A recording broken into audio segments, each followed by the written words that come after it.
Hello. What's up, everyone? Welcome. This is the Seattle, Washington Curio Store Championships.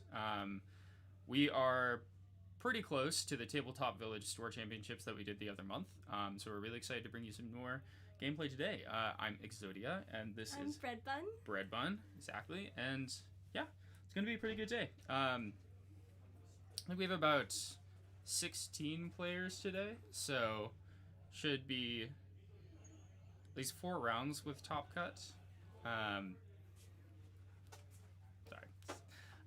4 rounds of Top Cut, and a lot of the similar players as we saw last time, though I think there's going to be like a pretty big shakeup on what we actually see. Yeah, I think we'll see some new decks. Mm-hmm. Yeah, normally, so interesting thing about the Seattle community in general is that Tabletop Village is located in the south side of Seattle, and then we have Curio, which is way north in Seattle alongside Zulus. So people live in different places, right? Pretty normal. And you kind of have like different metas that exist at the different stores. So the northern meta tends to be really aggro heavy. The southern meta is more like level 3 oriented. But this season, aggro has been struggling a lot. Yeah, we have not seen a ton of aggro. Mm-hmm. I mean, you're a Crux Lorraine player, right? Yeah, I am off fire aggro for now. Right, yeah. Yeah, exactly. You used to be a fire aggro player too, and you know firsthand how difficult it can be with cards like Thurible and stuff running around. Oh yeah, hard to get your Rending Flames off. Exactly. Just very difficult. So many of the people have pivoted, and to be honest, I'm not entirely sure what they'd be bringing today, but I think I heard some whisperings of like Nico. I know at least one person is on the new Nico list, which is super cool. I haven't gotten a chance to pilot that deck myself, but I really want to. I'm excited to see it run since I haven't actually seen it played before. Yeah, I mean, so when did you start playing Red Archive? Maybe like June, July? Okay, cool. So yeah, there's a lot of champions that I think you never got to see them at their peak, which is kind of unfortunate. Nico used to be like a total powerhouse at the game, but she was a while ago. That was Alchemical Revolution, so at least, let's see, 1, 2, probably like 3 sets before you started playing.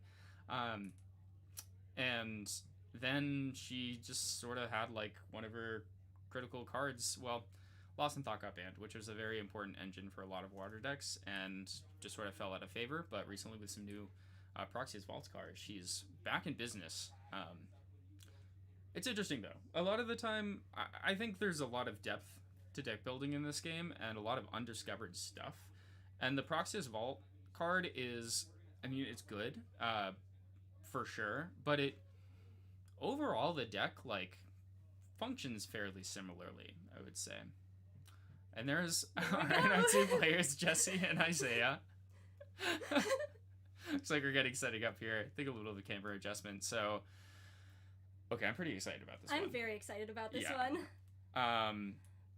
Isaiah's one of our local Crux players. Used to be a big aggro player, but recently has transitioned over to Crux Lorraine. I think a lot of our aggro players have had a similar experience, just like, you know, sometimes it's nice not to burn out of the game entirely, Yeah. and just take an L. Crux Lane, you have that little bit of extra HP. Yeah, it's nice going to level 3 and having the 28 HP. Yeah, exactly. But then we have, the names are actually reversed here. On the left, we have Mafia. Okay, so when he started playing the game, his diehard favorite champion, hands down, no other exceptions, was Rye. And he spent a lot of time, honestly, it's really insane how many Rye players we have in this community. Like, there's at least 3 consistent ones, and normally I think that number is supposed to be 0 at your locals. But they've really held down the fort.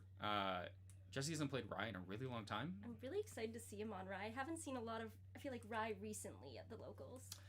Yeah, I mean, Rye, long history with Rye. Rye, back in the beginning of the game, was hands down the best champion, like, no questions asked. He just had an incredible draw engine, an unbelievably good kill condition. and it was super fast. It just paced everything in the game. But they did ban something from Rai, which kind of messed with his later game plan. And now, I mean, the name of the game with Rai is to get to level 3 as quickly and efficiently as possible. So here I have a Gloamspire, this is kind of a really old school way for Rai to get influence, which Gloamspire is a domain, and then it says tap at slow speed, draw a card into memory. If you have each player who has 6 or less influence draws into their memory. So it's a bit of a double-edged sword because, like, if your opponent is playing around it, they also can be playing cards and getting influence back. But what I heard from Jesse is his theory is people are getting so much influence in this current meta with like unmake duality and stuff that they're never going to be able to hit the Gloamspire threshold. So he's just going to have like uncontested draw extra cards all game. See, so what's your impression of Rai? Have you ever played against it before? I have played against Rai once when I was on Fire Aggro, so Philo. Mm-hmm. I don't have a lot of impressions on it since it was once, and I think the game was pretty quick because I was on aggro. So it is super fair because it is so different than most any other deck in the game. Yeah, I'm really unfamiliar with a lot of the arcane element cards. Yeah, I mean they don't make a lot of new ones because also the thing with Rai is that he's constantly on this threshold of once again becoming the most broken deck in the game, and it is. A lot of people have kind of some issues with Rai just because it can feel very one-sided when he's doing his combo. He's like based off of levels, so his ability is to... his level 3 is, for each arcane card you have in banishment, Rai gets +1 level. So if you take a card like Fireball, right? Fireball does 1 plus the number of your level. So Rai is capable of finding ways to put 1 billion cards in his banishment and then... dealing 25 damage to your face or whatever. But it looks like a little bit of a slow start from Ace's side. We have, I think, 3 of hearts maybe? I cannot tell. Yep, looks like a 3 of hearts to me. I think he took a turn to go backup charger as well. So oh yeah, I saw the backup charger. And the number one way to get through Rai is to make it so he doesn't get there. You just at all costs want to take him out before he's on his way. Oh my goodness, we have this shirtless Rai custom altar. Only true fans. So this is interesting. All right, so Mafia is also working with Chamber of Reflections, which is a card from DTR, which is a domain, and it enters rested. Oh my goodness, that is nuts. Okay, so Chamber of Reflections lets you search your deck for I believe it is a unique domain. It actually might be any domain you want, and put it onto the battlefield. So this is a really good way, if you're super dependent on Gloamspire, you can tutor it out with that card, or you can find domains like Zuchang, which are tools for disrupting your opponent. Have you seen Zuchang before? I don't think I have. It is... What does it do? So unfun to play against. It says... your opponents are under this lock where at the beginning of the recollection phase, they have to banish a card with floating memory from their graveyard. And if they don't, their first card that they play that turn costs 2 more. So it's just, it slows you down a lot. I imagine. You're like, okay, well, I guess I could pay 5 to Cremation Ritual, and then what am I doing after that? Yeah. Or you pay 5 to Dungeon Guide. Like, you can't, there are ways to play around it, but it is a big pain, so...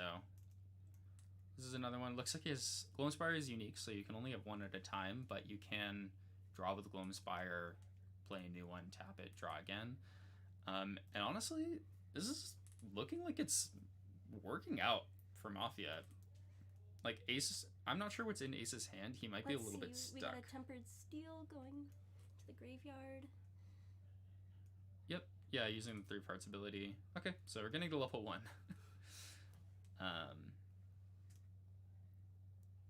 Can't deal with the Zuchang trigger. I mean, one way to play around Zuchang is to just have 1 million cards. But being in this position is pretty scary, because the thing with the Fire Lorraine deck is it doesn't have a lot of ways to interact with what Rai is doing. I'd say like a couple seasons ago, Blanche was like a fairly popular card. Some people are still running it these days, but I've seen it sideboarded. yeah, like you'll see it in a sideboard or two, but largely like people aren't that worried about using it, or they might not even have Safeguard Amulet. You do have Clarent as Lorraine, which is pretty good, but you do have to get there. And if Mafia has a dungeon guide, he's gonna be level 3, and then it's kind of up to what's in the hand. I don't really know. Is the goal with the Rye deck to, if you're going against it, to try and get rid of Rye before he gets to 3? Yes, definitely. Because once he's 3, he oh, also good. Looks like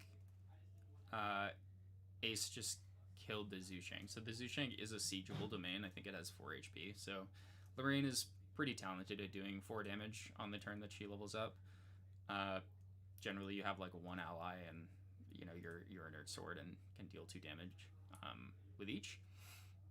But so the thing with Rye is that he has a mechanic called Enlightenment Counters. And if you have 3 of them, you can remove them to draw a card. So Rye level 2, he gets 1 Enlightenment Counter for the first mage action that he activates each turn. And then additionally, there's a card in the deck called Careful Study, which is an 8-cost card with efficiency. So it's 1 cheaper for each level on your champion that gives you 5 Enlightenment Counters. So effectively, it's like a +2, because it'll usually give you 1 for your mage action, and then 5, which is 6. You can draw twice. And I have seen Rye. Oh my goodness, is that 3? Don't tell me that's like 3 Careful Studies. Okay, interesting. So might be a little. Going for the unmake. Okay, so this was his plan B, where you start the early game moving through with Gloomspire, and then once you're ready and you need the influence or you want to find Dungeon Guide, then you just rip the unmake and that's it. I think Gloomspire also has an upkeep ability where if you have 8 or more influence at the beginning of your turn, it dies. So he does have to like kind of manage that. Looks like we've got Clarent coming out. Yep. This is the. That's the. So Ace has been playing the Spirit Ruler variant of this deck, which is a bit more combo oriented than Crux Knight. But essentially, what you want to do is you want to banish Sword Saint's Vow with your Clarent. Clarent being a sword where you can remove a durability counter from it to block the next 2 non-combat damage. Yeah. Yeah. You know, you I love know, that card. I love Clarent. It can be a lifesaver. It really can be. Especially, as an aside, one of Rye's bigger damage tools does 2 damage multiple times. So 1 stack of Clarent just like you're just it. done. Yeah. Looks like we are cremation ritualing. Yes. The sweet draw 3.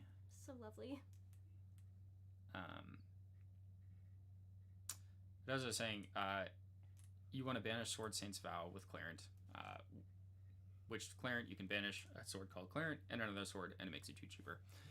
And then her level 3 ability lets you take a sword out of your banishment, and it comes back with 4 extra durability. And Sword Saint's Vow is a sword that does more damage the more durability it has. So that's mainly the goal of the deck. It is totally possible to like get some quick kills with big Rending Flames at level 2 before you go to level 3, but I'm sure Ace doesn't exactly know what Mafia has in hand, because Rye is just not something we normally see. And now, before this stressful level up, some calming anime girls.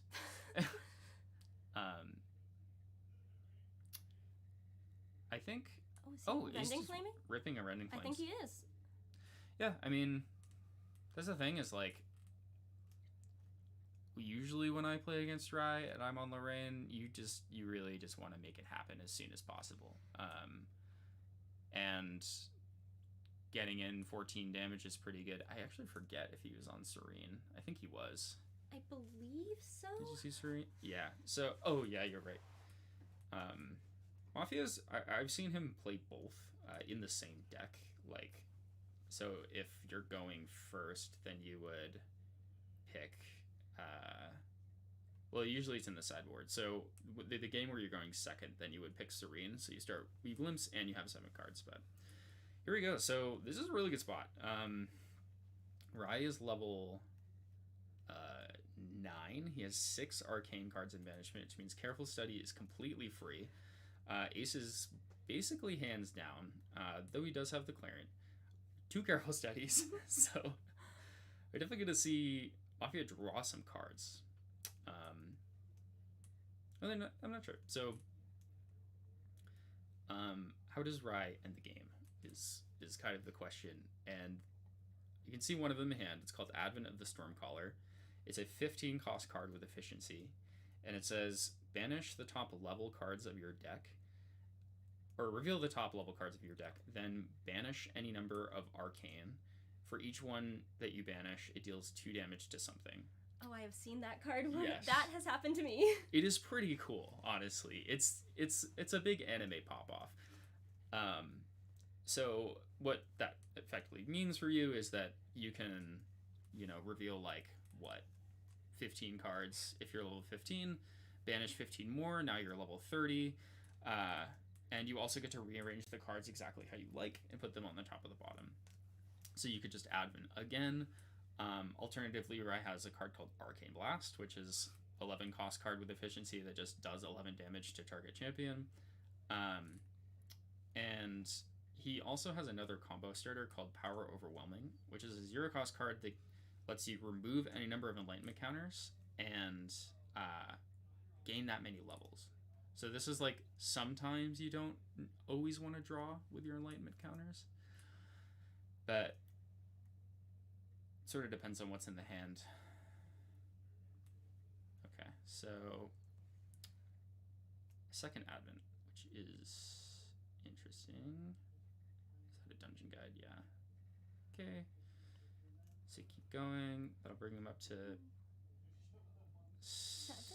6. Wait, oops. 6, 7. I wonder if he missed his enlightenment counter for turn. I wasn't quite paying attention.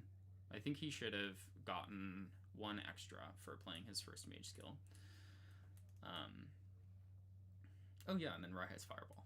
So, while Clarent can block a decent amount of damage, it's not bulletproof. If you take 2 15, 20 damage fireballs to the face, it's not going to work out if you're level 1 Lorraine.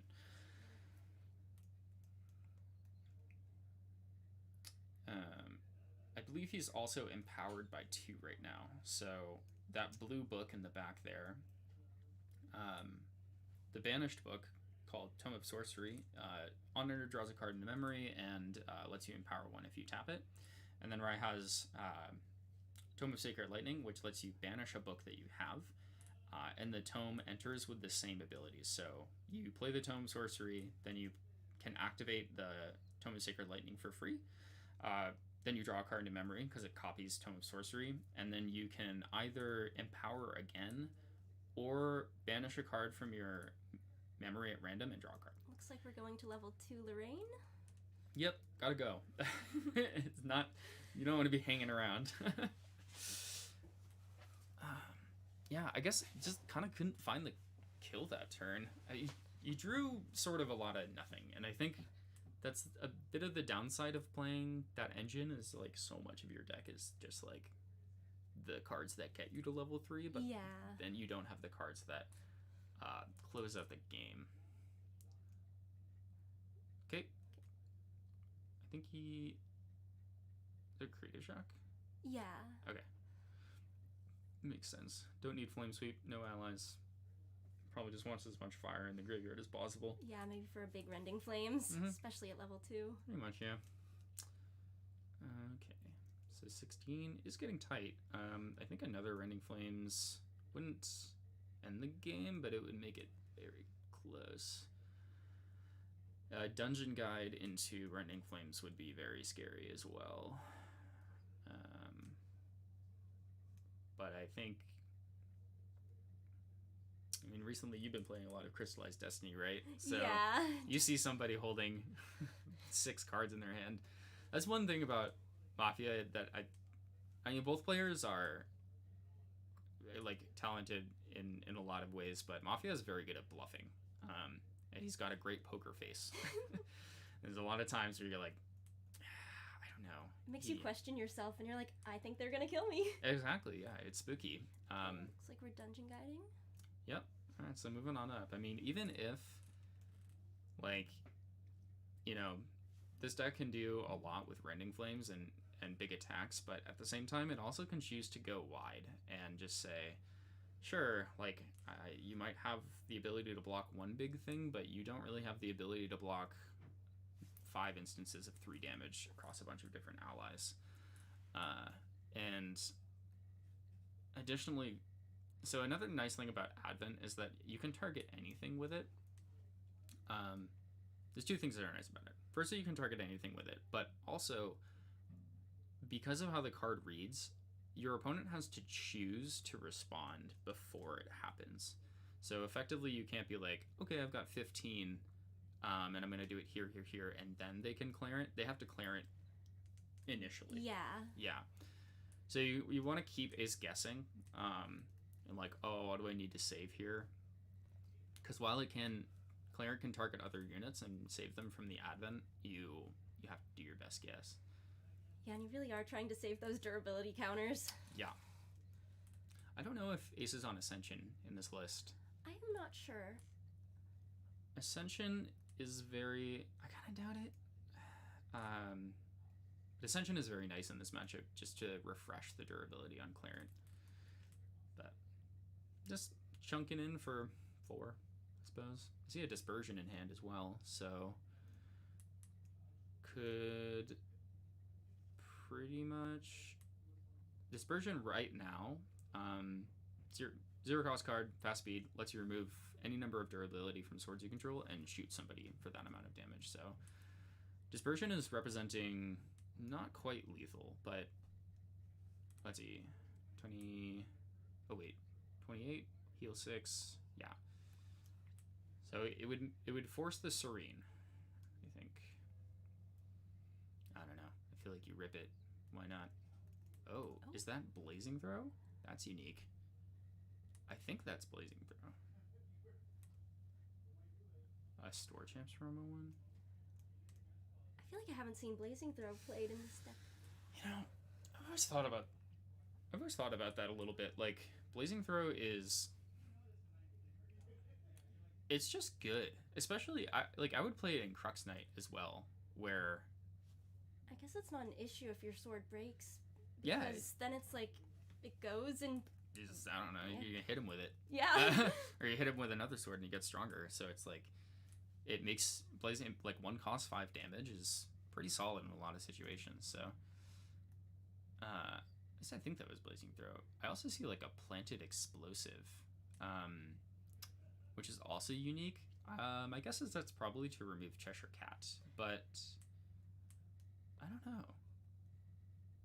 It's interesting because I think you need like a decent amount of Planted Explosives to actually take out a Cheshire Cat, because it does 2, but if it's prepared, it does 4. I just don't know how you get prep counters. Regardless, Spell Shield Arcane, very scary card.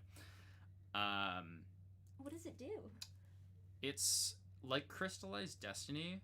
It functions the same way, so it blocks the next instance of damage you would take, except it gives you that many Enlightenment counters. Ooh. So if you block 14 damage, you get 14 Enlightenment counters. I imagine that is great for Rye. Pretty bad. Okay, so a lot of tricks from Ace. Fire Interference, so would deal 2 damage to target unit, and then they cannot recover for the rest of the turn. So this forces Mafia to release Serene Spirit now. And I think Mafia released, I'm not sure. I think Mafia released Serene and then in response got interferenced, so he lost the game. So well played from Ace. Like, I don't know. What do you think about that game? I definitely thought it was interesting since I just haven't seen a lot of Rye gameplay. Mm-hmm. But I thought it was really interesting how the blazing throw came out. I was not expecting that. I was not expecting that either. I'd be very curious to look at the deck list later after the tournament and hear the thought. Actually, Blazing Throw does kill Cheshire Cat as well because it is a skill. Yeah. So that could be the reasoning, but sometimes your deck just needs a little bit extra reach, and I think if you're not playing Ascension, it's sometimes tough. Like, you're like, I just don't really. My damage is so linear, right? Yeah. But overall, I don't know. I felt like that game was really close. Like, Mafia just didn't find the cards he needed. He was really well positioned. He had it. When you get to Rye 3, you want to have like 6, like 8. If you have 8 level counters, that's nuts. But generally, you're looking to be like 6 or 7 cards and arcane cards of banishment, so you can be careful studying for free. And he had 2 carefuls. He had the levels. He just didn't have the cards that he needed.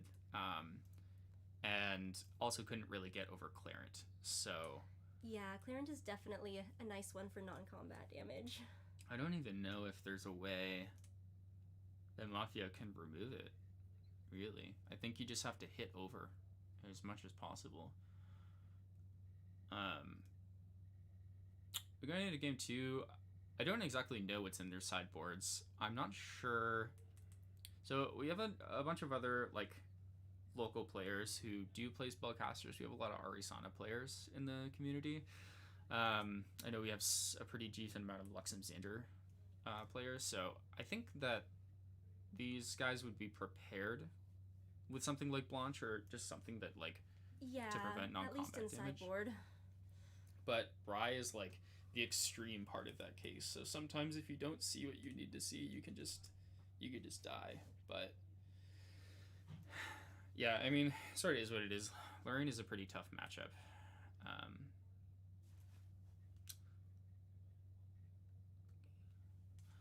I think on Mafia's side, though, I imagine that. So, big reason that Rye wasn't that popular for a while is mostly that there was a phase of the game where Fire Aggro was really, really good. Yeah. And Rye just honestly can't really do it against You could go aggro. so quickly in Fire Aggro too that I feel like you can get there before they get to 3. Yeah, like it just you would need the perfect scenario as Rye every single time in order to succeed. Otherwise, you just get ruled. And now the game is different. Like aggro is not as good, so there's a lot more level 3 decks. So Rye can kind of come out. I'd say that this is kind of a tough matchup for Rye, but because this deck can be aggressive, but yeah, there are a lot of matchups in the room where it's good. But long story short, I think Mafia will be prepared for aggressive decks. He'll have sideboard tools that let him survive for longer. So we might see more like Crystallized Destinies. And this is a pretty good start, I think. Here we have the Chamber, so we can find Gloamspire. And we also have a Dungeon Guide and Unmake Duality in hand, and we successfully banished an Arcane card. Pretty solid opening. To level up. Yep, that's all the things you want to do. So you can sacrifice this. Find Gloamspire. I really liked the Zushang tech, but I kind of see why it didn't work out, unfortunately. It's just too easy for Ace to remove. Yeah, it's 4, right? Yeah. Yeah, I feel like on Lorraine too, especially with your allies and even 2 of Hearts. Yeah. She comes, what is it, like 2? I think she's a 2/3. Yeah, she's a 2/3. Like it's just so common for this deck to play a 2-power ally and then level up and have you have a Nerd Sword. You're going in for 2. Before Nerd Sword, it was definitely harder. You were mostly just doing 3 damage, but at the same time, the game was kind of balanced around that more back in the day. Yeah, I feel like now you see a lot of a Nerd Sword. Mm-hmm. All right, going for the Unmake. See what we can find. I saw it. Oh, did he put down both dungeon guides? Okay, so if he levels, he's gonna have to get a little bit lucky. If he banishes both the dungeon guides, it's a bit cooked. But I think he's probably it could work.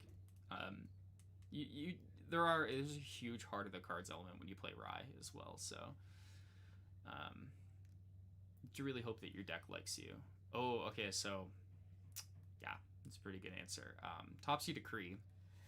You see Gone, which is unfortunate for Ace, but that can also give you Spell Shroud, which does stop things like Arcane Blast and Fireball. But it does not stop Advent, because Advent is a choose. It does not target. So, I don't know. This is a pretty tight window for Mafia, because, like, I think if Ace is thinking ahead a bit, he'll just go Clarent next turn, and then the game becomes a lot harder. So Mafia has to make a decision. Okay, if I level up and I dungeon guide, can I take him out?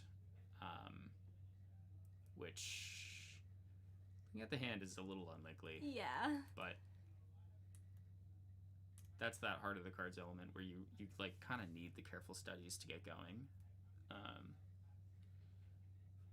But I believe in him. Can find the lines. Okay, playing some dudes on Ace's side. See a Honed by Fire in hand, so could cremate the liminal pretty good. That'll be nice at level 2. Yeah, probably could go for like a pretty decent like Rending Flames play. I think I saw Rending Flames in hand. I think or not in hand, but now it's in memory. Although that might be a second card. But if that's the case, we can go Rending Flames for 8, I believe. It would be... See, so it's 3 from the Rending Flames, then 2 from the Inert Sword? Yeah, and then 2 from Lorraine. And then there's a Honed by Fire. So, another 2. Yeah, I guess he's still on level 1, but I assume he'll level up. Yeah, I think so. Well, then you could just not as well, if you don't want to risk it. Yeah, I guess you could just go in for, I guess, 10? Would be 3 from that, 2 from Inert Sword, double to 10? Yeah, 3, 2... And the Honed by Fire gives plus 2. Oh, yeah, Honed by Fire, so then... 7, it would be 14. 14? Honed by Fire on under. Decent amount of damage. Pretty good. Doesn't end him, but does put him in like a kind of squeaky position. Makes it a bit scarier, especially since Lorraine can really hit for large. It looks like we went Tengu instead of in the hard leveling, which is fair enough because like the hand is pretty good. So now by going Mnemonic Charm, which is just like a 2-cost drawn a memory, you're able to pretty much control what you level up with. But looks like we got Clarent coming out. Sadly, for Mafia, there is a Clarent in play now. So the Advent line is a little bit... It's not the worst. Like, tougher, though. It's tougher, but at the end of the day, you can just be like, okay, I'm going to just use Advent to gain a bunch of levels. And then once I've done that, my fireballs are, coming in for 30. So, sure, you can block 6 for the rest of the turn and take 24 instead. Also didn't see a level up from Ace, so might be going for a play where we just do a smaller Rending Flames instead of the one for like 8 or 9. Yeah. Rending Flames, for those not familiar, is an attack where you play it and then you can use a weapon alongside it, and it comes in for 3 plus the amount on the weapon. And then if it were to do damage to someone, you double that damage. So if you banish 3 fire from your graveyard. Correct. If you banish 3 fire from your graveyard as well. So, for instance, if you hit them for 8, it will double to 16. But if they were to prevent like 3 of that 8, it would double to 10. And if they were to prevent all of it, it would just be nothing. So, yeah, here we go. Rending Flames. Here we go. Whoa. I don't know. Do we have 3 fire in the graveyard? I hope so. 1, 2, 3. There we go. Yeah. Cool. Yeah, I mean, I think this is completely fair. You're basically getting to where you want to go anyway. And then... Ooh. see a Varrock in hand for ace as well, so Ooh. that's a really good counter to spell shields, or really any damage prevention stuff. That makes it unblockable, right? Yeah. But you can't materialize? Correct. It's a domain. It sits on the field. You sacrifice it whenever you materialize something. And then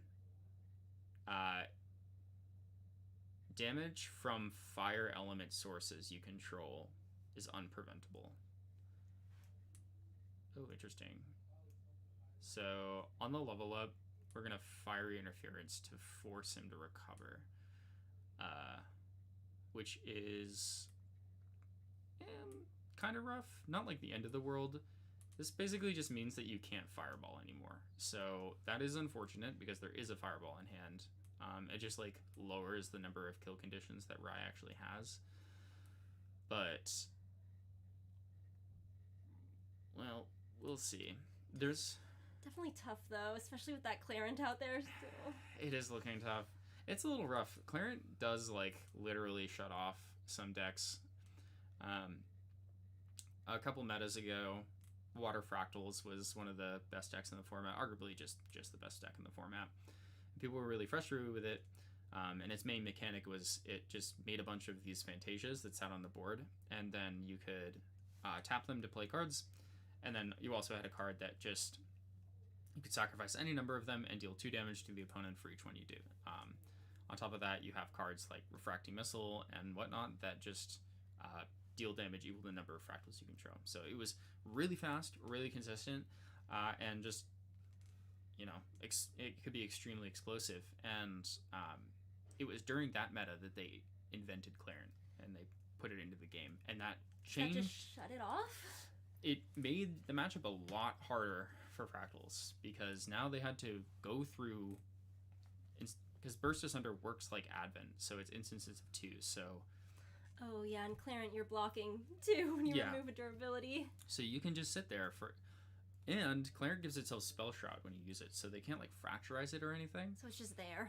So it's just there, and they have to work through it, which often gives you enough time to punch through for a lot of damage or put them under enough ally pressure that like they have to focus on taking out your board instead of shooting you for big damage. So overall, like the Crux Lorraine deck has had like very solid success against other spellcasters decks just because of this card. So, all right, Dungeon Guide 2-3, right? Right? I believe so. You need the level 3. Don't forget the level 3. That's your man. It is bad because Dungeon Guide is an optional trigger. You can fail to find a champion and do the effect, and it has happened to people on stream before. So I certainly know that's not happening right now. I was a little distracted. I think he did banish 2 cards, so... Oh no, don't take a game action. Maybe he Dungeon Guide... No, yeah, he leveled up at 2, right? I think so. Nope, can't do that either. You've released Serene. Oh. Let's see if someone can get the judge over there, because I think that is just it, unfortunately. It's a tough thing to remember, honestly, especially when you're under a lot of pressure. Like, this is why I try not to play with the Serene Spirits, because my brain is too smooth to, like, remember that I can't play those cards. So, see, okay, we got the Liminal Guide coming back. Yeah. Liminal Guide coming back. Oh, we got a cat in hand. Oh, Meow Meow. We love the Meow Meow. We love Cheshire. Yeah, I mean, I don't know.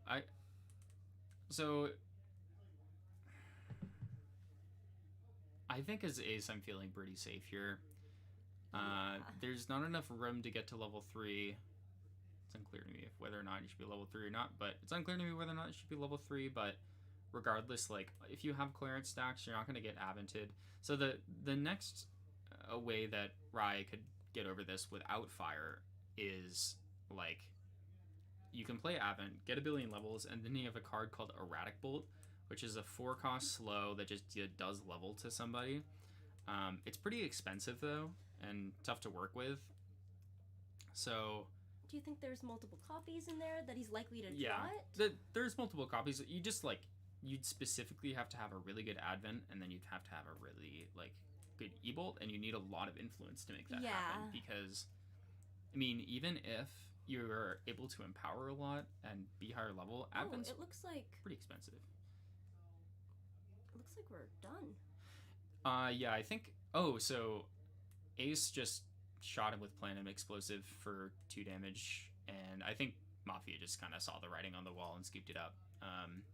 It just the game technically was over due to that rule issue anyway.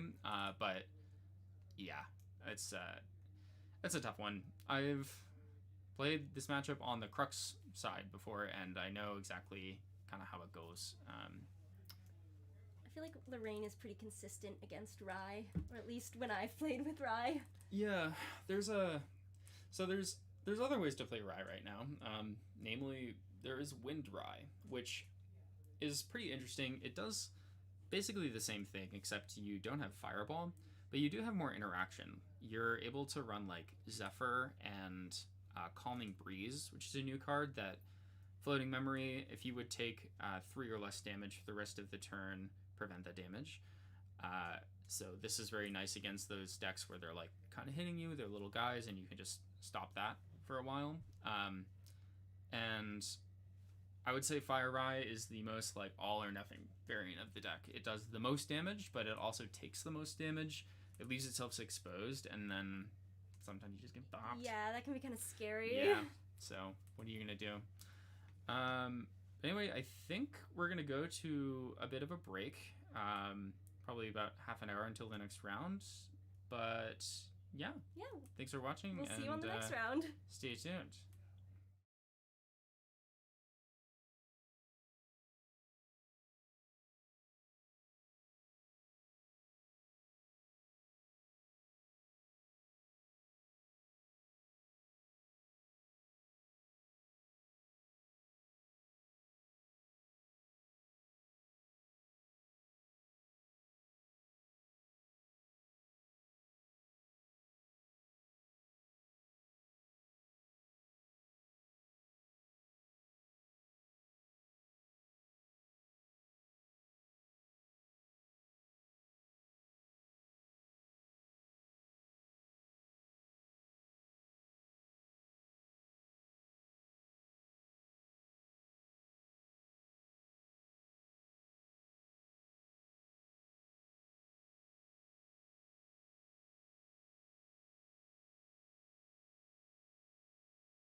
we go. Hello, welcome back. We are into round 2. It's gonna be interesting. So this time we have. There were a lot of options to pick for the stream match, but we ended up going with Nico versus Nico, which sounds a little strange, but I think this will honestly be a pretty interesting matchup. So I think it'll be fun to showcase Nico too, since we're seeing her more. Exactly, yeah. Like this, Nico has been making a really big splash recently. She's got some. I think she won a regional recently. If it wasn't winning, it was very close to topping, and a lot of other appearances where she's just like getting top 8, which is super interesting. As I mentioned last time, this is largely due to the new Proxius Vault cards called. I don't remember what it's called. It's called like gloves or something. I mean, it's something beyond gloves, but regardless, so this card, what it enables is it works like a backup charger, where you can bring it out and pay any amount of cards from your hand into your memory, and then it gives you that many lash counters, which I'll explain in a sec. And I'm not sure if there's a condition attached to it or not, but you then get to generate an Icebound Slam and put it into your memory, which is very interesting because Icebound Slam is a banned card. It's probably one of the most like notorious, scariest cards. So it's in Grand banned, Orca. but if you're playing Nico and doing that, you can just go ahead and use it? Yeah, this is like something that they've been doing recently. There's also an Alice. Is there one that can use Ryle? Exactly, that's right. Yeah, I don't recall the name of that one either, but it's for if you are Alice, you can pay 3 and put a Ryle of the Abyss into your memory. So even though the card is not legal in Standard, if you generate it into existence, then it is a-okay. But Icebound Slam is a 7 cost attack with a class bonus for Guardian that does make it cheaper. You hit your opponent for I think 5 or 6, and then on attack you mill the top 5 cards of your graveyard or of your library into your graveyard, and if you then have 5 or more water cards in there, it gets +3. So overall it will do 8 damage. And we just saw a bunch of decks that would go like, all right, draw my hand, Icebound Slam, and you mill 5 float, and they take 8 damage, and then you like scam them out of the game. This will definitely be very interesting to see. We got both our looking glasses in the Serene. Yep, here we go. So interesting. So Lychee is not on Serene. Oh, wait. I don't think so, unless that's a different one. But I'm pretty sure that's just a normal spirit. There's kind of 2 ways you can do it. So Nico herself is a champion about milling, pretty much. She has a lot of signature regalia that, based on the number of lash counters, will either, when you hit them, do more damage or put the like top X cards of their library into their graveyard. And then she has a big card, 2-cost attack called Ravishing Finale, that when you hit them, they mill cards equal to the amount of damage counters on their champion, I believe. I'm going to double check that to make it exactly right, but effectively it's one of a win con where you just hit them for like 14 because you have a bunch of lash counters, and then they mill out their entire deck. That'll be interesting because they both will be milling quite a bit, I imagine. Yes. So on the note of the spirits, you can play Serene because Nico is water, so you can heal and then still play water cards. She's one of those unique champions. But okay, so what actually is happening in the game? We saw Library Witch into Lost Promises, Broken Promises. I'll double check that again. Effectively, that's just a really nice way for this deck to get some influence. So Library Witch on death draws a card, and the card that like you just played, you sacrifice an ally, draw a card, and get a preparation counter. So you play the witch, and then you get 2 cards back because the witch dies and whatnot. This is also a way to get rid of liminal guides if you're not fire, because liminal guides can definitely get stuck in your hand sometimes, unfortunately. I think in general,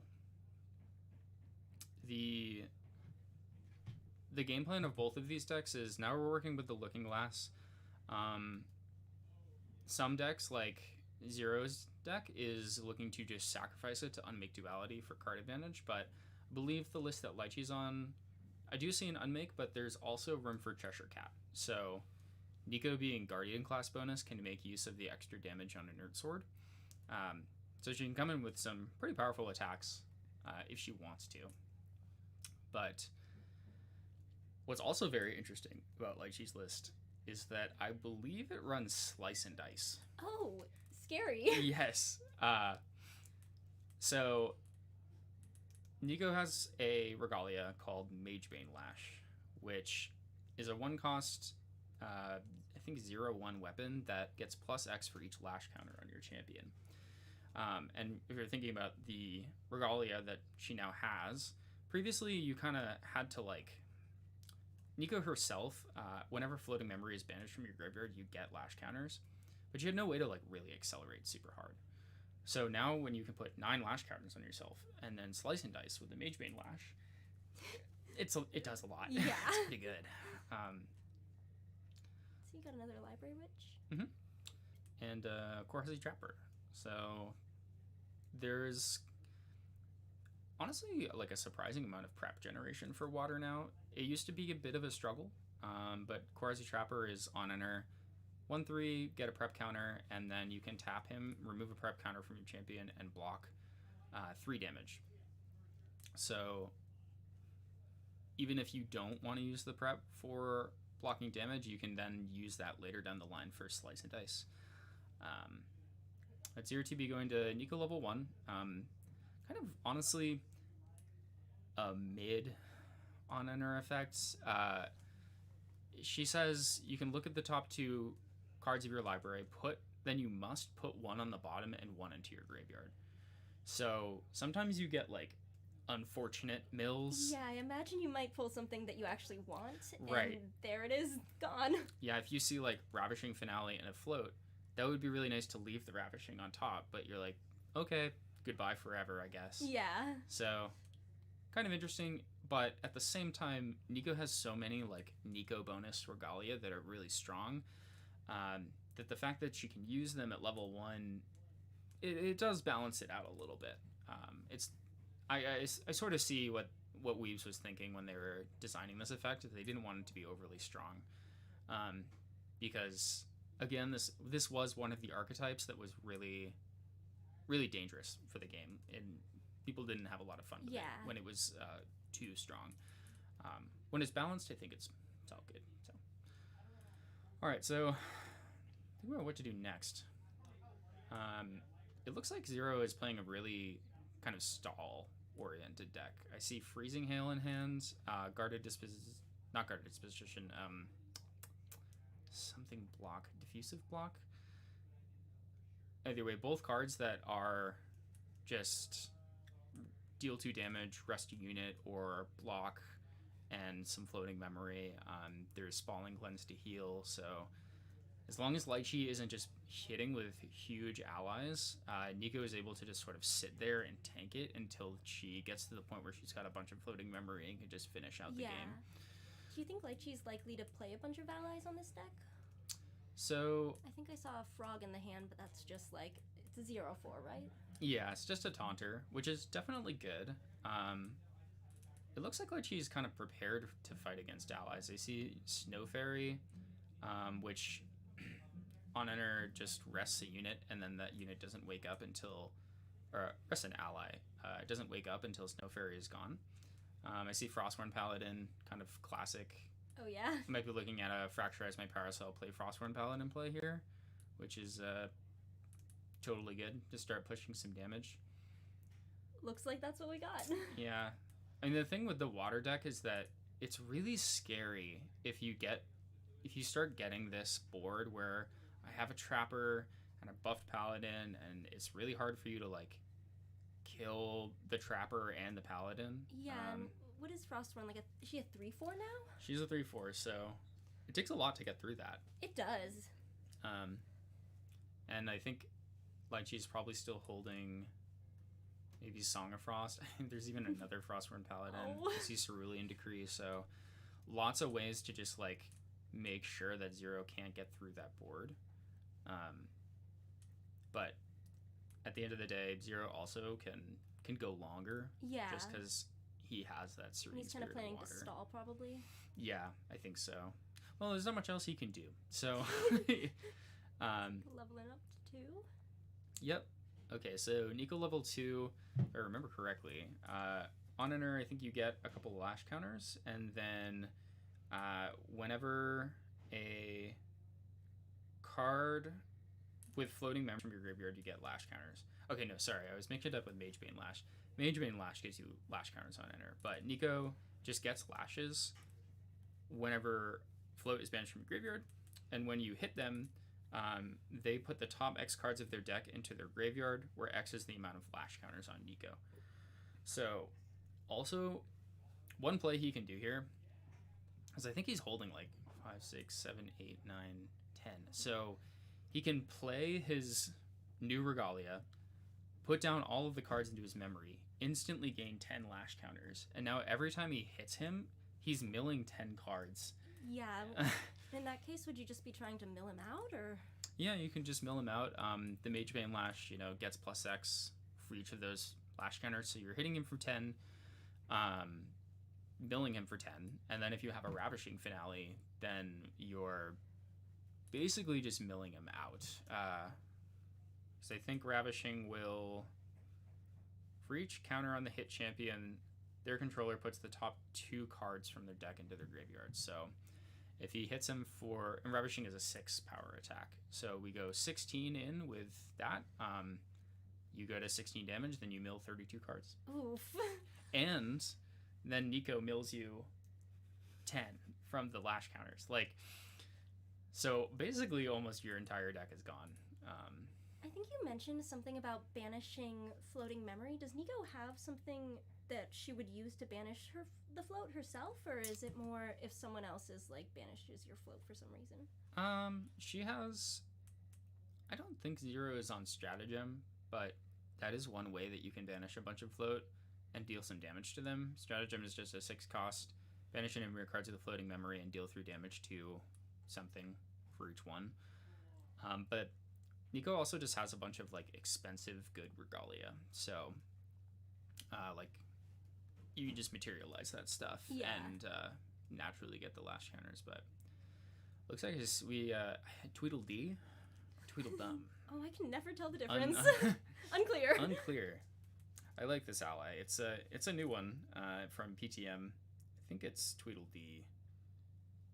Is that the ally where you swing in and then they choose what it hits, or is it that Tweedledum? That is Tweedledum. Tweedledee is a 3 cost 3/4 with taunt, and then on hit it gets -3 attack. So it's kind of weird. You basically get to hit with it once, and then it just becomes this big taunter, which is not that bad. Yeah, I mean 4. It's that can be a lot to get through. It's a lot to get through. Or you could just leave it up, and then they have to swing into this 3/4 taunter, which is super annoying. But so this is one of those special Nico Regalias. He's going for the Temptations Facade. And in the past, one of the biggest issues that Nico had with,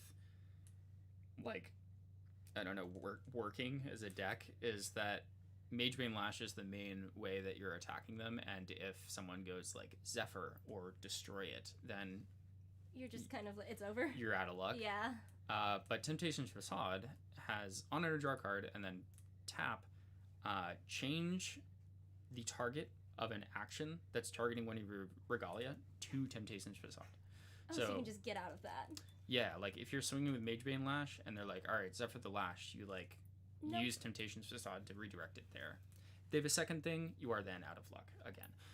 But it is what it is. Yield Frosthorn Paladin. I mean, you gotta put something down, but it's tough. That's a really big board.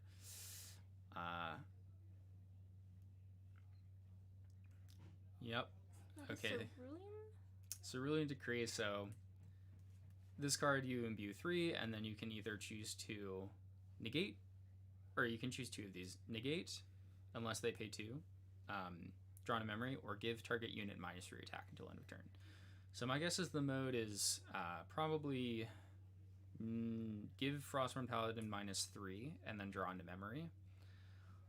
But this will be interesting because this is like the beginning of the wars where both players have so many defensive tools in their hands, and we're just going to see who runs out of them first. Notably, Lychee brought out Enfeebling Orb a while ago, which was... I really like that play. I think having an Enfeebling Orb sitting out is really scary. Could you remind me what Enfeebling Orb does? Yeah, it just... you banish it, and then they have to put down 2 cards from their hand into their memory. Oh. So, if you're playing water or something, right? And you're thinking like, okay, I'm gonna pass and I'll be able to like negate his big attack, and then they can just stop that by being like sorry, orb. There they go. Yep. Or if you want to use it aggressively and before you're going to do something beyond your turn, you can use it defensively. If you think that they're going to do something beyond their turn and you don't have enough responses, you can tax them by making them Enfeebling Orb after they go for it and then try and negate or whatever. So it's like a super flexible card. It's very good. Here's defensive option number 2, which is Storm of Thorns. So this is a 2-cost reaction. I think it's if any unit you control would take damage this turn, prevent 1 of that damage and deal 1 damage back. So it's honestly it's like a really strong shield. It's like a tiny Resolute Stand, and it has floating memory. Oh, very nice. It is.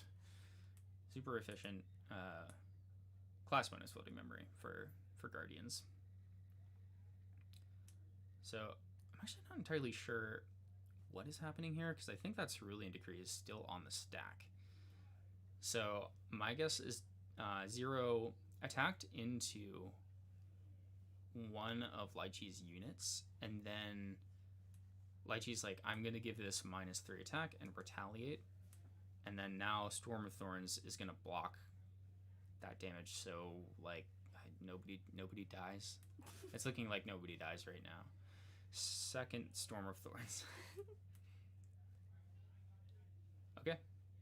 Things are definitely not dying this turn. But now 0 is hands down. It's kind of interesting. I sort of thought he would go for the big lash counter payout. Like, you're not really doing anything that turn, but you are set up to do, like, there's nothing Lychee can do about the fact that you have 10 lash counters. Yeah. It's just like, yeah, man, you got them. You have a big hammer and you're waiting to hit me with it, and that's okay. But I think it's maybe this type of turn he just wants to be like, all right, so now I've got my Facade, I have Magebane Lash. He's adding the lash counters, 1 from banishing the float, and then 1 maybe 2 from Monitor of Magebane Lash. Not exactly sure the exact number. But now he's able to start swinging for 4 and finally like respond to this board, frankly. Yeah, finally get rid of those Frostthorn Paladins. Yeah.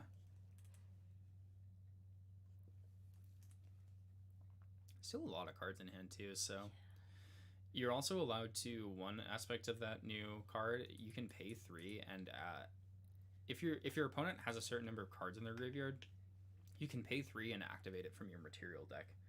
So you get to save a materialization essentially. But I'm actually not sure Lychee has enough cards in the graveyard. I think it has to be like a certain number of water cards. But more Frostborns is never a problem for when you're playing them, at least. They're definitely annoying. Mm-hmm. Hard to get through. What's like the toughest water ally that you've dealt with, you think?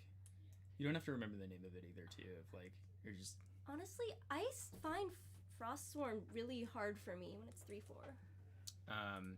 Yeah, Frostborn is just like brutal to deal with sometimes. So, all right,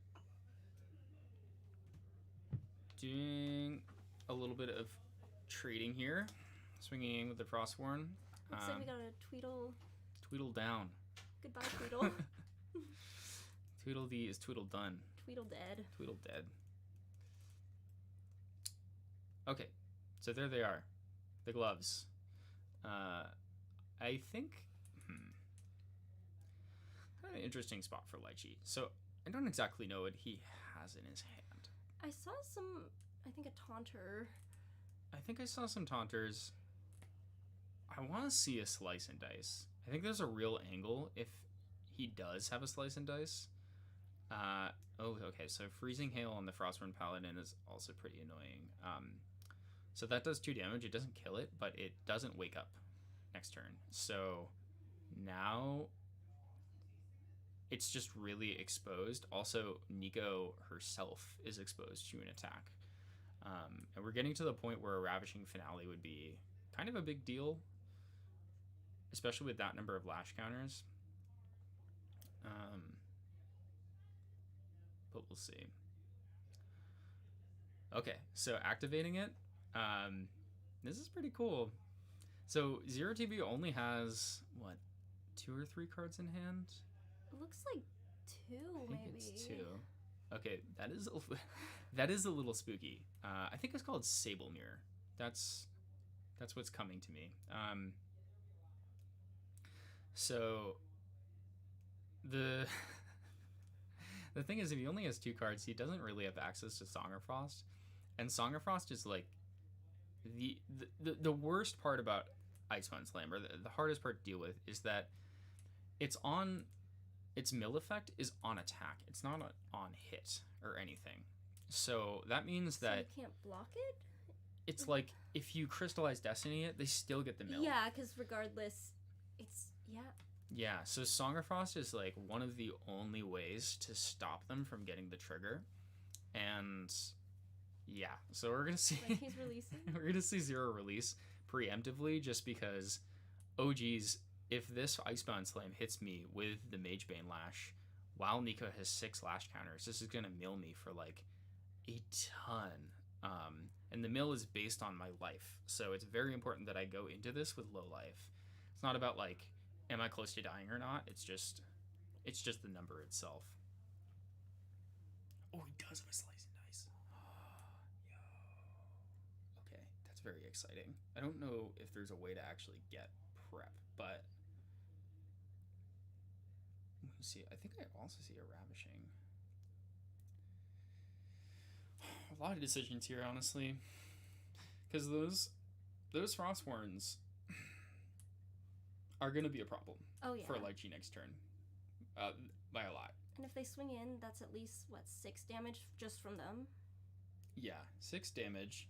There are ways to deal with those Frostborns right now, but Icewind Slam is gonna take your whole hand. So, like, you could just not and play Snow Fairy and then, you know, kind of trade the lockdown. But nope, instead we're gonna slam. It is a bit cheaper because it does have a class bonus that makes it cheaper, which it's sad what happened to this card. It was very cool, and it was kind of made for Nico, but it was just too strong outside of like what it was intended to do. You could just make a deck with a bunch of floating memory in it and like scam someone with it. Unfortunately. Oh yeah, intercept 15. 15. All right. So we're not Nico level 2, so we don't get the mill effect, I think.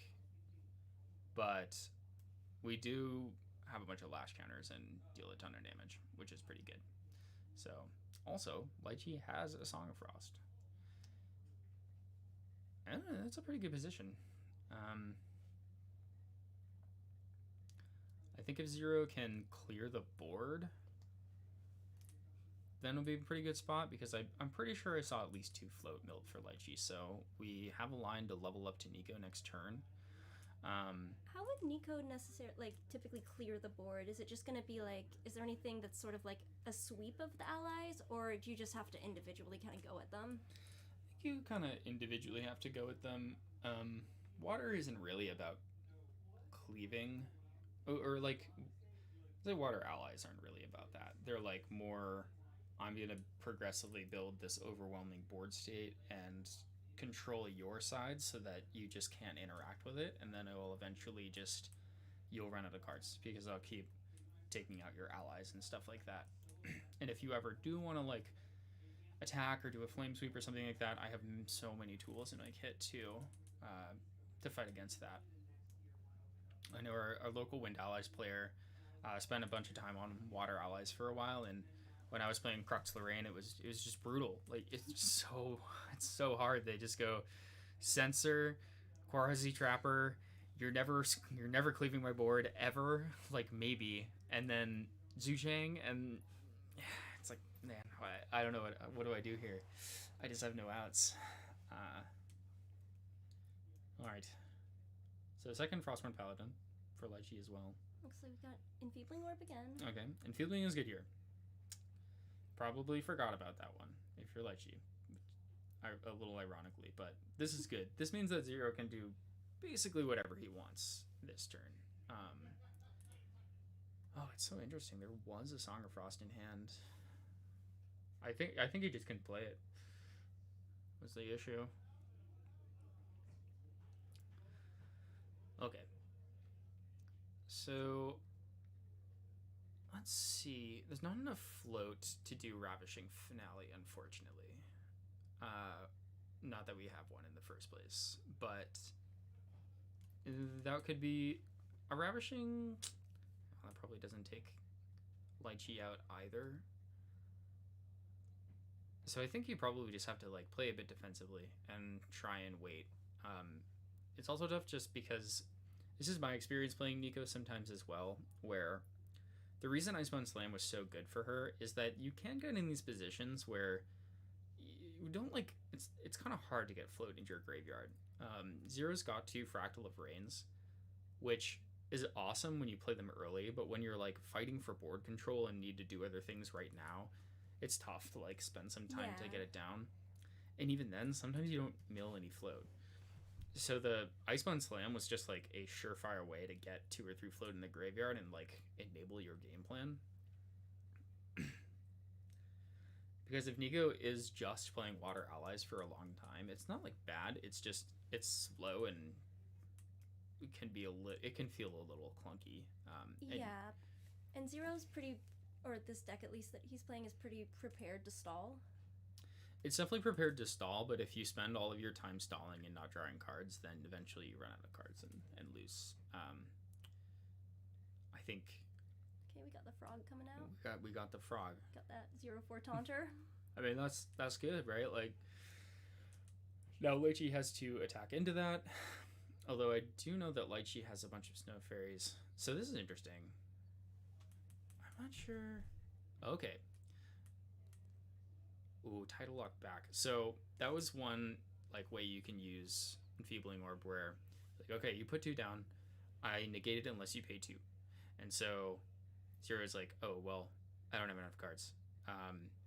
But I think that was a little weird. I don't know if they resolved the stack a little hastily there. Because if Zero had okay, yeah.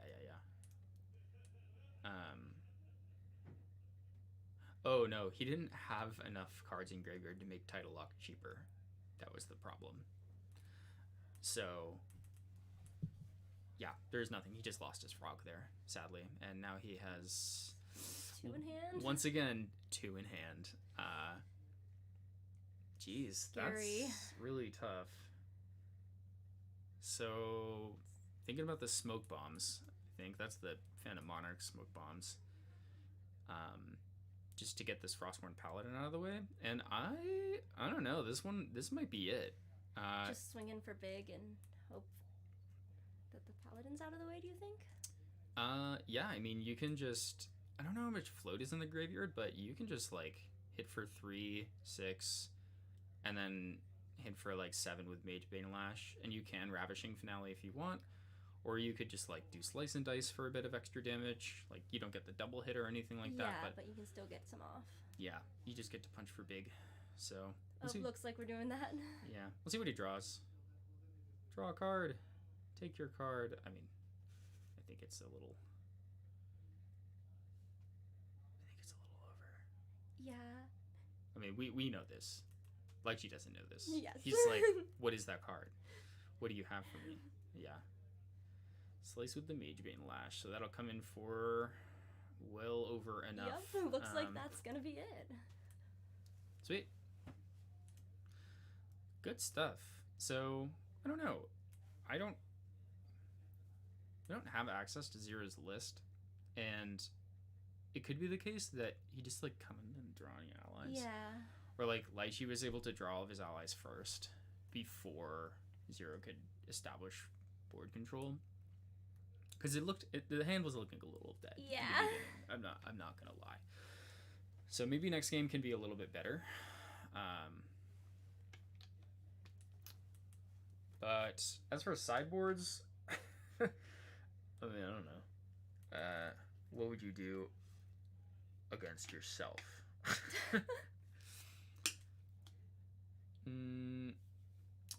Well, if there is more, I play a lot of Genbu, and it's not like that different of a deck. Yeah. Like it I noticed some of the cards from when you were playing Genbu. Mhm. I also figured out which water ally I don't like. I think the bovine? I think that can be.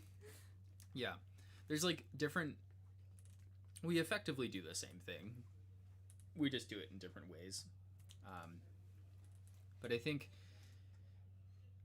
more Song of Frost is always good when you're going up against a deck like this. I saw Lychee had the Snow Fairies in his main board. Maybe Zero has them in his sideboard. Snow Fairies just like super strong against Frostborn Paladin, all of the Frog Taunters. You just kind of say no, and you don't have to waste a materialization to smoke bombs, which is pretty good. Something else could be. I think sideboarding in Nico is a little bit weird because the deck doesn't care too much about water, but if you're a deck that runs Cerulean Decree, you want to be like really careful about not running too many norm cards, because in order to get the extra effect on Cerulean Decree, you need to show 3 water cards when you play it. And you can find a lot of situations where you're like, I actually just like can't do that, which is not great. Yeah, because you'd be imbuing Cerulean, right? Mm-hmm. Yeah, that's right. But all right, here we go. We'll see. Game 2. I also could see just not really changing that much at all. I don't know. Maybe some Regalia switch ups as well. It's interesting when you're kind of just playing against yourself. Yeah. Okay, so that's not a bad hand from Zero.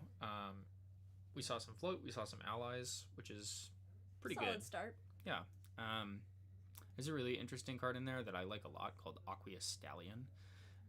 It's like a 3-cost ally that's a 0/4, and then if you have 4 or more water, some number of water cards, I think it's 4 in your graveyard, it gets +3. Ooh. So it's just like immediately a Frostborn Paladin. Yeah, and I imagine since you mill so much, you're likely gonna have some water in there. In theory, you should. Yeah, I think like Genbu was kind of the pick for water mill decks for a while, just because if you aren't hitting those Fractal Lavernes as Nico, you really don't have consistent mill. And the unfortunate part is a lot of your float is water, so you end up banishing it to use it for other stuff, and then you don't. Like Zero got caught last game, unable to pay for Tidal Lock cheaply because he's lacking water, and it's going to be a while before that Aqueous Stallion actually turns on in this game. So Genbu, on the other hand, is just like, whatever, man. I mill every turn, guaranteed, like at worst. So. Let's see, was that an Unmake Duality? That's right. Sacrifice the Looking Glass, draw 2 cards. I don't actually know if they're running a Nerd Sword or not. I can't remember if I saw Nerd last game. I feel like we talked about it, but I don't know if I ever saw it played. Yeah. I mean, this engine is just so good that it's completely fair to do this. Like, you have both Turbocharge and Unmake Duality in your deck. You can do a lot more than you could before.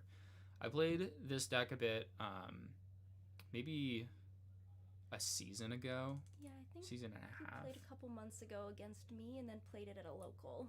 Yeah, and it was cool. Like, it could do its thing, but it was it always played at 6 influence. It felt like there was no way to go plus in that deck, which was kind of a death sentence in certain matchups. So now that's not necessarily the case. Like, you can really rock it forward, and Yeah. it makes a huge difference. But we looks like basically the same opening from Lychee. We have Unmake, play a Witch, and then we have a Broken Promises. Look at the name of that card. I think it's Broken Promises. Yes. Oh no, that's a Dao-Chan card. Oh. Well, we'll figure it out eventually. Got a Frostsworn out there. Yahoo! Okay, yeah, so looks like Bulwark Sword, which is just the replacement for Nerd Sword. Same stat line, except instead of paying 2 when you materialize it, you have to pay 2 when you attack with it. Oh, interesting. Yeah. That makes it a little more costly, doesn't it? It does. It's possible, especially if you have some fractals, which I don't. Ooh, okay, this is another nice way to get rid of the Witch. Primordial Ritual lets you mill 2, is also a floating memory, and as an additional cost, you have to sacrifice an ally. So, unfortunately, milled no float, but you do get to draw off the Witch and then make a float afterwards, so. Not bad. Is what it is. Losing the Conniving Plains is unfortunate for Lychee. Conniving Plains is like a kind of a mainstay card in Genbu a lot of the time. It's 2 fast, mill 2 cards, then if you have 4 or more waters in your graveyard, draw a card in memory, and get a preparation counter. No one remembers the preparation counter. Till now. It's like we're going level 1 Nico, I think? Yep. Yep. There she goes. No good options on the top. Oh, Why did they make you put it on the bottom, man? It feels so bad. It's like Glimpse but evil. It's like evil Glimpse. I've actually kind of wondered if they'll ever put Surveil in this game. It's like a mechanic from Magic where it's like Scry, except you put them in your graveyard instead of on the top of the bottom, which I don't know, might be too good, but I could see it. It's like almost Surveil, except you don't have as much control. So, all right, so let's see. We can play a Snow Fairy if we want to shut down that Frostborn Paladin. However, it is a little spooky because we know that Zero has Freezing Hail, and he did show that to Lychee last game. So there's... thinking about it right now, not a lot of cards in hand is the problem. And Lychee is representing a Cerulean Decree easily. So if Zero goes for the Freezing Hail and can't deal with it, then that's a little scary. Choosing not to, playing a Will to Save. It's a 1-cost floating memory. You may rest your champion if you do put a prep counter on it. So it is true now that Zero is, the way is clear to almost clear. Still worried about Tidal Lock, but almost clear to shoot that Snow Fairy. See what happens though. We're a little bit behind on levels, so I think just choosing to get some influence back first and then actually go and level up to Nico. Let's see. Okay, more diffusive blocks, more defensive tools. Fracture Eyes, Frog, another Frostborn. No float though.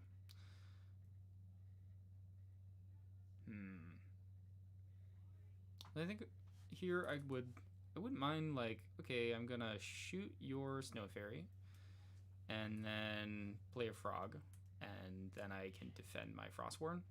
Yeah, and that Taunter is just gonna be so annoying to get rid of. Yeah, Lychee will have to get rid of it unless he has a Snow Fairy. But when he does get rid of it, it will generate a float for Zero, and then you can start going and leveling up. But Zero just choosing a pass.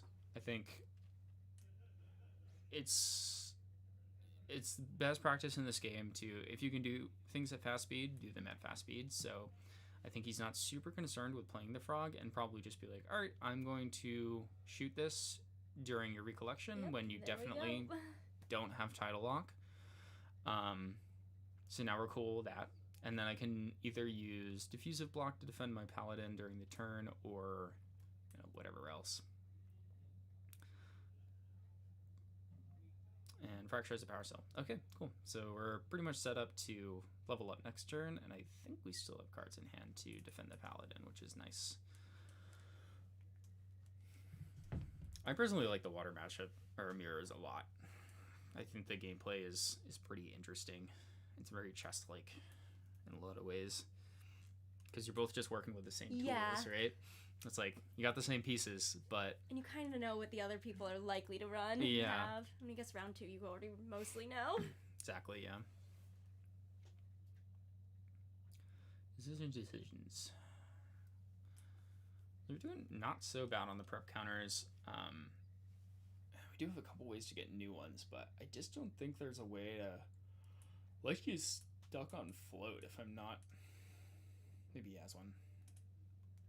Am I lying? Oh, right. Of course. He played one last turn. Okay. Cool. So, okay, just letting the trapper rip. If this gets negated, it's gonna be kind of sad, for sure. But I think he's safe. He gets to keep 2 cards, so. Now I guess you want to clear their paladin. I mean, or you could hit face. Let's see where we go. No, yeah, I'm just going for the diffusive block. I believe this just blocks the next 2 damage it would be able to a unit, and its class bonus floating memory. Oh, So, nice. Yep. It's like an efficient way to keep your paladin alive. Get some float off it. Yeah. It was a little risky. I mean, it sort of is what it is. At least there is still the opportunity for Lychee to get value out of one of his allies if they will die, because he has the. It's driving me crazy that I cannot remember the name of that card. I played that deck so many times and I just don't know. But if an ally were to die like this, he can just sacrifice it, get some value back, also gain a prep counter and draw a card. So, slicing dice prep range. Which is good. Let's see.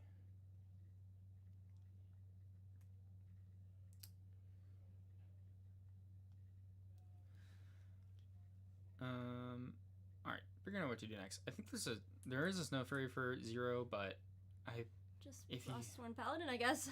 Yeah, I mean, like, having 2 Frostborn Paladins versus having 1 is like so much stronger, because it takes 2 allies to get rid of 1 Frostborn Paladin. So if you, and the only allies that can really do that are also Frostborn Paladins. Yeah. So if you have 2 of them and you kill their only Frostborn Paladin, you're in a pretty good spot. Yeah, it's like so hard for the other person to come back and take out both of them. Like there are things like Tweedledee also has the numbers to make that happen, but it's just like a really commanding position. Yeah. A lot of the time. Undeniable Truth. That is the name of that card. Okay. Were you calling it Broken Promises? I don't know why. I called it like, yeah, that's a Guojo card.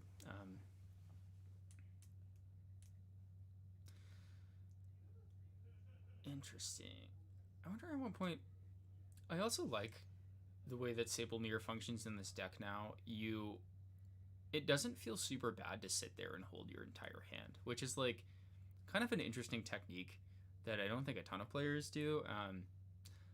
I noticed that like, so in Magic, right, it's really, you want to use all of your mana every turn. So you want to do the maximum amount of things most of the time. And I think a lot of other card games are kind of like that too. Whereas in Grand Archive, sitting there with a full grip of cards, timing is like very, very important. And there's totally something to be said for just like staring at your opponent with a ton of cards in hand and threatening, like, yeah, you know, if you play out your entire thing, I'm gonna materialize Sable Mirror and gain 9 lash counters right now, or I'm gonna negate 2 of your things, right? Like, you gotta put the fear into them. Another Library Witch. Kind of interesting. I mean, I get cycling the card. Yeah. I guess it's cheaper, so you get more out of Sablemere, but I thought Lychee might go for a frog because the frog has 4 powers, so it would either be both Frostborns into it or one Frostborn and then Nico? Yeah, Yeah. the sword. Exactly. But we're gonna like the Spider-Man meme here. He's got okay, so doing it only for 3, which is fine.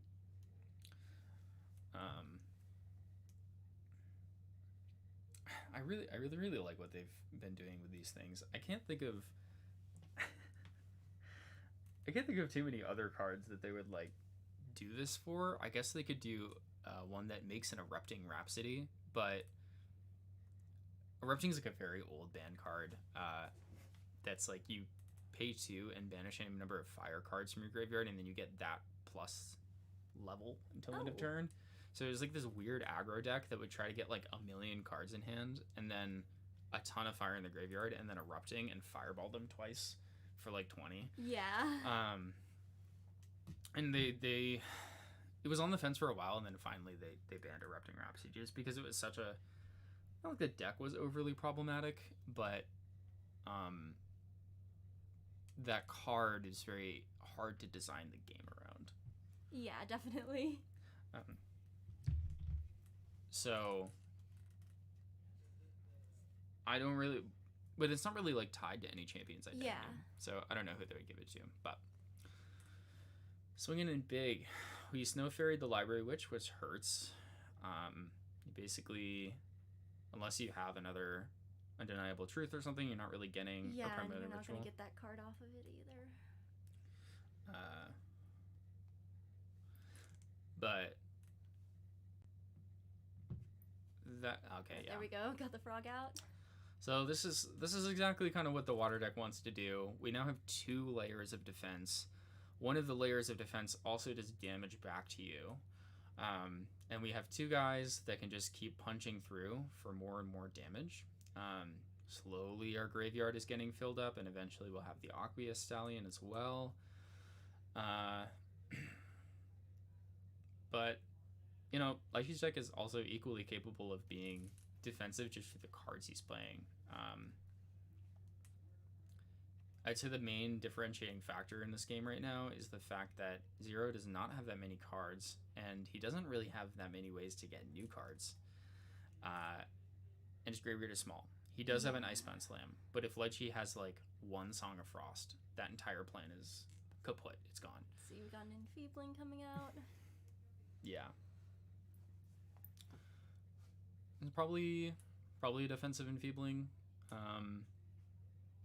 So now if Zero is like, okay, I'm going to Icebound Slam, Lychee could be like, okay, Enfeebling negate, and then you get nothing. Have a nice day. So sorry? Yeah. Can also play Frostborn here. Or Taunter. Definitely thinking about it. Yeah, I'm thinking about it. Frostborn here is like, okay. Yeah, I think the Frog is the right call. Because that just goes back to what we were discussing with now Nico is trying to attack Lychee. Yeah. Instead of, oh, just dump it. Okay. Both of them. Well, that works too. It's kind of a risky for the, actually, yeah, it's pretty safe. He knows that he can't get title locked, so he's just going to let it happen, and then now there's a lot of things in the way of getting slammed, but I don't know. Zero might just do it anyway for the value. Like, you get hopefully a bunch of float into your graveyard by doing this. So I think it's totally fair to just let the slam rip and make it hit a frog or a paladin or whatever. Yeah. Let's see what else. So you can go kill the frog with the paladins. Then you would have to slam the Nico. Yeah. You just don't have a choice, unfortunately.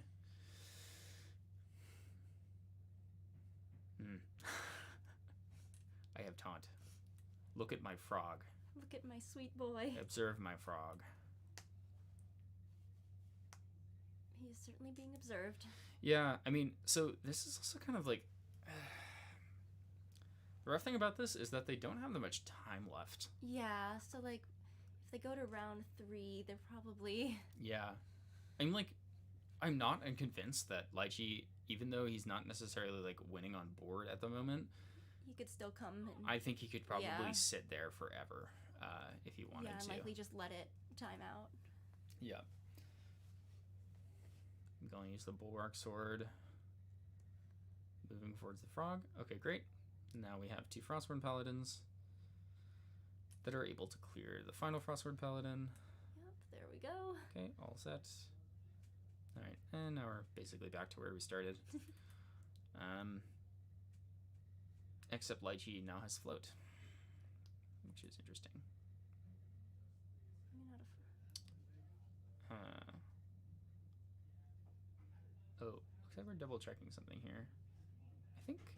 Thinking about. Enfeebling Orb. Interesting. Just to like defend the Frostworn? Or It wouldn't defend the Frostworn, but it would ideally allow. So now, if Zero wants to do something, he has to put his whole hand down. That's mostly it. Gotcha. I understand the line of thinking. It might have been a little premature. Like, I don't know. Could have waited until we saw the frog specifically, or we saw whatever it was. But okay, Temptations Facade just to draw, set up for the Magebane Lash later.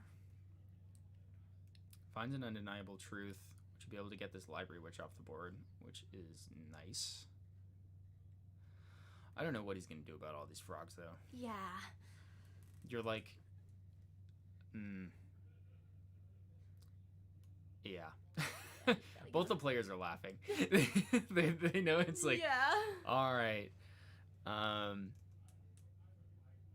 think at the end of the day, what you can do, okay, if you're in this position, you have to Sable Mirror for a ton. You make Magebane Lash, and then you keep hitting through all of the allies. It takes 4 turns, but you do eventually get there. Yeah. You can Smoke Bombs the last one. Do you think there's a chance like you can just kind of sit it through and just stall it out? That's the only other option. Yeah. I don't know. It will get out of control. Yeah. Soon. Yep. Okay. Here's the Tweedledee. Because there's just going to be a lot of this. And then now you can hold and place Cerulean Decree to keep that thing alive, but... Yeah, if anything, you can kind of just wait for the clock to time out. Yeah, you're not really gaining ground, and now you're getting Enfeebling as well, so you're not going to be able to defend the unit. Yeah. Which is too bad. I actually wonder if it's smart to just go... Sable Mirror. Like, in response, put down 4. And take the lash counters in the slam, because there's like, I guess he's bluffing Tidal Lock, but there's not much else outside of that that you can really do.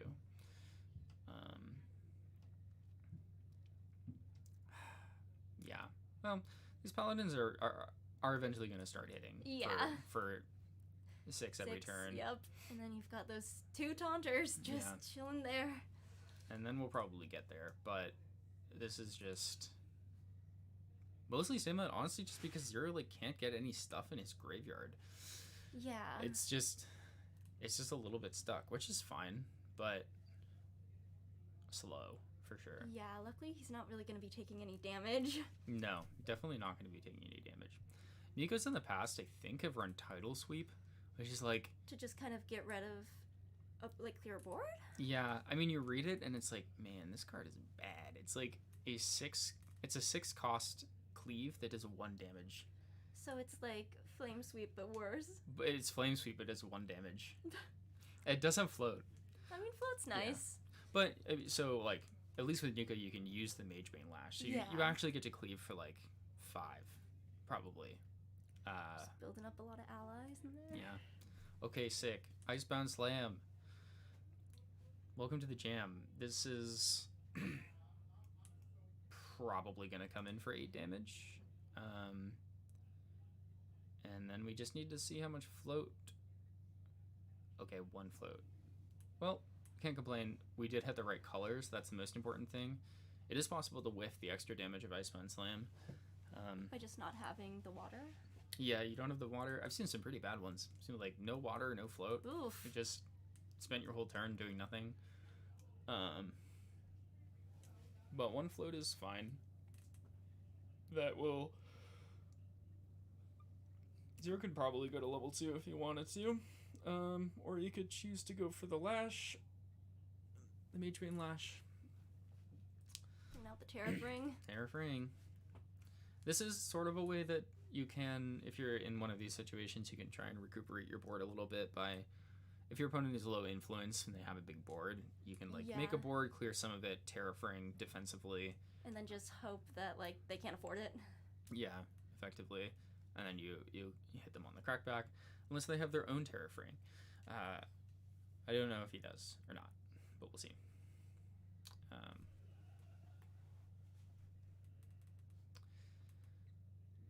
I'm not exactly sure how many preparation counters Nico has as well, but Slice and Dice is also like an okay way to clear board. You just go in and hit 2 allies. And if I'm not mistaken, I swear I always get a little confused about this, but you can, with Slice and Dice, the second part of it, you can go directly, it puts it directly into intent. So you can bypass taunt with it. Ooh. I don't think you can bypass intercept though. Yeah.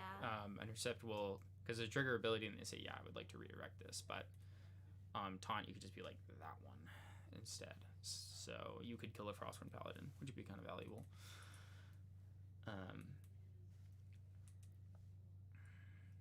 Okay, so it's Storm of Thorns, and Nico is so good at stalling games. It's nuts. Do you think that's probably going to be Lechy's play here, is just to stall it out and hope it hits time? Yeah, I mean, you don't want to die. He's successfully stalled. It was 14 minutes. He stalled for 9 minutes and taken 10 damage, so that's 1 damage a minute, which means that yeah, we only got 5 minutes. He said 14 life, so if he continues to stall 1 damage a minute, we'll go into time, and he'll be alive. If he can just keep stalling that, then I think he's good. There's also a really brutal Regalia that Water Guardians have. Usually you see it mostly in Nico, sometimes in Tony. It's called Vaporjet Shield, I think, and it's just a 2-cost unit link thing, and it says if damage would be dealt to target unit, prevent 1 of that damage. So it's you just become this crazy tank, and you play Storm of Thorns, and now you're blocking 2 damage, so it's as if you're always under Resolute Stand, especially when you're getting hit by little guys. Fortunately for Zero, they're not really little guys. It's mostly 3/4s, but here comes 2 Spalling Cleanses to just undo the turn that Zero did. Very nice. Nice, just some more stalling for you. That's what I'm saying. It's good. It's actually super unfortunate that he didn't hit 2 float from that Icebound Slam, because he does have a Ravishing Finale in hand. Yeah. Which means that he could have gone Slam, Finale, which has been really strong. But here we are. Just going to go to Nico 2, so now we have 25 HP. No Serene Spirit, though. So, yeah, just play some more Frostborn Paladins. I mean, keep in mind, too, there is also overtime.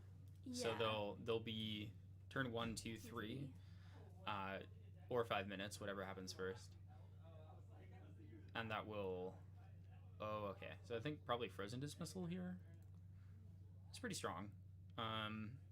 Frozen Dismissal just makes you pay 4 extra for an ally, or it's negated. And... Yep, there she goes. Yeah, there she goes. Can't pay 4. That's okay, but I mean, you're still making 0 use cards, which is kind of what you want. Yeah.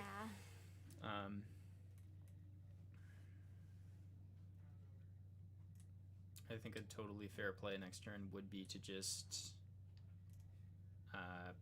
take out the Vaporjet Shield and sit there. because it can really affect the numbers on that Ravishing Finale and how much you actually end up getting milled out for. Um, let's see. So I don't know how many cards are in Lychee's deck, but I have to assume that it's probably around 40. So if he took, there's no lash counters on Nico. Is the problem? He did. No, that's not true. There has to be lash counters because we did do Sable Mirror at one point. I think you need to be hit for like. I think he basically just needs to put him to 20. Yeah. If he does 20 damage to him with a Ravishing Finale, or makes his life total 20 with a Ravishing Finale, probably win the game. We're getting up there, so. Yeah, the walls are closing in. Yeah. It's fine. We're finally able to like send these allies. And interestingly enough, finally the stallion. It's time. Horsepower. Wonderful horse. This card also saw some early play in like fractals before people like. Oh no. Okay, so I think time was called for the other players, but the stream is on a different time, so close, almost scooped by accident. Yeah, it was just played and like, oh, okay, no, wait, I don't know what's happening. Is he scooping? Or is he just? I don't know. I can't tell. I think maybe one of them conceded. Yeah, what is? It was possibly the case that either time actually was called, and our timer here was a little bit off, or it's just that Zero's like, I don't know, I can't get through to you. Like, yeah, we're just gonna run out of time. And we're gonna go into overtime, and do you think if they went into overtime that Zero could potentially kill him? He did keep this Terrafring around for a long time. That's true. Zero had no more Enfeebling Orb. Lychee can kind of like hang on with Cerulean Decree. Like, Lychee's never winning this game, no way. But there might have been a world where he actually managed to survive, especially if he brings up Vapor Jet Shield. I don't know. That was an interesting game. Definitely interesting when they mirror each other. They definitely run the marathon, but it's like the first game was the momentum was so completely on Lychee's side. Yeah, it's hard for Zero, I feel like, to get through to it. Yeah, like he just built up the wall, and then kind of the same thing happened with with Zero in the second game. So anyway, thanks for watching. We'll be back with round 3 in a little bit, so don't go anywhere. I'll probably see you in just a few minutes, actually.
Can you still hear me though?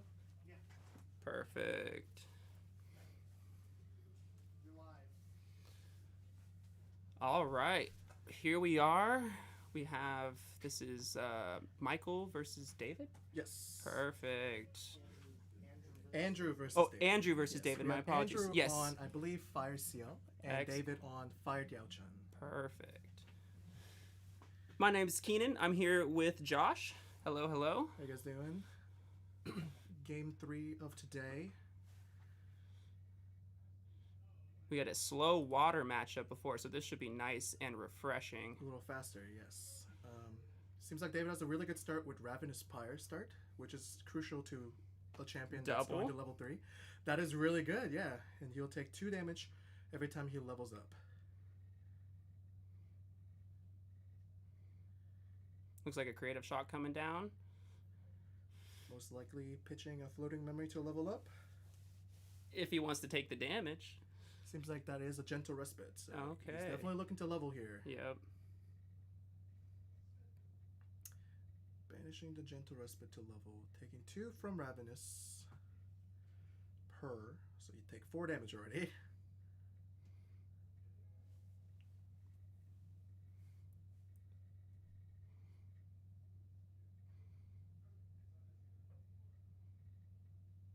I don't know how much you know about this matchup, but who do you anticipate winning? Oh, man. Well, it looks like, I mean, CL's going to be tough to just damage out unless he's got a great start. Mm-hmm. If he can just keep the fire going before he gets to 3, Mm-hmm. there's a solid chance that the aggro will take this matchup. Okay. But if CL can manage to get to 3 without taking too much damage, he can turn the game around real quick. Yeah, and it seems like he's also in the Serene Fire, so as Guardian with 30 base health plus the 6 heal, you're looking at 36 health threshold, which is pretty tough for a lot of aggro decks to actually. That is a hard number to get to. But the 2 Ravenous Pyre start is very, very good for David here. It's going to make him hesitant when leveling up and have to be way more careful about the lines. For sure. Diao-chan's usually like leveling as soon as possible, but instead it seems like he's taking a slower approach with the Everflame Staff materialization.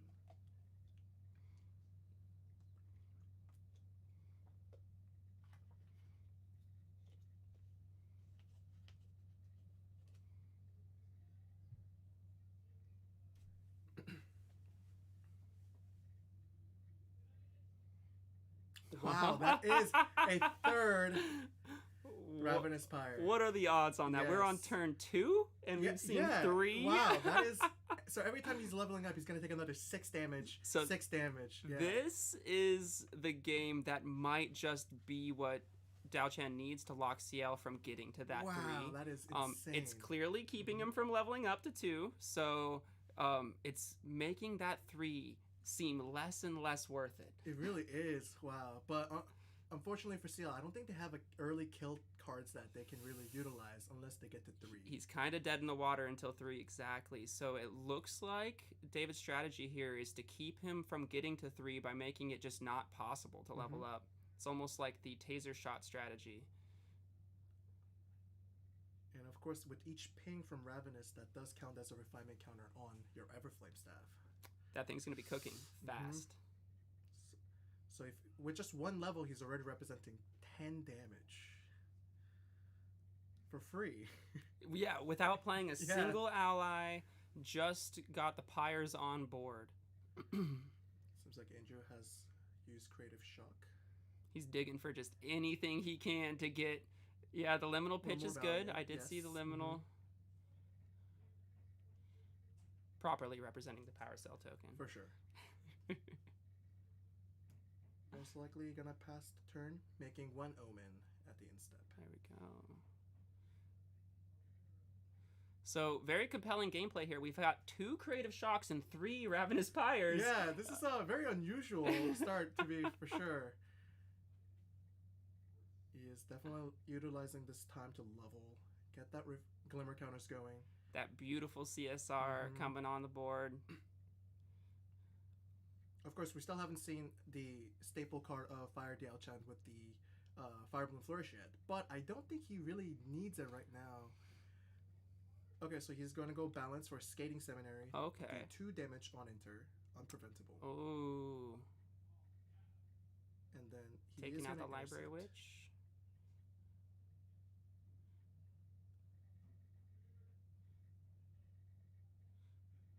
Seems like he's gonna pass here with just the one swing. Now I wonder, is taking out the Library Witch necessary there? Because unless he intends to put out more damage with allies next turn, it doesn't seem like that card draw was necessarily something he needed to give him right now. Okay. But we'll see if maybe he plays another ally and that intercept unit then became relevant. Seems like he is popping there for Flame Staff right now. Okay. 4. Yeah, not hesitating. The damage is on the board. He's got 16 damage already. Wow. On CL. That is crazy. And CL just made it to level 1. For sure. And then he seems like he's doing the level 2 effect to draw this card and then draw into memory. So he's pitched 1 liminal so far. Oh. If David did not start 3 Ravenous Pyre, this will be a very good start for Andrew. Yeah, but we've had the Goldilocks scenario of 3 Ravenous Pyre this early, making the level up so tough. He's so within kill range here. It is very tough. I wonder if he's still gonna force his way up to 3 using Dungeon Guide here, so that he can still get that extra health. How much life would that leave him? He would take 6. He will go to 22. He will still be at 8 health with the Syrian. And then he still has Serene, so about 14 still damage needed.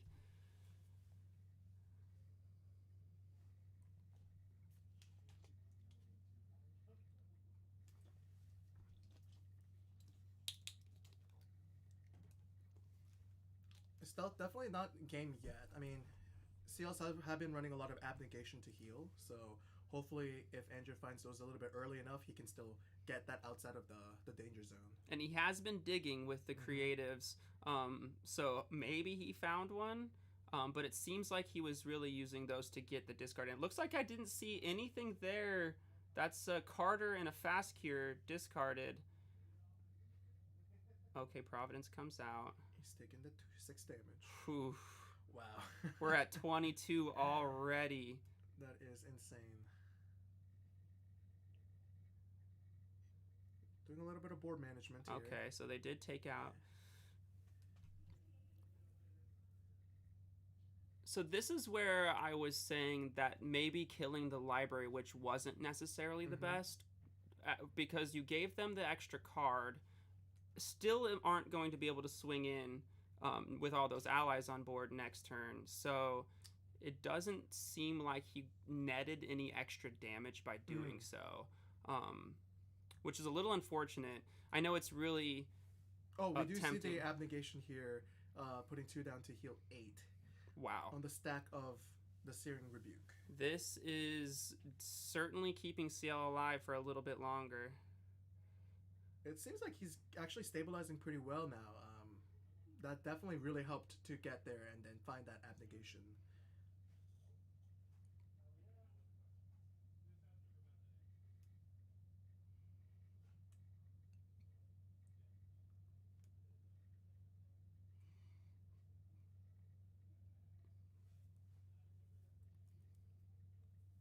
Nothing but guides on CL's board right now. We got a Dungeon Guide and 2 Liminal Guides.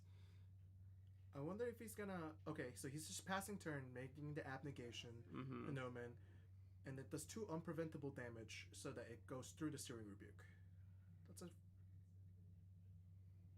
I wonder if he's just gonna bring that Abnegation back with the Amor. And heal right away. Exactly. Like, just try to keep himself in a safe distance. It seems like that might be the play to make, because as soon as you are out of the initial range? Yeah, that initial fire range. It's really hard to dig back and get that damage again. The fire aggro kill turn happens quickly, and if you can't find it, CL will drown you. So it's really difficult to see Dao Chan lose that early lead there. Yeah, and it seems like he's struggling to find that Fire Bloom Flourish, which really hinders his play to continue to replenish his Glimmer counters.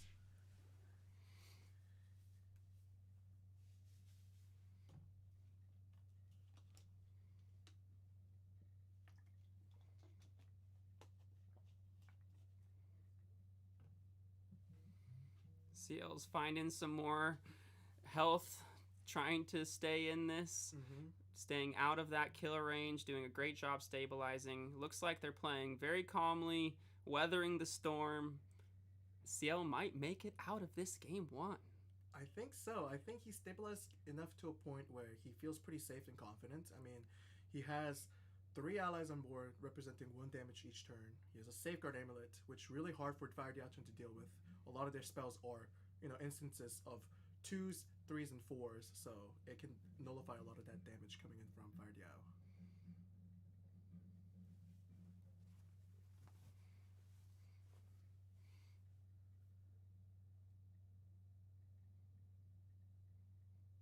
Now, what was CL looking for when he checked the fire bin there? It might have been maybe kindling. For Okay. How many he can use.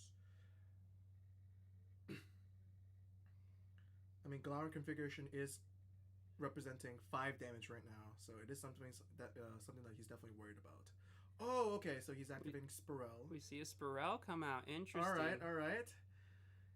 He might have been actually checking for the reserve cost now that I see. think about it. Yep, that makes sense.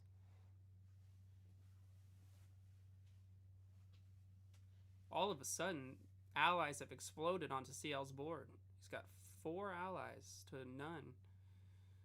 Spirel is one of those cards where it does a lot of damage on enter as well and prevents you a little bit of protection with the negate. So it's a very defensive and offensive card at the same time, which is, I think, what exactly Andrew is looking for at this moment.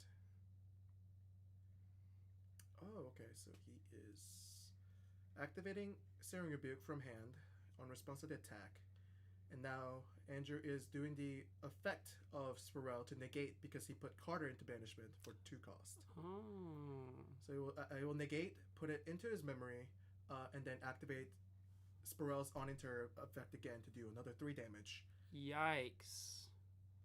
So he can continue to loop this as many times as he wants if he chooses to banish another card with effect, which seems like he is doing. So did David just walk into that, or did he try to trigger that to try to expend it? So I think he looked at the graveyard on purpose to see what the reserve cost for Searing Rebuke is.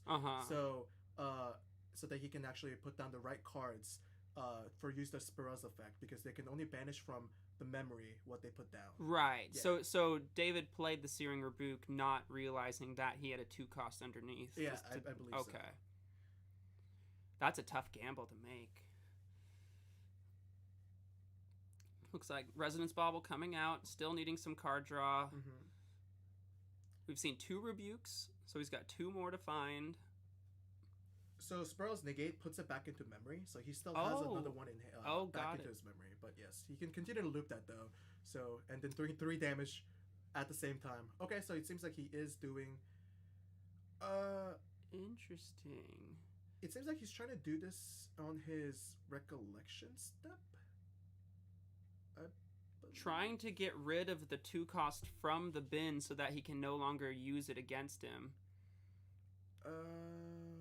Yeah. That is interesting. And it seems like Andrew is releasing his spirit so that he can't fire Resonance Bauble. Oh. Wait, he just did Fire Resonance Bauble anyway. I don't think they caught that just yet. Also, he couldn't have activated Galarian configuration. It's a slow speed. So he couldn't have done it pre-rec either, but I don't think neither have caught that. See. Both of those effects yet. Let's see if either missing those triggers really matter towards the game plan here. But yeah.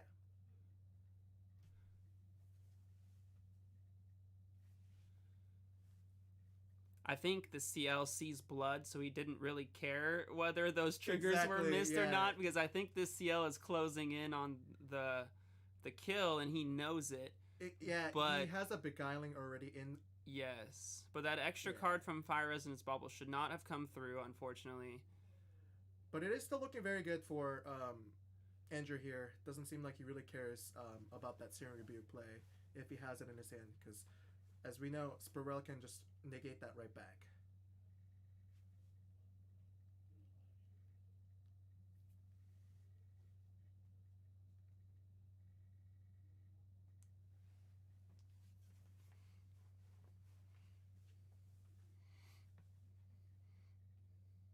Yep, and it does seem like Andrew takes game one. Yes. Wow, I did not expect that, especially with the 3 Ravenous Pyre start, but he was able to stabilize and get to his top end pretty quickly. I think Dao Chan hit the nitrous just a little too soon, and he ran out of an ability to close out the game. And as soon as Andrew knew that those Searing Rebukes were the threat, he took care of those right away. As quickly as possible, yeah. I mean, Fire Dao Chan is one of those decks where if you don't do damage every single turn, you'll kind of start to fall off. And as we saw, he didn't open a single Fire Moon Flourish, so he wasn't able to utilize his Glimmer counters.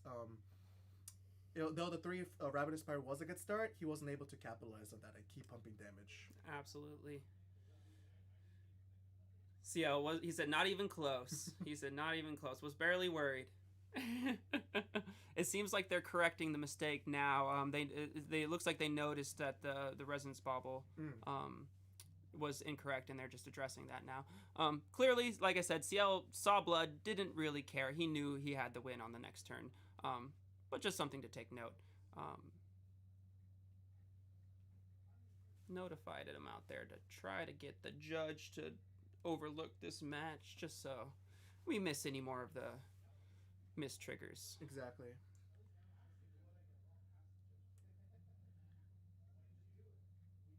In terms of the side, what do you think any both players would bring into this matchup to give them an edge? That is a good question. So we're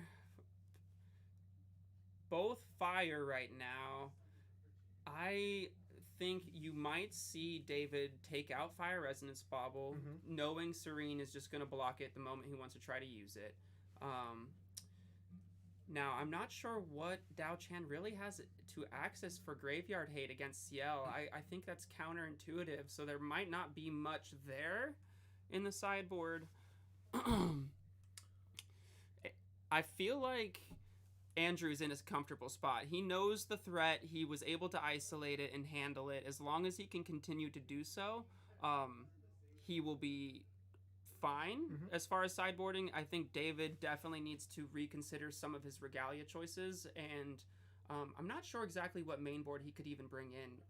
I feel like Dao mostly sides against some of the non-fire decks, so this is tough to make adjustments for.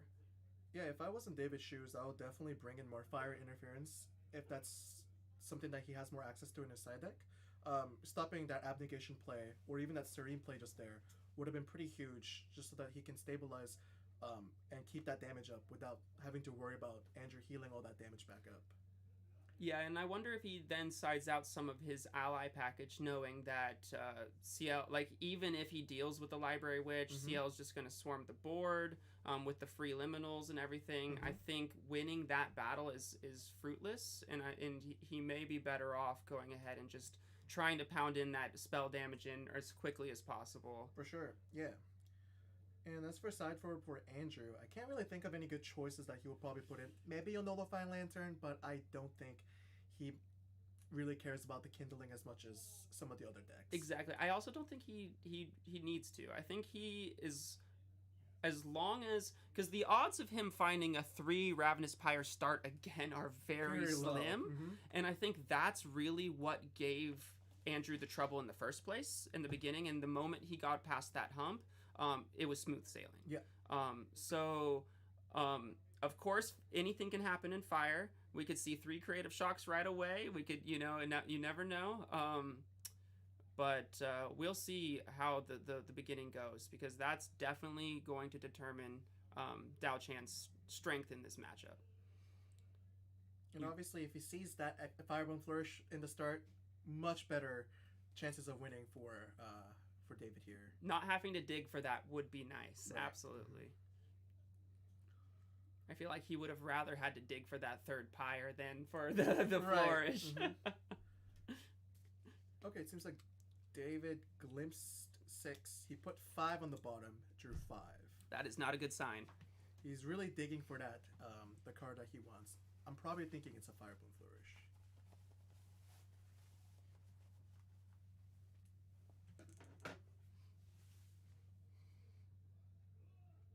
Okay, so he's activating Ignis Dew. Ignis Dew comes out right away. Oh, and he put a Searing Rebuke down, so it might indicate he has multiples of that. Or That's a very fortunate Yes, banish. mhm. Yeah, it's one or the other. He either has a couple of them, or that was or that was unfortunately- very unfortunate. Okay, so he doesn't have a Fire Bloom, but he does have a Fractal of Sparks. Okay. This is still looking pretty rough. Ignis Dew into Fractal of Sparks is quite nice though, because where you lost the influence you gain with Reservable, it helps regulate, but it's not quite enough. Obviously, fire needs as much influence as possible. So Right. And you do get that effect of, representing 1 damage every turn. it's like a fake ally. Yeah. Okay, so he chooses to materialize Everflume Staff. Again, going with the same line as last game. I think he just drew into that Firebloom Flourish, though. So that I is... do see those Yeah. fireballs twirling. He's holding. Yep, there Well, it is. there he goes, There yep. it is.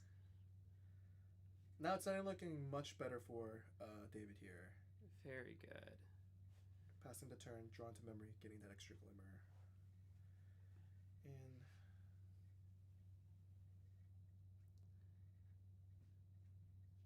Looks like the creative shock coming down again. It's looking pretty similar, minus the pyres to game 1. We discarded there a stalwart, so we got floating in the bin, ready to go. and there it is. And so it begins with the omens. Yes. Oh, is that? Re-rec. Oh, He's blinding another creative creative. shock. Okay. Pitching 8. He did find a float with the Gentle Respite. Oh Wow. my goodness. That's another double creative shock. Last time they got float liminal, Yeah. right? And now we got float this time. That is just perfect creative shocks. This is looking really solid on Andrew's part here.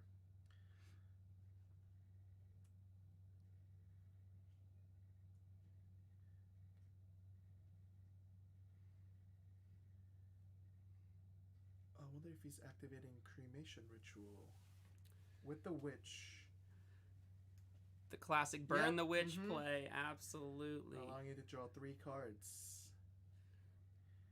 Oh, he has recycled and went through so many of his deck at this moment, so it's looking pretty good. For turn 2, not bad. And then obviously omening the creative to get just even deeper into that deck. CL's doing fire things right now. Oh, okay, that's an Infernal Vessel. Hey. He's trying to stop some of that damage that, CL can pump out towards the end game. 1 ping from the Firebloom, giving him a refinement counter.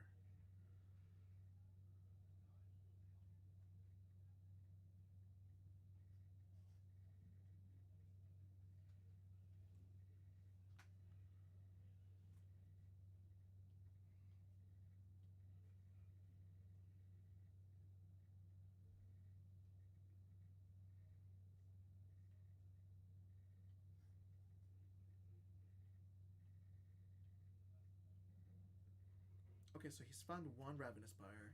He's going to do the on-enter effect to draw and discard.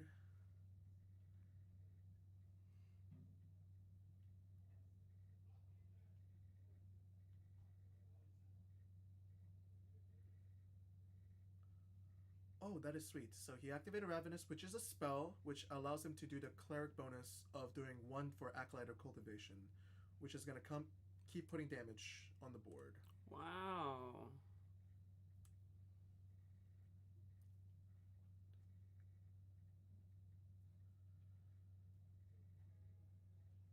Dao Chan has quite the board of toys right now. He definitely does. Wow. 4 for Fantasias on the board.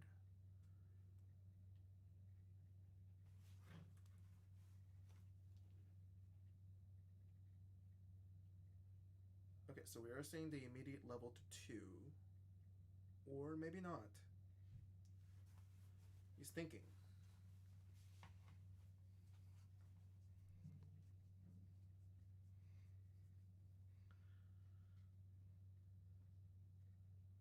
A third creative. Okay, wow. Andrew having no problem Oh, finding wow, those creative okay, floating yeah. He did every time. Wow, he did this on his on David's instep, hoping to find that extra float, and then he did, which really rewarded him at the end. And now he gets to do the effect of CL level 2. Obviously, discarding and drawing to memory is equal to amount of omens you have. CL's doing a little gambling. And then he had the Limino Guide already, Yes, ready sir. to go. I wonder if he's gonna level up this turn with the Dungeon Guide. I mean, he's already seen a lot of his deck, so chances that he has the Dungeon Guide is pretty high. This is explosive turn here. Mhm. CL just took an insane influence swing here. The level of influence that Andrew has right now, it is very, very high.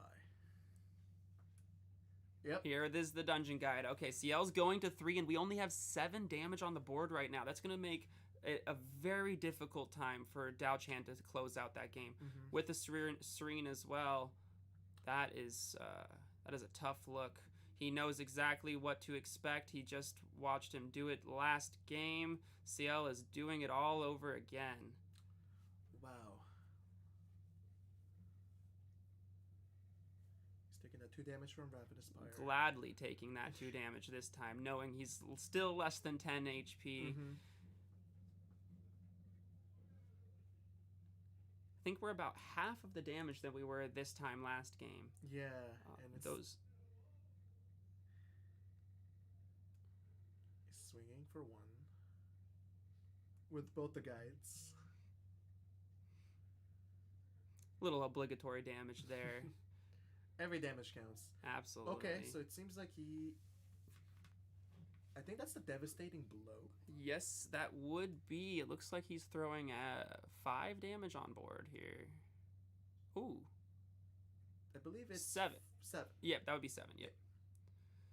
And then he's making that into an omen to doing 2 additional unpreventable damage. That was a 10 damage turn. I believe so. Wow, that is a lot. Okay, seems like we're activating Abnegation here. Minus the 3 from Inferno Vessel, you do heal for 5.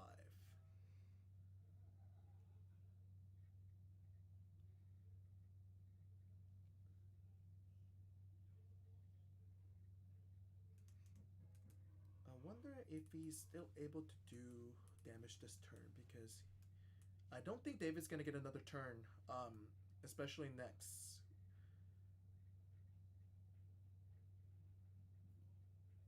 So you're telling me Dao Chen has to do 20 damage this turn or he loses the game? I believe so. I mean, Dao Chan's only at 19. He's already taken 12 damage so far. Seal can easily pump out another 7 here. He can make the devastating blow back with the Amour. It's looking pretty tough. I mean, also with the Serene release, he can heal for another 3.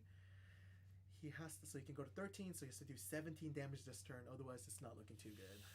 That's a tough number to get to. We already saw a Rococo. Okay, so he is still trying to pump as much damage as possible here. But will it be enough?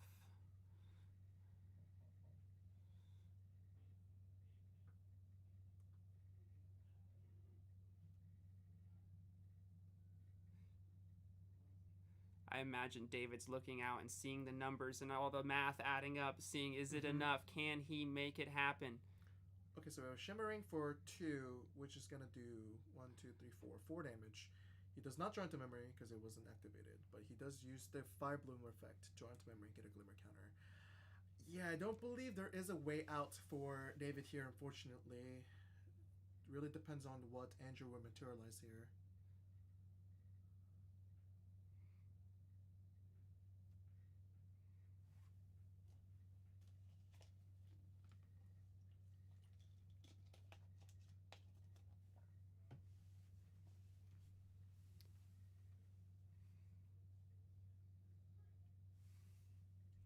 It may be setting in, realizing can't quite get the damage needed. And next turn spells doom. Oh, Safeguard especially with the safeguard coming out materialization. just to be safe, it seems. Definitely not needed, though. Okay, so it seems like he's activating another Shimmering Refraction for 4 before Safeguard comes out, draws into memory. But I don't think there's anything else that he can do here for that extra 3 damage. We're spent. We have 1 more damage with the Fractal, and that's about all that he can do. Oh yeah, and it just seems like Andrew is going for the kill with the Beguiling Coup. He's putting him out of his misery. He's not going to make him waste any time here. Bringing out the swing, doing it all over again. Making those extra omens. There's the fist bump, and game 2 is over. That'd be a 2-0 for CL in the Dao Chan CL matchup. What a game. What a game. 30 minutes. Wow, that was a lot quicker than I anticipated. I mean, we did see fire versus the duo water matchup prior. This was much quicker for sure. Yeah, I loved casting a quicker game like this instead of sitting through 2 water decks that are trying to mill each other. Doing basically the same thing. Right. Yeah. No, this was an entertaining matchup. Dao Chan definitely set up properly and had a chance game 1 with a little bit of luck. But it just CL proving to be too much, requiring just too much damage too quickly, and CL just coasted to level 3, and once you're level 3, he knew exactly what to do. Yeah, it's very tough for aggro to come back, especially against Guardians or anybody with more than 25 health. And then Andrew just being on that Serene gave him that extra cushion he needed. The Guardian health pool is a tough one to get through for aggro decks, absolutely. Unless you're running Warrior with like a crazy Rending Flames or something, that's a tough one to get through. So, well done by Andrew. Well done in the matchup here. And looks like we'll be going on to round number 4. It should be our last round for today. That would be the last of Swiss, absolutely. Then we'll be top cutting to 4 after this. Well played, gentlemen. Well played. Still 30 minutes left of this round, so there's probably plenty of other games still cooking. Looks like Nolan over there in the corner's got something going on. We have a lot of great players here today. I'm very excited to see what else people have to bring. Yeah, absolutely. I'm interested to see what the final match is going to be before Top Cut. Do you have any wishful thinkings or hope? Like, what would you like to see in the Top Cut? Oh boy! So there's so much water here today that I don't think we can avoid seeing either a Genbu or a Nico. One of those are almost certainly going to be there, but who are they going to play? Is it going to be a water mirror again? Can we avoid a water mirror? That is the question. I would like to see not a water mirror in Top Cut, but it seems like it's might be unavoidable at this moment with so many people playing Nico, which I was really kind of like shocked to see. I did not anticipate a lot of Nico players here today. Nico definitely came out of the woodwork. It's funny, at locals recently, people have not been playing Nico at locals. We saw a lot of Genbu, obviously CL, Arisana. There was a bunch of other decks at locals, but people were keeping Nico hidden. It seems like today they just like to bring it out, give it some sunlight, and show off what they've been hiding, what they've been prepping. Yeah, it's definitely interesting to see something really unexpected. I was also anticipating a lot of Wind players here today, a lot of Sirius, a lot of Tristans, but those Nico players are hiding. They have a strong fan base, so they always love to see a comeback, and especially with the new Proxia card, getting access to Icebound Slam. That will do it. When you unban one of those cards, the people will flock to them. Absolutely. I feel like Nico fans were just waiting for the opportunity to play her, and as soon as something like that happened, it's a green light for all of them to come out and show us what she can do. Nico's definitely making a good stand here. Definitely surprised that we're not seeing more Tamer. I know Gojia and Seryu have been really doing well, and I feel like they actually do pretty well into that matchup as well. So it's interesting. It's clear that people weren't expecting the Nico, because I feel like then you might have seen more Seryus. But walking around today, I don't think I saw any being played. I don't think I've seen a single person playing Good Seryu today, which might be a good sign for a lot of these folks who... that deck has been very oppressive. So maybe like a sigh of relief for a lot of these players. Yes, a breath of fresh air. Yeah, absolutely. Hopefully that is the case. Yeah. But let's see where we're at for the rest of this round. Great. Where is...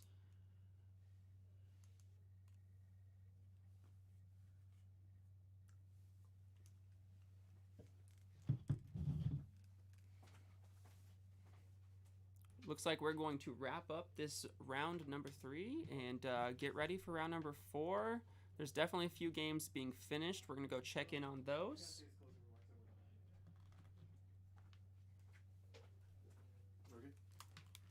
Nice. What a game.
And we'll just let him know when to start. Mm-hmm. Oh, this angle is kind of hard to see the cards. I didn't realize. They have 2 feed. This is They live have right this now. one, and then they have a closer. Is this live right now? It's not. Yeah, let me Oh my gosh, step this is behind so you. crisp. We're live right now. Oh my goodness. All right, welcome back to Curio Store Champs. We have round 4, pairing against Arrow and versus Well Sheba. Yeah, I'm excited for this matchup. And me too. It looks like these are top tables right now. Mm-hmm. So these two are projected to face off probably in the top 4 again, depending on how tiebreakers go.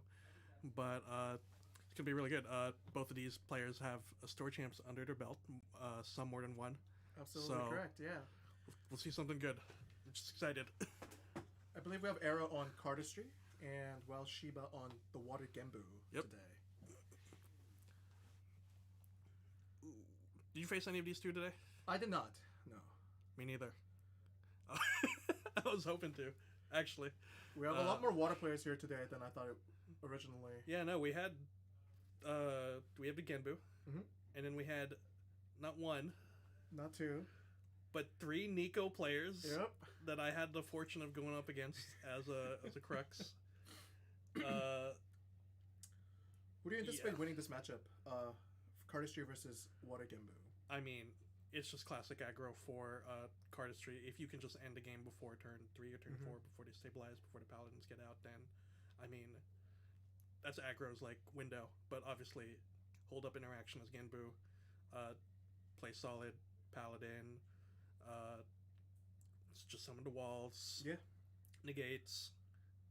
You'll eventually stabilize. I think they have their 1 out for like smoke bombs, I guess. But other than that, I mean, I feel like Genbu, especially with Marcus piloting it, Mhm. well, we'll see. We'll see what happens. Yeah, Because and- anything can happen. Water just has a lot of defensive tools that they can utilize against a lot of aggro decks, and especially Cardistry being like a Mhm. slower aggro deck. And it looks like this is a pretty good start with a turn 1 Arthur. Oh, I love to. We always love seeing that in an aggro start. Shoot. Okay, Over so here. I wonder what the turn 1 play is going to be from Marcus. Definitely seeing that Frostworn Paladin might be a good sign here. Yeah, I mean, you gotta respect the Arthur already coming out. Cardistry can fill out their boards so quick. Little fractal range showing. So What is in view, this? they're both fugues, I believe. Fugues and yeah. Okay.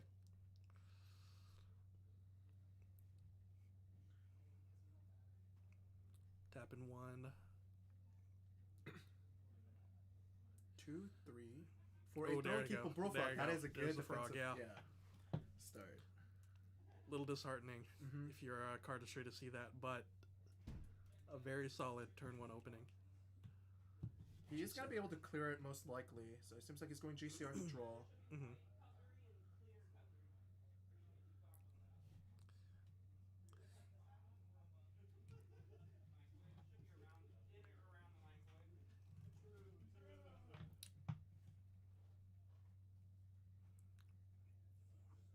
I wonder if Nolan is going to commit to clearing that floating Mhm. memory here.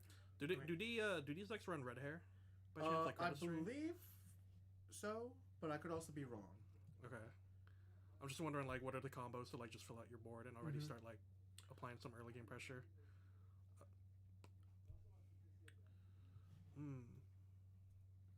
But that's also a very good card that he can utilize. I believe that's a 4 of hearts. Is that the 4?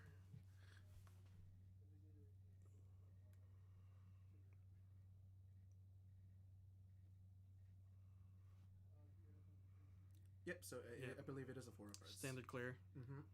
He's going to clear, and he's going to bring back an ally out. Might be the 2 of hearts that he brings it out here. It really depends what he has in memory. Okay, so he's going to bring out 3 of hearts, which is also a good tempo swing here as Mhm. well. Which is going to be coming in Pretty good for early game pressure. Yeah. 3 damage.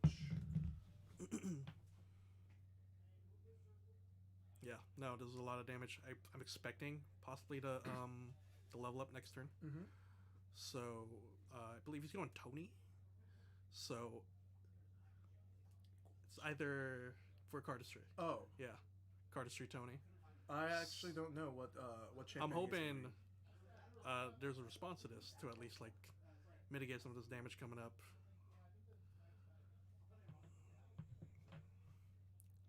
As for Marcus, he's probably going to be looking to level up here with that throw capable frog. Start getting his dumps and then start getting his quest counters on the Gembu. How much influence does Arrow have? It's hard to see. It's hard to tell on stream, especially with the card sleeves. I know. Okay, so he's not going to level wow. up. He's going backup charger instead. Okay. He's choosing to back up. Using a fractal. I wonder if he's doing this place because he knows that he has a Fracturize in hand, so that he wants that extra fractal on board? Possibly. Yeah, but do you not respect the damage from Arthur and then 2 allies out on the board? This is pretty... with like perhaps like an impact hammer. Well, if he has that extra Fracturize, maybe he's looking to Frostborn Paladin. But I believe also there was a mistrigger on the Fractal of Rain. I don't know if either that's players true. have caught that. That's true. Okay, so yeah, it seems like he does wants to use a Frostborn Paladin. Okay, you should be safe for now. Oh, clearing Arthur. Yeah. Arthur. Yeah. Now, Frostborn Paladin is a pretty sticky ally, obviously for water players. It's question 2. If you're playing cardistry, are you using your allies to get rid of the paladin, or are you just gonna go swing for defenses? Especially when a water deck is holding that many cards. What do you think? Are you just leveling up here, or he might be going for more influence? It's really hard to say. I don't know him leveling up would accomplish anything here. So. Yeah. Tough to say, but it's either Tony or you possibly like bring out the hammer. Yeah. Try to pressure out more damage. All right, there's the hammer.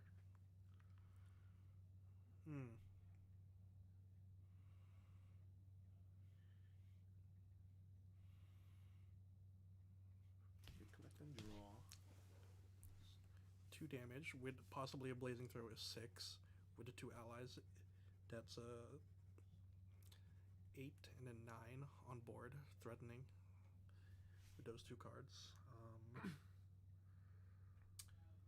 You could also try to Heated Vengeance Blazing Throw, which would be presenting, I believe, lethal on board. That is lethal on board if he has that, but we'll see. The water just has way too many cards that if you kind of swing for defenses now, you already have run out of gas if they have a response.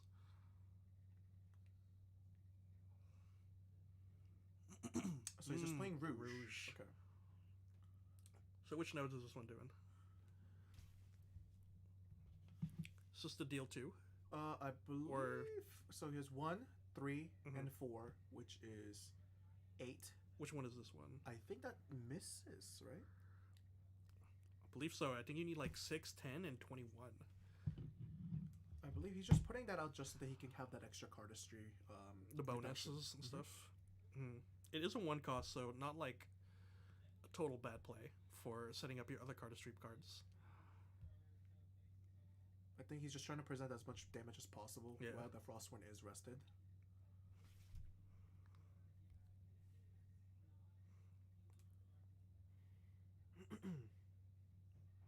Ooh, and there's a red hair. Okay, so I believe it was he did the red the hair Rouge just to enabler. enable.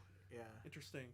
Now, question is, what do you do now? Are you swinging for the paladin or are you swinging face? It's tough to say. I mean, especially if you only have 1 Frostborn Paladin out. Yeah. Is it that threatening, or, I mean, he could continue to push for damage here. Yeah. True. And it's not like he's going to swing into paladin anyway. This is just a free damage for possibly 4 of his allies. But just from that ally damage, yeah, he is. Let's see what he chooses to do with the red hair. Yep, he's going to be swinging 3. This will take him to 6. I believe he's going face, yeah. Does Wild Shiba have a response? Nope. It's going to take it on attack. Pitching. A Noir. Or not a Noir. Noir. That's a spade. 3 spades? 3 spades, I believe. Yeah.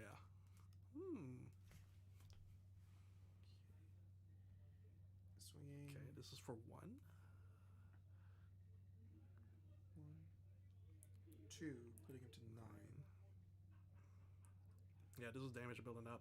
I mean, if both of these swings go through, he's already going to be at, I believe, 10?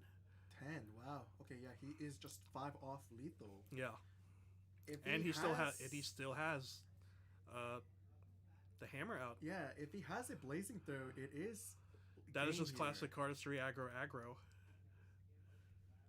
I wonder if he has a negate here that he is considering using, or even like maybe like a Cerulean Decree imbued. To Cerulean, that would be good. Perhaps like a Song of Frost, maybe. Could be also an option. So he is Song of Frost. That does hurt it because he won't take I believe, the 3 damage from the on attack of the impact hammer. Is that I believe you can choose to let them take the on attack, and then on the damage step, or you can do Song of Frost. But I'm not sure if. Oh, that makes sense. Yeah. If either of these opponents will catch that. Like you let the on attack of Trigger. heated resolve, and then you. Oh, there you go. We Yep, got I the believe judge. we're asking judge. 1. Is that good?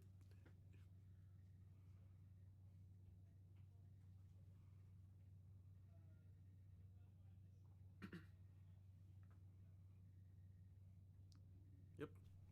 Let the on attack resolve. He will take 3 damage, and then Song of Frost happens, but still has the hammer out at 2 durability. Yeah. So it's still looking pretty still good. a potential swing and a blazing throw, perhaps. I'm curious why he Song of Frost did the impact hammer swing, not the red hair.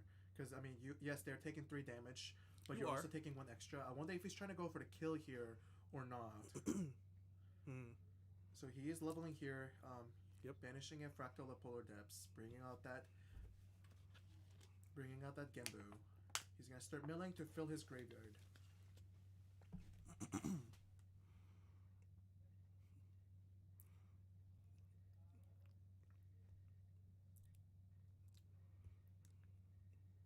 This is interesting. How you're gonna stabilize this? Ooh, it does mill the gentle. Oh, okay. So that is a floating memory he has. So what's like the game plan for Genbu at this point? Are you just kind of He has building to the wall, or you stabilize. start to like just clear allies with your paladin, or how do they usually deal with these? You might have to leave it up, just because if he chooses to swing into Red Air here, it is you're leaving yourself wide open, and you're only at 19 health, so they can just utilize that. Heated Vengeance, Blazing Throw, all of that with the allies still on board too. Yeah, exactly. Yeah. Assuming you don't have interaction in hand.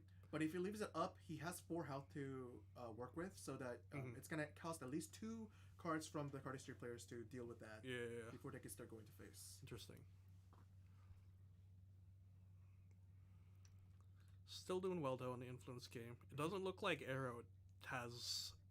He's running out of influence. I think he's at like 4 or 5 at the moment with only like 1 in hand. So your window of opportunity is kind of closing in. It's closing. Yes.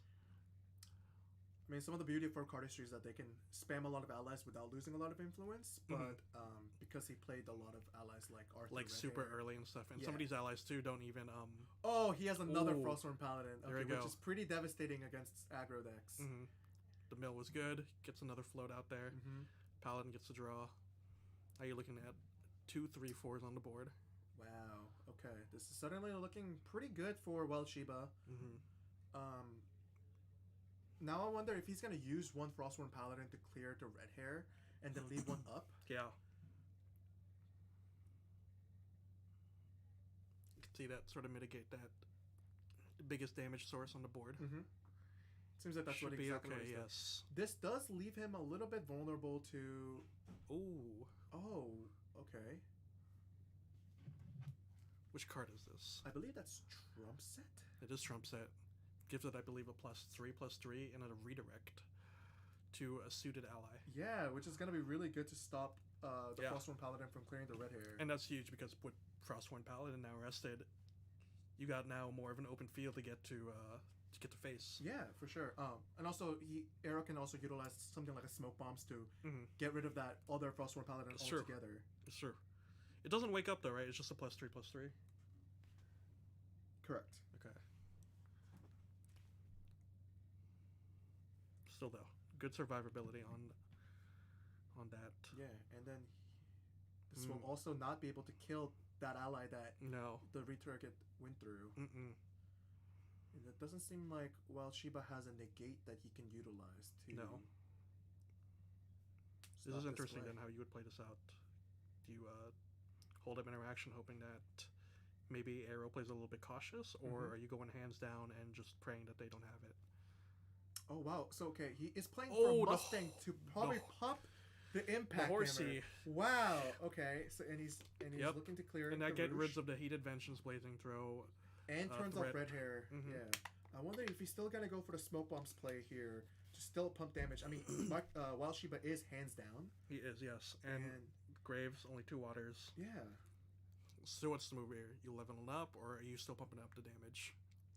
he is still representing 3 damage on board right now. Mhm. So he's only looking for 6 more to close out the game. Yeah, no, it's tight. I mean, your window, again, as aggro, is closing. He's going Terrafring here. Okay. He's trying to keep that board alive. Make sure to mitigate any swings or make it extremely costly. He could look this opportunity to clear one of the Frostborn Paladins, and then make it awkward for him to clear his other allies Yep. using Terrafring. Yeah, another Oh, Arthur. okay, We're basically another going hands down for this. Wow. Okay. This is going to easily clear one of the Frostborn Paladins. It will, yes. With Arthur rested, this red hair is coming in for 4 damage at the Paladin. And then he still has enough on board to go. 3 damage from the 3 of Hearts, and is that a 2 attack or a 1 attack? I forgot already. It's a 1 attack. Okay, so Okay. it'll be 2 So damage. it seems like he went to face, and then the Frostborn Paladin intercepted that attack. Yep. And now I wonder if Eric is going to use that opportunity to clear the rested Frostborn Paladin, or if he's just going to go continue to push more damage to face. Yeah, no, it's super risky to go face here. I mean, I assume that they're maybe like running a revitalizing cleanse, and then your window to clear the paladin is just over like that. So interesting to see what comes out. If I was in this position, I would probably. Oh, are we seeing the queen? Okay. Oh no, this is a Kindle. Kindle. I'm this is now a that 3 is enough attack. damage on board for lethal. So that's 2 from base, 1 from Arthur. That's 3.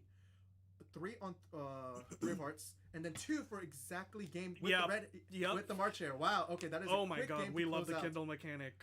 Mhm. Wow, I did not anticipate. Yep, there was just no more Hard to take answers, that. and I think that swing from the paladin, Trump set just came right on time. Exactly. Yeah, and with no negates from Wild Shiba, that just really slowed down his play, and then he had exactly that Kindle mechanic with the March Hare to swing just for enough for lethal. Yeah, and I think honestly, Trump set's one of cardistry's like only interactions for the opponent and stuff. So being able to see it come out in such a clutch moment it's got to feel really good. Yeah, I mean, he had enough influence to use it without even activating the reduction from the class bonus. So, and I mean, like, Wild Shiba, I think played it as well as he could. You have to respect the Heated Vengeance damage from the hammer and a Blazing Throw. He was able to clear out Rouge to maybe turn off the turn off the red hair from swinging. yeah. But no one expects to turn 4 Arthur No, they do into not. Yes, Dazzling Courtesan. That play was very explosive. It was. I mean, for a while there, Wild Shiba had the upper hand with double Frostborn Paladin. Yeah. But I think he might have taken just one turn too slow to go for that backup charger instead of leveling straight out. Maybe. Yeah. But it's also risky because what is it? Just having the influence to be able to summon those paladins and stuff is very useful. I mean, he did go hands down at a point. I'm wondering if maybe those cards were exactly what he needed to bring those out on board. It's just that you sometimes don't realize that they draw to one of 4 Trump sets in hand, maybe 3 ofs. It's definitely came at a clutch time for there. Yeah. I believe it was the right call to go hands down to play that Unbroken Mustang. Yeah. In order to clear, an impact hammer that's already represented damage. Yeah, shoot, but aggro's gonna aggro. I mean, when you have it, you have it, and when you can send it, you gotta send it because your window's closing. Definitely Alright. agree. Get a Now, little bit of what do you think? sideboard action. What do you think they're gonna side in both of these players to give them a little bit edge over the other? Oh man, I wish we knew what their deck lists were. Right. Because yeah. I don't know if Arrow already has like a no lantern or something like that, or I don't know, maybe Enfeebling Orb or something like that. If he runs against that, water players, I think definitely Enfeebling Orb makes the right call. mm-hmm. I don't think he'll probably put the Nullifying Lantern just because he doesn't want to turn off his own grave. This is true, yeah. And as for Wild Shiba, he's probably gonna go more defensive options. I'm wondering if he's gonna be running more Spalling Cleanse to heal, Yeah, get that Spalling extra Cleanse float. is huge. More Thronekeeper Bullfrogs to mitigate some of that damage. Mm-hmm. Maybe more Summer Frosts, but yeah. We'll see. All right. And then Yeah, we there's got- only so much you can do when a deck is swinging you for 9 out of 5 influence with no weapon. It is the beauty of aggro. Yeah, Yeah. I miss aggro, man. Smash may convince me to go back. You could also be in this spot right now, being 3-0. How do you feel? Not great. No, it was been fun. I'm glad that we had I think the vibe today was really good. Mm-hmm. I was definitely more relaxed today than I was at the locals. I don't know. I Really? think everyone Okay. was just like really excited for like the stream that we're doing. Everyone was excited that we were doing the store champs here at Curio for the first time. Yeah. And it's also getting broadcasted as the way it was. But no, all my opponents too were lots of fun to play with. So Good to hear. I don't think this was a loss at all. I had a good time. All right. It's going to be game 2. Cardistry versus Genbu.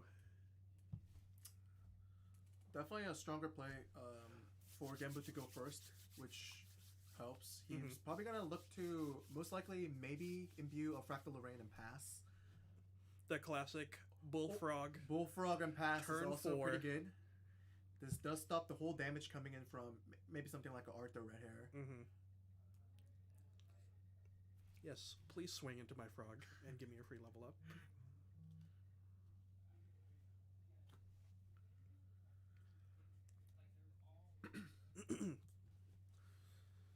Of course, that Genbu can be also be a double-edged sword. I mean, you're milling your opponent like one card for their graveyard, which Cardistry can also utilize a lot with their Kindle Mechanic from Duchess. Kindle Mechanics with Intensified Pyre is also an option. Or even like the Queen that she can use. The Queen comes out of nowhere. Mm-hmm. Sometimes you don't ever really play around it. But it's going to be interesting when you have a Bullfrog turn 1, because... Ooh. Which one is this again? Three of The Three of Spades, I believe? Spades? This is the one that gives the allies extra health. Okay. The redirect? Or no, it just gives a health. No, it gives just Okay. extra 3, I believe. Pretty good for the swings. This is gonna be really hard for a Frostborn Paladin to deal with. I mean, Mhm. especially if they're trying to clear some of their other allies. Mm-hmm. I mean, yeah, that's what the frog is too. Mhm. Like, if it's there for, like, sometimes you just don't want to swing to it because now you just feed into not just an option for leveling up, but a paladin, a 3/4 that can also just re-clear your red hair or your Arthur.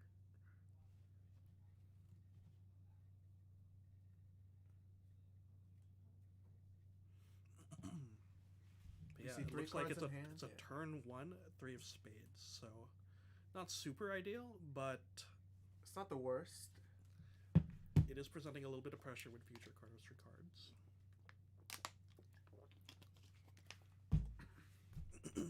Seems like she was taking a little bit of a slower turn with the backup charger. Very classic water play. Yeah, but I mean, they're not really presenting much on board. Yeah, so you don't really I feel think you kind of do have that luxury. Take a little bit of off turn here. Mm-hmm. Okay, so he's going for the imbue play here. Probably a Fractal Lorraine. Yeah. Oh, and that's a Sea Sprite Diver, I believe. Sea Sprite Diver. Oh my I believe goodness. that's a 3 cost. It's been a minute. Yeah. I think it's a banish 2 from graveyard. I believe so. Like, as long as you have 4 more cards in your grave, it costs 1 less. So, Most so likely a he 3. did pay. Mhm. But yeah, it's just an unenter banished target Banished. card. Okay, so it's But banish still, 1. 2/3 is pretty good stats for a lot of cardistry items.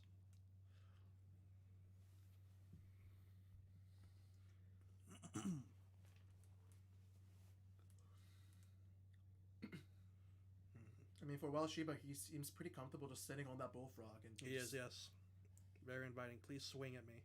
Give me the floats. Continue to gather his influence. Continue to just take a little bit of slower play, and until the Throne Keeper Bullfrog actually goes to the So graveyard. what do you do here then? As like cardistry, you just go GCR and perhaps try to. Oh, he's going there we go. Censor. Wow, he is planning to clear it out. Yeah, that is a very, very good start. Yeah.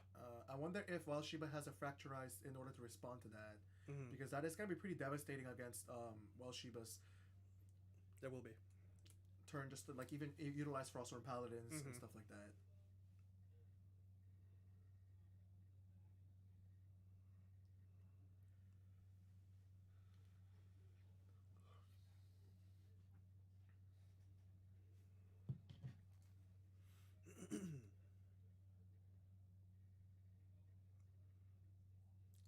Let's see.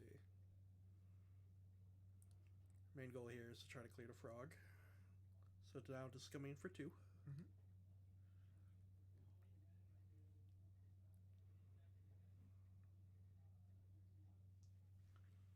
Does Wild Shiba have a response for this?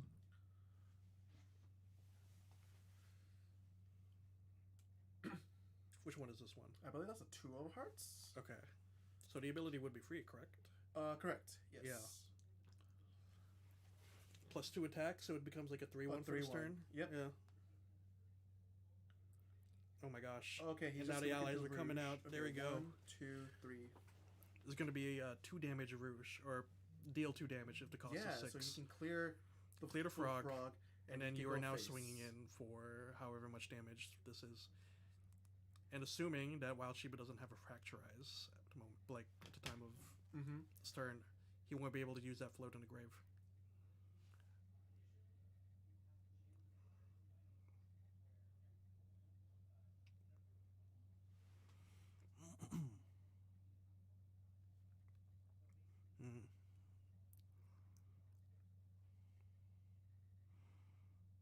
You know, playing against aggro, you really got to rethink these opening turns. They can come out of nowhere. Yeah, and really but again, their damage. window is so small, so this makes early game so much more important for you to react. Oh, okay. Ooh. He is looking to He will refract Refracting against the missiles- 3 of spades. 3 of spades. Yeah.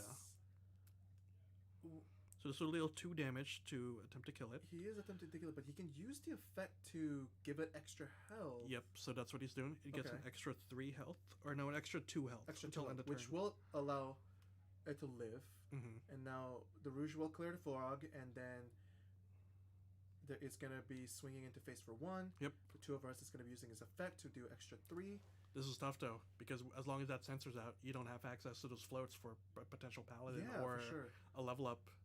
So maybe Terrafring, or nope, you just hard level up. Okay, yeah. I mean, he You really gotta have that can't extra, afford yeah. to take extra time, especially with the quest counters. Mm-hmm. So he's just looking to hard level here, and it's going to banish a Fractal of Polar Depths. Mm-hmm. Been here before. Let's see.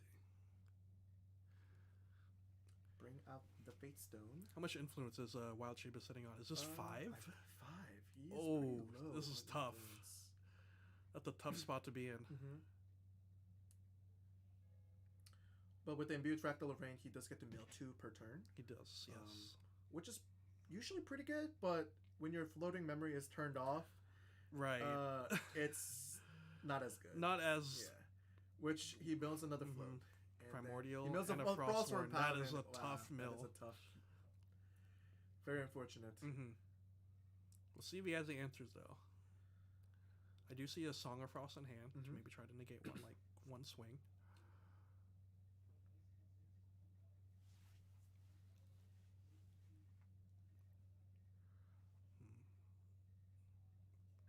Yeah, no. I'm curious. How do you stabilize in this matchup when you Yeah. have only 6 influence with your floats turned off?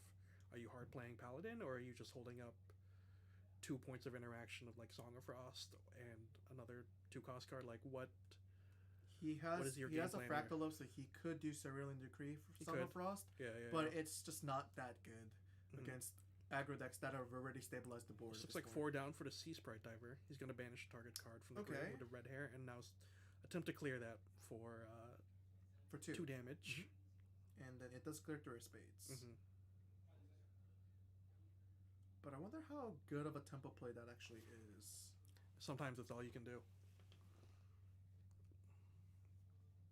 we'll see. We still have the Rouge, which turns on it's a unique ally. Mm-hmm. So red hair is still on the plate potentially. Or just looking to Possibly draw dig more in for it. cards. Yeah. Recollect nothing, and we'll draw for turn.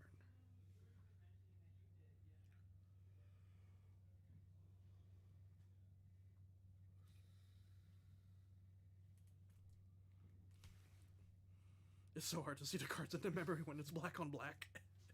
Well, I thought he didn't have anything in memory for a He sec. did recollect 2. Yeah. earlier.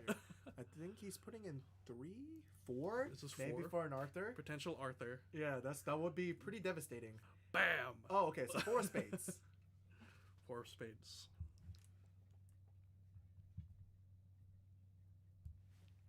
This is one of those cards that allows cardistries to maintain their influence. While Essentially, drawing like more right now, cards. it's a 1 cost right now, right? I believe so. Yes, Because with its 3. ability costs 4, with a 3 cardistry on board, allows you to put 1 down, draw a card into memory. Yeah, so But essentially still, replaces himself. Stats are pretty good though, with being at 2-3.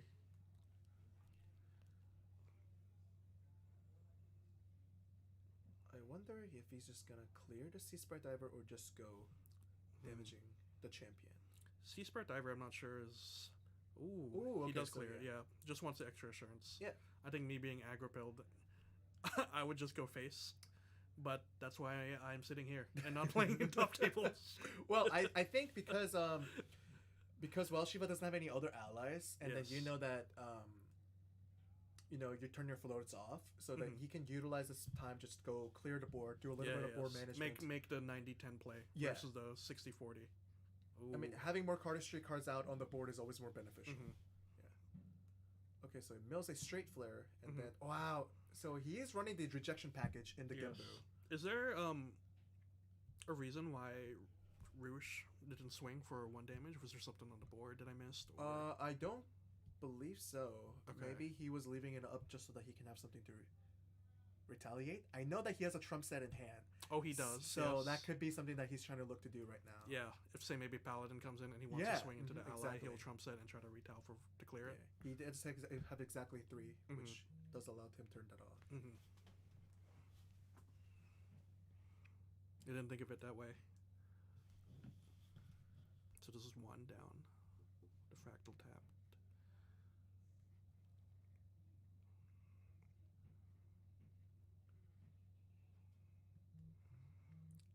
Ooh. Oh, he's playing another Sea my Sprite God. Diver. We must be in the Wow. ocean with the amount of diving we're doing. Okay.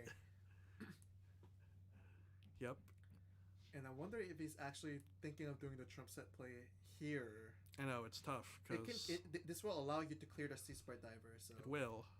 And I believe, yeah, that's exactly what he's doing. Yep, that's Trump Yep. said. He's going to redirect it. And then retell. Wow. He is doing the redirect and try to retell play. Very cool play by Cardistry. Wow. And it does keep your Rouge alive because of the extra 3 health. Yep, Wow, that is. it does. Yep. Terrafring is on the board. Let's see if I don't know if this is if there's a combo that can end it with Terrafring. I don't know if this is the right moment to Terrafring, especially if you have nothing on board. No, But you don't, you and you know are- your opponent does not have a lot of influence as well. right, yeah. So you might be fine just holding it for another play, but as long as that sensor is still on the board, Continues to be on the board. It's Oh. very tough for Welshiba. yeah. But so far, has been staying alive. We'll see. He's only taken 4 damage so far. With the 4 quest counters, it could flip, possibly. Mhm. But it is. Oh wow. Okay, he's This activating. makes it even Viridian tougher with Technology. interaction with the Viridian. Yeah. That is a very good meta call. Mm-hmm.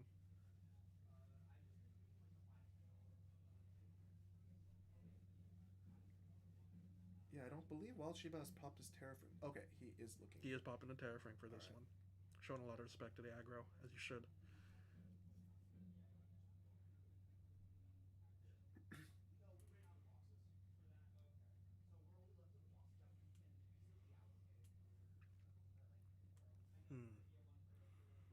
Has the cardistry for the 4 of spades been activated yet? Not yet. Okay. So that is still alive.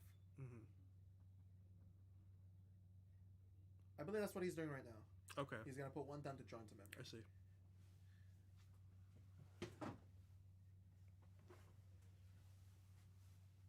I mean, I also wish we had like a little counter to see what's in the grave, because I'm always thinking about the Vera to place for the Queen of Hearts to come out.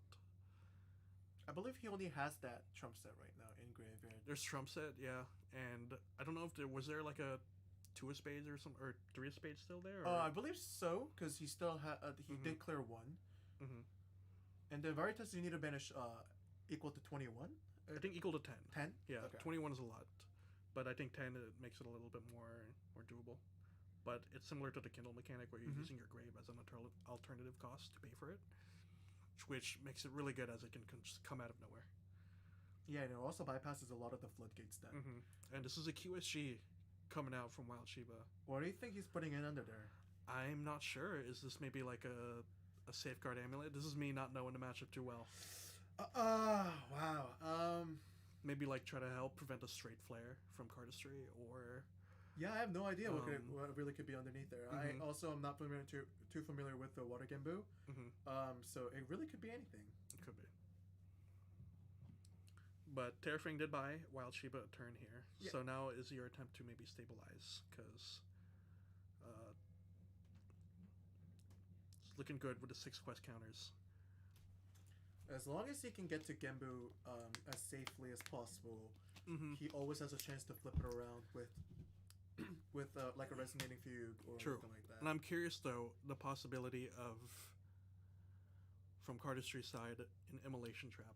I don't know if this is also something you're paying attention to or holding as a cardistry player to maybe get rid of Genbu. I was not thinking about that, but that also could be a possibility. Yeah. I mean, as a Water Gembu player, if your opponent's staying on Spirit as long as possible, the one-shot potential is always going to be there, right? Right. Yeah. This is true. Arrow's still on Spirit. And he is passing with nearly a full hand of potential interactions. Water things. Yep. Hashtag water things. Oh no. As like an aggro player, I hate seeing this. As a control water player, I love seeing this. This feels so bad. Because now you're in, you're just in full overdrive, and what could they have? What do I need to play around? I know a play is not going to be made next turn. It looks like Arrow is going to go up with a backup charger to maybe try to gain influence. Oh, we a little bit see back. Fire interference. That is huge. If fire interference is huge for this. Yes. Revitalizing clans, that's going to be a huge play for him. Okay, well, let's see. I mean, but the thing is, he does still have a Verdian protective trinket, so he might not have enough influence to activate 2 points of interaction. No, just true. Maybe 1.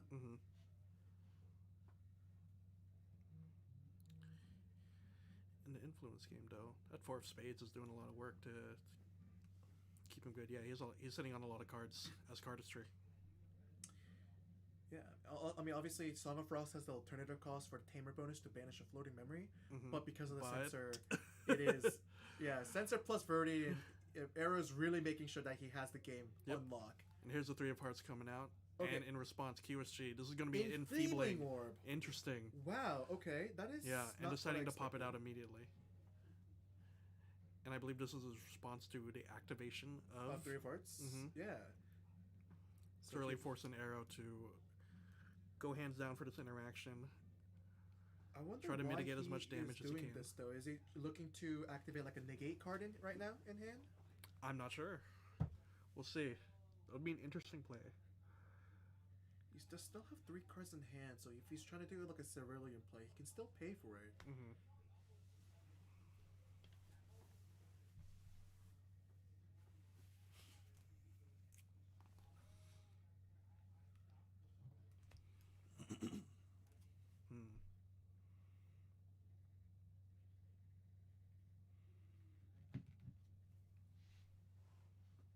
This is a very tricky spot now for cardistry, just because you know your window is closing. And speaking like a broken record, when the longer this game goes, your window gets minuscule, smaller and smaller, and Genbu has already stabilized. But at the same time, you are also presenting a lot of cards on board. He has 1 of each suit. He does, yes. And what is this? Oh, it's Acquisition Rejection. So he is putting decision down to either negate or let your opponent draw 2. I mean, at this point, if you're Arrow, would you let the opponent draw 2, or would you let it negate let's see. The 3 of hearts. I believe Wild Shiba is hands down, so I'm He counting is. 1, 2, 3, 4, 5 in hand, and 7 in hand after, or 7 influence total.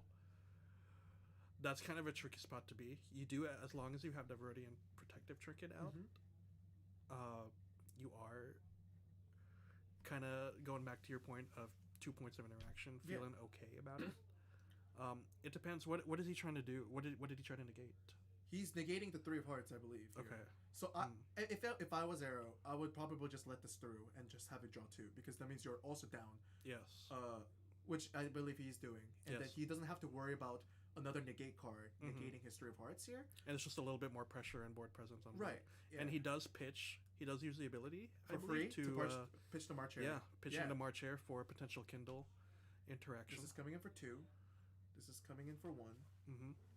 2, 1, and then he's suddenly at 12 health without a Frostborn out, without. I mean, he's still far Needs to do ahead. 7 damage. This is Rouge coming out again. Another Rouge for 1. So again, 6, 10, and 21, I believe, are the 4, 7, the targets to reach. 2, and this is exactly 10. This is 10 damage, or not 10. This is 10 on the board. It is 10 on the board. That would be with crazy. The reserve cost. So this is doing, I believe, 4 damage. Yes. Yeah. Oh my gosh. And then he's looking to kindle for Oh my intensified God. fire for another Yep, kindling the March Hare, and there's 2 points of damage, and then 1 from March Hare for exactly lethal. Oh. Wait, I believe the intensifier was exactly lethal for 2 damage, right? Because it was at 17, and then he goes 17. You need a lot of like 8 on the grave. Yes. But wow, that was an absolute cardistry mastery Masterclass. performance. Wow, I did not All stuck in anticipate that. spirit, Mhm. just using floodgates to prevent interaction. And cardistry does take it, finding exact lethal with the Kindle mechanics, with intensified pyre. Wow, we saw so many different cardistry cards at play there. I mean, that floodgate coming out early really stopped Wild Shiba from playing a lot of his powerful cards from water. I mean, that Viridian Protective Trinket just stopping a lot of the the negates that Wild Shiba has in his arsenal really hindered him to play around a lot of the cards that. No, I Arrow was know. putting out. And I mean, when you don't have the Fracturizer, what do? We saw him having to force out the Sea Sprite Diver to try to maybe clear some of the board. Yeah, and do a clear lot of some board management. It just, but it still wasn't enough. Yeah. I mean, that's the beauty of It doesn't cardistry. feel great, but yeah, Cardistry was able to navigate through the Paladins that were coming out. Trump set one of the only points of interaction Honestly, for Cardistry. MVP. I think, came out, from this match. I mean, Incredible to make Rouge, the humble Rouge, 1/1 into a 4/4 retaliating ally that can clear survives Paladin. the attack from the Sea Sprite Diver, continues to put that board presence out there. Yeah. And honestly, wow, I didn't. That was a great play on both players. But I mean, sometimes when you got it, you got it. Yeah, when you got it, you got it. That's the name of the Like, game of shoot. Grand Archive. Yeah. Yeah. So, walk me through that combo at the end. I think was Wild Shiba at like 6 prior to the 3 of Hearts. 6. I believe he had 5 cards, 6 cards in hand. Yes. 1 fractal up, and because of the extra 2 from Viridian, he had to put 6 cards down from the rejection. And then he was fine with him drawing 2. Drawing 2. So 3 of Hearts came out into play, and with Exactly. that, he was able to use the ability of 3 of Hearts for free. Pitched over my chair. Because what is water gonna do, anyways, with an extra 2 cards? With Right. your hands down. Yeah. Right. I mean, with the Viridian Trinket, there's nothing that they can do. Yeah. There's no negates in the game that's gonna cause. Yeah. Wow. Okay. Well, that was our final game before Top Cut. Thank you so much for watching. And Yeah. I feel I'm like really excited to see our top performance. yeah, from we our got players some today. good games coming up. So thank you for watching. It's been a blast.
Curio Grand Archive Store Championships. I'm Justin, I'm 0TB, and then I'm here with... I'm Talha, or Viperius. And we are in our first game of Top Cut, the semi-finals. I believe they're just finishing up the deck checks right now. Our stream match will be Master Hilo or our local Matt on Serene Water Nico versus Aya on Don's OTK Astra Arsana. Quite a unique list here. We don't usually see this Dawn's Reversal played in the meta. But for those who don't know, the main way this deck works is that Dawn's Reversal says as long as a card activation has been negated this turn, this card costs 4 less to activate, which makes it free. And then you get to glimpse level and deal level damage to target unit. And utilizing also Horde counter you can basically counter your own cards for free, which lets you cast Dawn's Reversal for free. And if you have enough levels, then you can do pretty big damage. And also this deck runs Scry the Stars, which lets it kind of do a little bit of an infinite loop that way.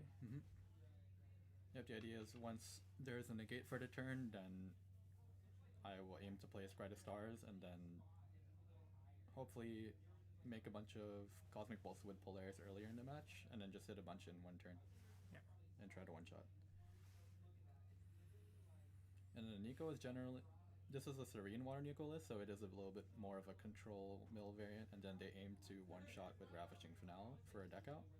So we'll see how this goes. This might honestly be a pretty rough matchup for Nico, considering the amount of hard negates that Astra has compared to the optional or pay 2 cost negates that Nico has. So yeah, this will be a fun match. Yeah, Nico does have a lot of defensive cards that at her disposal. Mainly the Magebane Lash, which is also her main weapon. But that card says every time the champion would take non-combat damage, they recover 2, which is pretty good against decks like Astra, which does non-combat damage in separate instances. So every instance of damage will be recovering 2 for Nico. And Astra also does not have a whole lot of removal for these 1-cost Regalias. And if they did, Nico also has another card, Temptation's Facade, which lets her protect her weapon from removal. And Nico also has the brand new Proxy's Vault Regalia, Sable Mirror Warden's Grip. It's essentially like a backup charger where you can hard materialize it or you can activate it for 3 memory if your opponent has 3 or more cards in their graveyard. Yeah. And then you can quick speed banish it for 3 plus X, and then however many extra cards you put down for that effect, you get that many lash counters. And then you generate an Icebound Slam. Yeah. That could be one way for Nico to win this matchup, is if she can put up a little early pressure with maybe a couple Frostwarns, and then generate an Icebound Slam, and then basically do a lot of damage before Arsana gets a chance to stabilize. Yep, what do you think will be the key cards in this matchup for each player, other than Dawn's Reversal and then Ravishing Finale? I think just as a general rule, Nico will want to see the Fractal of Rains early on in the game, get that mill engine going. She really relies a lot on milling floating memories. A lot of her effects and a lot of her regalia costs 1, so she needs to have floating memory to materialize those, and she needs 2 floating memories as an additional cost to activate Ravishing Finale. So those are pretty important. I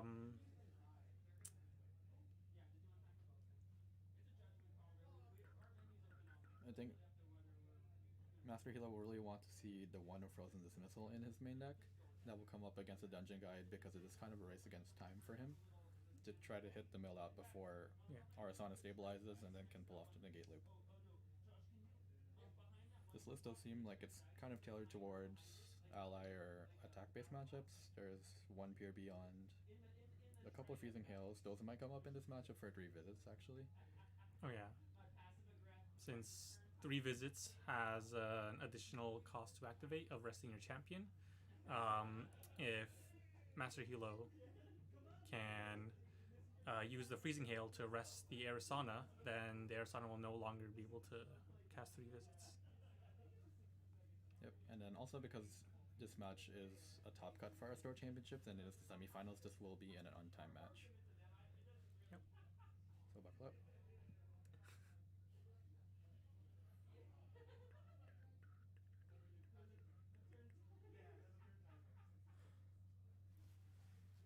One thing interesting about Master Hilo's list is that he is side decking 2 Stillwater Patrol. Do you know what that card does? I cannot remember. I do not. Let's look. Let's check real quick. So Stillwater Patrol is a 4-cost ally to 2/3 stat line that has True Sight, and as long as it is attacking a unit with stealth, it gets +1 attack. So Not bad. So yeah, So it's mainly like a 4-cost 3/3 that's there to clear like Cheshire Cats, and then in this case, if there is a Hide and Bush or any other stealth effect for Arisana, then it can swing through that. yep.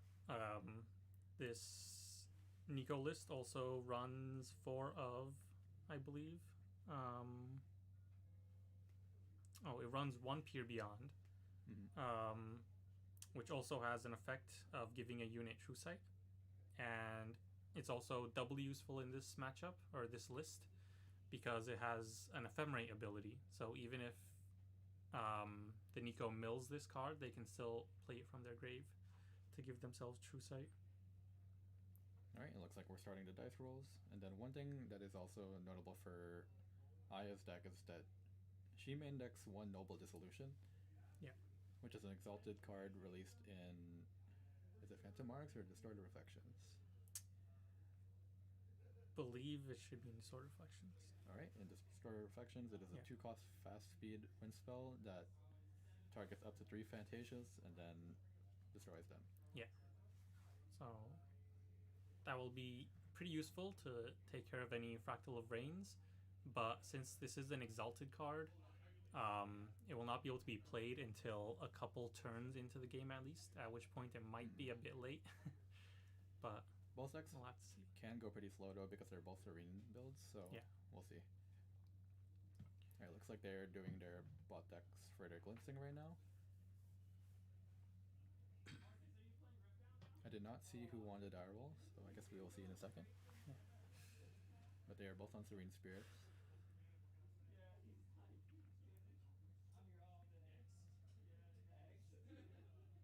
It looks like Aya decided to bot deck 3 for her glimpse. And Or 4. it should also be noted that both decks are actually running the Gentle Respite, and both decks are on the Serene Spirit. So whoever's going first will have an advantage there of getting the easy +1 if they draw it. Oh, there's some crazy sleeves that Aya has. Alright, it Oh. looks like Aya's opening with the Unmake Duality, banishing the Looking Glass. To draw 2 cards. Mm-hmm. Yep, that is one of the new cards that we got in Phantom Monarchs. It allows you to sacrifice a Divine Relic to draw 2 cards, and since the Looking Glass is a Divine Relic that starts on your field, it's a very good, easy +1 that you can do on your first turn. Mm-hmm. And it looks like Master Hilo went first because he materialized Backup Charger first, and then he's going into his main phase now. He just drew, and that little paper slip right there is his unique power cell that he has been using all day, gifted by our locals.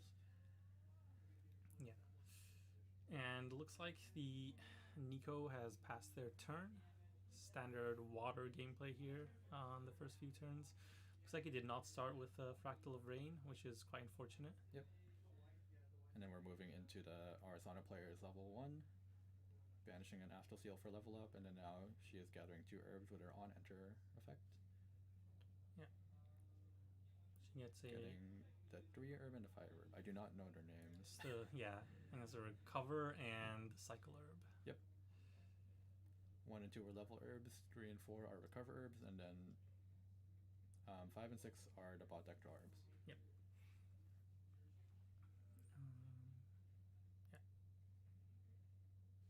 Looks like she is putting 2 or 3 down. Maybe she is thinking about playing a Fertile Grounds. Yeah, Fertile Grounds is one of the key cards of the Wind Arizona decks. It lets you create a token copy of any herb that you have at the beginning of your recollection. This is basically duplicating an herb. Now, why is this such a good card for these Arizona decks? Fertile Grounds is really good for Arsana decks because of Ingredient Pouch and Arsana level 1 and 2's on-enter effects, where you can gather 2 herbs, and then with her level 2 effect, you can sacrifice 2 of the same herb at every end step to draw a card. Yeah. And then also it'll come up for Horticounter later on, where you can sacrifice herbs to negate. But it looks like she was actually playing General Respite instead, and then Master Hilo played Fracturize in response to Fracturize his power cell. Aiming And then to she also- lower his influence, so the Gentle Respite does not draw a card. And in response to that, Aya played the 3 Visits to also lower her influence by 1. And she also played the 3 Visits so that she can see her top 2, so she'll know what she's drawing into memory for General Respite. Very good combo there.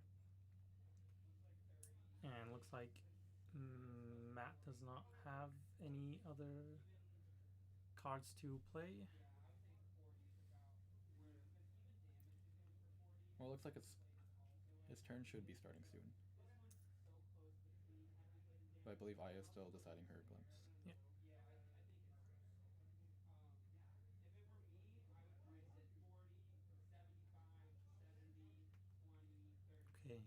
Alright, looks like after the Fracture resolves, he's casting a Refracting Missile for 2, and then Aya casted Calving Breeze in response. Really wanting to get that drawn to memory off the Gentle Respite there. Yep, Does manage to do it. Fighting for that General Respite, and then both of them now have a bunch of floating memories in their graveyard. One thing about this is that both decks love floating memory, especially Nico and Water in general. So Yeah. I don't think we will be seeing Censor this game. Yeah. I believe neither of these decks are running the Censor, so Mhm. both of the players should be free to use any of their floating memories. Yeah. The Nico list does have run a 1 of Dredging Streams, so maybe a cheeky banishing floating memory. Yep, and it looks like we are now in Master Hilo's main phase. He leveled up to Nico level 1. And then he looks like he milled the Peer Beyond off of his on-enter, which is pretty good. That Yeah. lets him go through stealth. Yeah. And then he is casting a Chilling Touch right now, and it hit the Astrocyte. Pretty good. Yep. Now he's casting the Frostborn Paladin, utilizing that Chilling Touch to get a buff counter on the Frostborn and draw a card. Very powerful combo since the olden days of Water. And just swinging 3. This is, Yep. as I mentioned, The first 3 damage of the game. one of the better ways of beating Arizona is by getting this early ally pressure on her. So this Frostborn may come in clutch. Yep. This will be kind of a race for Master Hilo to try to rush and kill Arsana before she can stabilize, and then especially before Polaris comes out. Yeah. I wonder if she will take the risk and activate Polaris earlier this game, or if she'll wait till later on and just hard materialize it to dodge the Fracturize. That's right. Since one of the side effects of activating Polaris in your main phase is that it comes in rested, that means it becomes vulnerable to removal until your next turn when it wakes up. So that is usually a very dangerous thing to do against Water decks that do run the 4 of Fracturize. Yep, and it looks like during Master Hilo's turn, Aya is casting the 10 to land, 3 cost fast speed class bonus spell to gather another herb Yeah. and draw a card.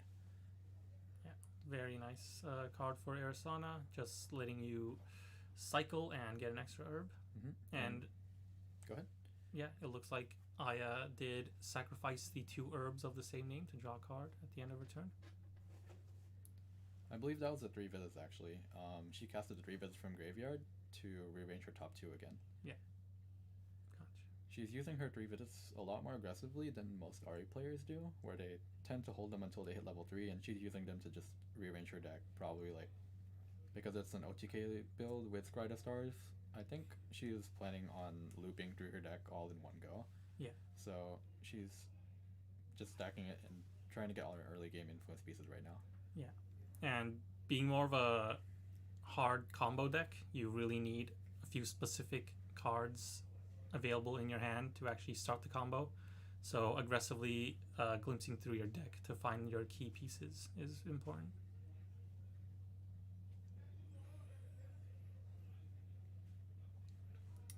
Right, we see Matt playing the Gentle Respite this time. He does get the Drawn to Memory and a free float. It is funny to me that the Nico player has less influence than the Marathona player right now. Yeah, he does have 2 fractals on the field, so technically his influence is lower, but he does have a couple of reservables which do help with playing cards. Yep, and we do see Aya materializing the backup charger and making her power cell. This is another interesting change where it looks like it's just all influence for Aya right now. Yeah. Arsonas usually do not run backup charger. The closest that they'll run is Orbiting Cosmos, which is their glimpse version of backup charger. Yeah, that is also a new card from this set. It lets them glimpse 1 more for every time they would glimpse, basically. Yeah, it's very, very funny to see Arizona players play an Astrocyte and glimpse 2. Right. The mass has definitely tripped me up a few times where I'm doing like a Cosmic Astroscope and then I glimpse 4 instead of 3, and then I'm like, oh, I meant to leave that on the top. It looks like she is dungeon gutting to level 3. Yep. And it has went through. And Polaris is here as well. Alright, looks like we're just shortcutting 3 banishes that way.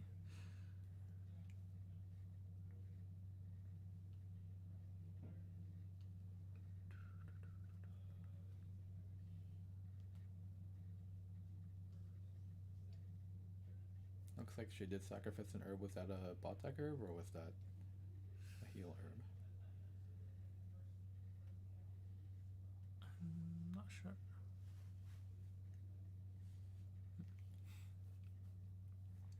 Then she's picking one with the Dungeon Guide Two-Face. I don't think she is too worried about the Frostborn because she's sitting on Polaris. At the least, I don't think she's afraid if it gets Factorized either. Yeah, I think the Polaris is kind of more of a side win con in this deck anyway, since her main goal is to start that Dawns and Scry the Stars loop. And it looks like she did turbocharge the power cell here to draw an extra 2. So all those glimpses from the 3 visits are coming in handy here because she knows exactly what's on top of her deck. Yep. And with the end of turn, sacrificing 2 herbs of the same name to draw a card, she gets the first 2 counters on that Polaris.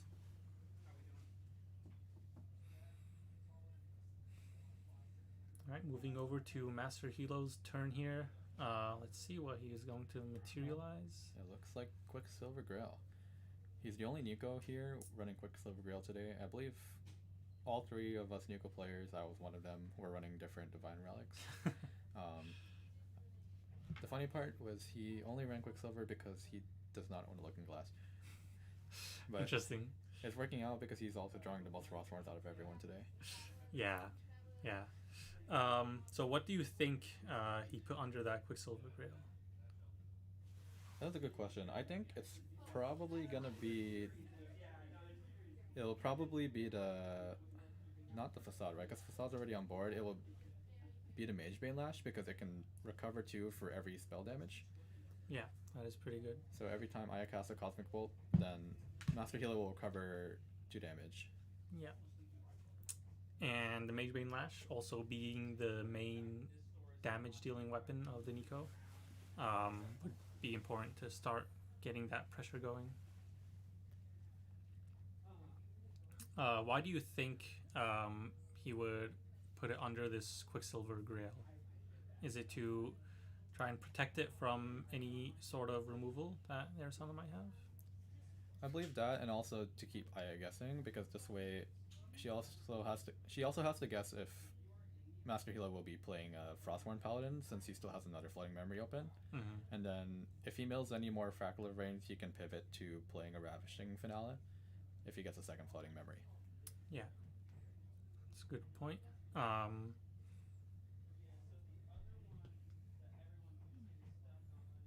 Alright, looks like Aya is materializing the ingredient pouch. Get some more herbs generated. Very important for Arizona. Also playing the Tendaland in the Recollection. Yep, and it looks like Matt will be responding. He's casting the Tidal Lock, and then I believe he does not have 3 water cards in graveyard, so he put 3 down for that. 3 full cost, yep. Yeah, so Aya will not be tending the land. But she does still get an extra herb from the ingredient pouch. One thing to note though is because the Tidal Lock negated a card this turn, Aya is free to start casting the Dawn's Reversals. And if she chains that with a Cosmic Bolt, there might be a lot of damage coming in for Master Hilo this turn. Yep. This might be what gets him to pop that Quicksilver Grail and materialize the Magebane Lash, if that does happen, to try and heal back a little bit of the damage. He's at quite a healthy life total at this point, though. Yep, and it looks like Matt just casted the Storm of Thorns, which is a Guardian Floating Memory spell that protects the whole board and keeps them all from taking 1 damage. Yep. In response to the Polaris pop, he's casting a second one. He's really trying to keep this Frostborn Paladin alive, since the Polaris was popped for, I believe, 4 counters. It should be. So the Storm of Thorns will actually save the Frostborn Paladin from dying to this Polaris, which is very big, since Arizona does not run a whole lot of other ally removal. So if this Frostborn can stay on the field and then keep doing 3 damage to Arizona every turn, that will be a lot of pressure. Yep, and let me just double check, but Aya does only run 2 Comet Falls, so outside of the Cosmic Bolts, there's only 2 more ways to clear these Frostborn Paladins. Yeah. So this Frostborn can be ramping up damage since it survived. And for those unfamiliar, since Nico's signature attack, Ravishing Finale, it mills cards based on the amount of damage counters on the opponent's champion. It becomes very important for the Nico to start doing chip damage like this, because once you get to maybe 15-20 damage counters, you end up milling quite a lot of cards, usually enough to deck out the opponent. And here comes the first Dawn's Reversal, and it is casted for free because of the Tidal Lock earlier in the turn. Yep.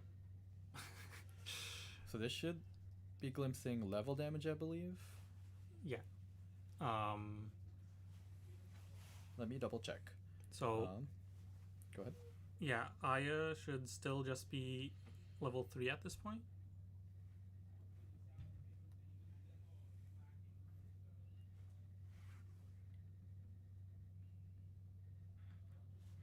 Yep, so Aya should be glimpsing 3 from this, and then it will deal 3 damage. Yep. Looks like she's kept 1 card at the top. And bot deck the other 2. Matt should be taking 3 damage, and then Aya is casting the Aftersight because she knows the top card. And playing another Dawn's Reversal. Yep.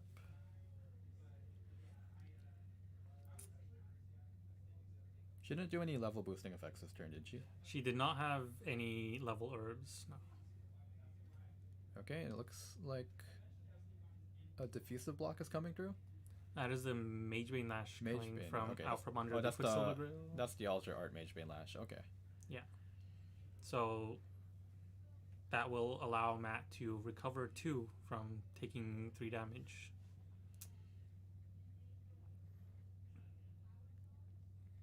Right. I is still pondering what to keep from her glimpse.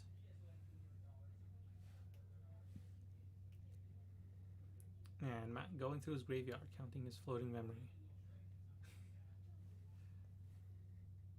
Do you think the Nico should try to go to level 2 at this point in this match? I think he's on timer. He probably wants to hit level 2 soon or materialize the Sable Mirror. I don't know if he did that already, but if he hasn't, he wants to get as many lash counters as possible. So between level 2 or materializing Sable Mirror are his plans right now. That makes sense. That said, Aya has a lot of cards up, so I'm not even sure if the Icebound Slam would go through. Yeah, Arizona tends to have a lot of defensive options. You can Astral Seal the Icebound Slam, or you can play something like a Spell Shield Astra or a Crystallized Destiny to stop the damage at least from the Icebound Slam.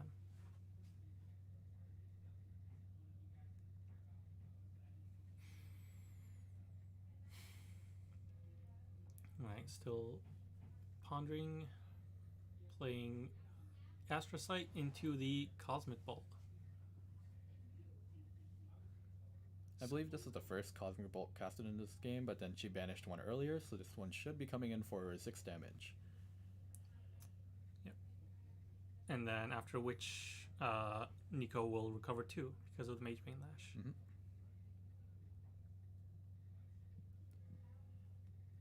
One thing to note is that Master Hero does run 2 Revitalizing Cleanse to recover based on however many water element cards are revealed in his memory at the time of the effect, so both of them will have a lot of healing, and this will be a pretty grindy game. Yeah. I believe Matt is also running 4 of Spalling Cleanse, which is also another new water card. That is a floating memory and recovers 3. So it doesn't recover quite as much as the old trusty Fast Cure, but it is guaranteed recovery. Mm-hmm. You do not need to be less influenced than your opponent. And it looks like Matt just leveled up to 2, and then he milled the Cerulean Decree off of his Fractal Arraign trigger, and then going to his Recollect and main phase. And his Frostborn looks like it died to the Cosmic Bolt, so I wonder if he will start applying more pressure and then making more allies again. Yeah, I believe we do see another Frostborn in his hand. See if he decides to play that.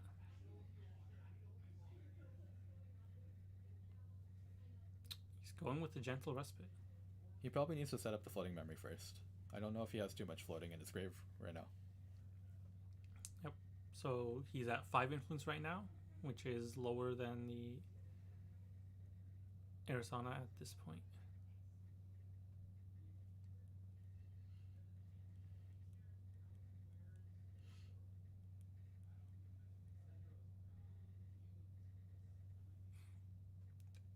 Players are looking through the banishment and graveyards.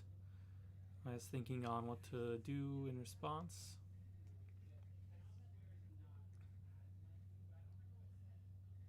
I believe Aya is debating if she wants to cast something in response to the General Respite or if she wants to negate it. And the Astral Steel comes out. Negating the Gentle Respite. Mm-hmm. Astral Steel is a 3-cost Astro spell that just hard negates the card. Yep.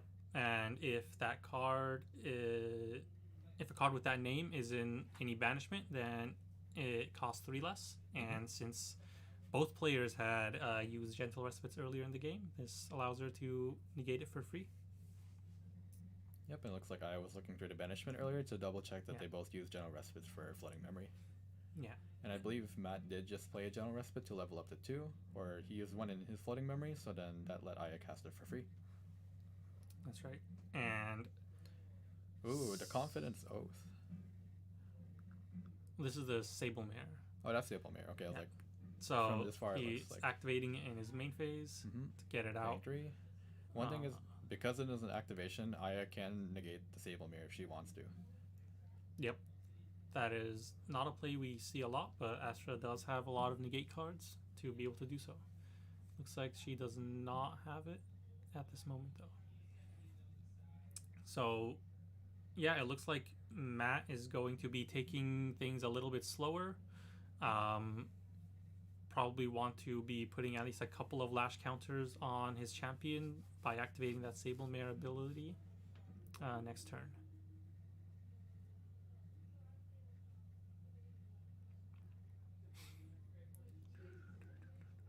The other reason that these lash counters are important is because the Magebane Lash also gets extra power for each lash counter.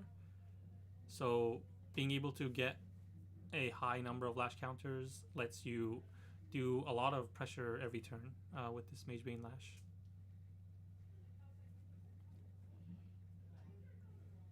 I do think Aya is in a bit of a pickle here right now because she only made 4 Cosmic Bolts with her Polaris, so her damage scaling isn't going to be too high, and then because of the Magebane Lash, Matt will be healing a lot this game. So she'll have to see all 4 Cosmic Bolts, and none of them can be negated for her to kill. Yeah. She's also at quite a low influence right now. She did not see the Fertile Grounds at the start of the game, so she's not getting that extra draw every turn. Yep. However, she did just see another Cosmic Bolt, and then this one should be coming in for 8 damage. And Matt is hands down. Right. Aya might be going for the kill turn here. That takes 8 damage and recovers 2 off the Magebane Lash. Can't quite make out what the life total is. Right, Aya playing the 3 visits, trying to glimpse some more. Bottoms both. I don't think she has used her free cast for the turn either. These are all the full paid Cosmic Bolts where she's paying 2. Yeah. And there's an Astrocyte to glimpse top 1. Looks like she's bot decking it. Really digging through the deck here to find the kill.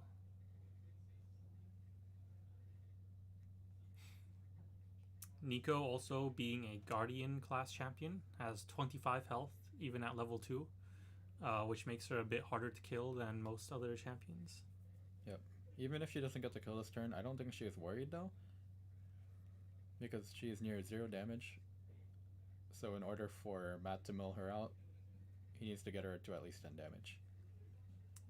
That's right. And since he is hands down right now, he can't exactly activate the Sable Mare and also go for a Ravishing Finale or other attack.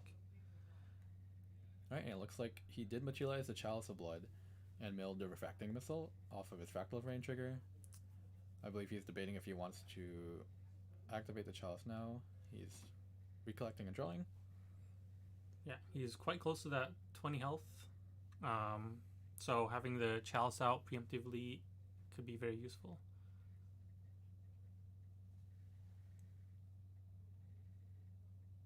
Alright, and it looks like he's playing another Frostborn Paladin. Alright, this time it does not get negated. He banishes that Fracting Missile to buff the Frostborn and draw a card.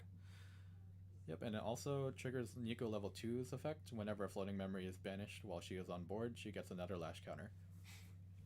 So currently Nico is sitting at 2 lash counters. Yep. That means every time Nico hits a enemy champion, they will mill a card for every lash counter. Yep, they will mill 2 cards for every lash. 2 cards for every lash. 1 card for every lash, and then for Ravishing Finale, it will mill 2 cards for every total damage. Yes. I believe Master Hilo is trying to pull off a big Sable Mirror for his next turn, and ideally not die this turn.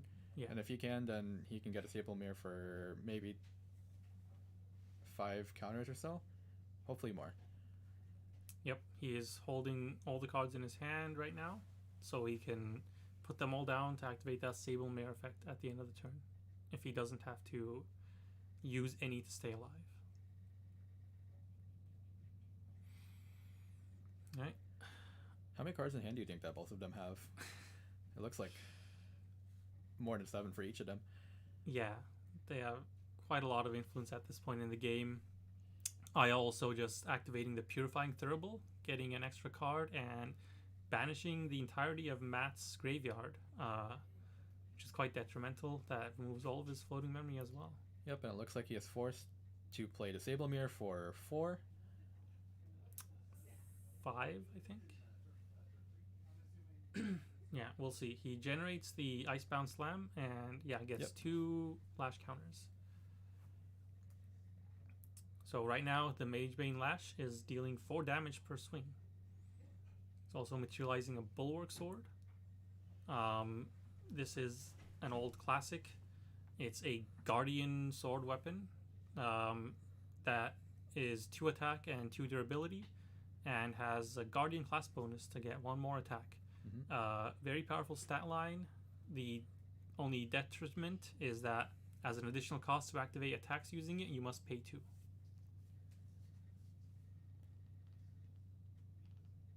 Yep, and he did mill the Chilling Touch off of the Fractal Rain. His mills have been really good. And here comes the Icebound Slam that was generated. Ooh, and I is playing the Crystallized Destiny. Yeah, very good. This will not only prevent all the damage that would come from the Icebound Slam, but if the Slam would be coming in for 8, then it would mean that the next card that Matt activates this turn will be costing 2 more. And I believe both have 3 in hand. So it looks like it went through.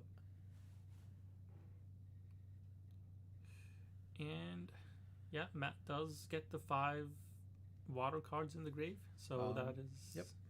So he goes to 8 damage for that, but it's all blocked. Mm-hmm. And now his next activation for the turn is being taxed.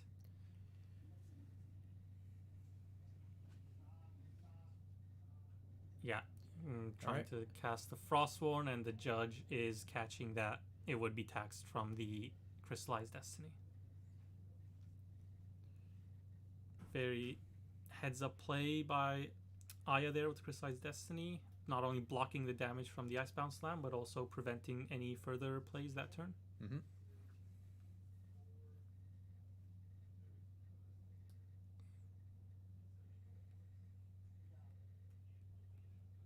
Looks like we are just doing a confirmation on Crystallized Destiny.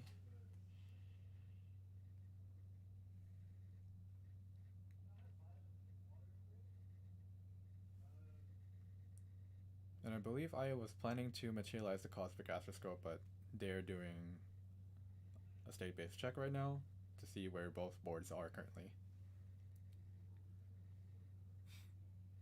Alright, here comes the Cosmic Astroscope for Aya. Yep, banishing another Cosmic Bolt. So she has 4 Cosmic Bolts gone, so that means that the next Cosmic Bolt will be hitting for 10 damage. Yep, that is a lot of damage, but unfortunately not enough to get the kill, I believe. So there should be 4 Cosmic Bolts left in her deck. This Cosmic Astroscope is a very classic staple Astra Regalia. It allows Aersana to glimpse 3 every turn for free. Mm-hmm. And then she did just get another herb off of her ingredient pouch, and then now she's recollecting. Alright. Do you think the Nico is in a good position to be able to get the kill soon at this point in the game? I do not think so, because Aya has blocked nearly every damage this game. She has used 3 Vidits 3 times now.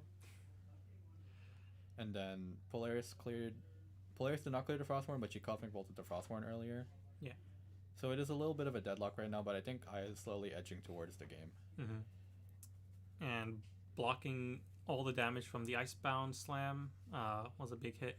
Yep. We do only get 1 Icebound Slam per game. This does seem like a little bit of a cat and mouse, where Aya is holding her whole hand up. She is trying to bait Master Hilo into using a Ravishing Finale, and to go hands down for that. And if she can do that, then she can play Cosmic Bolts on the stack and then win.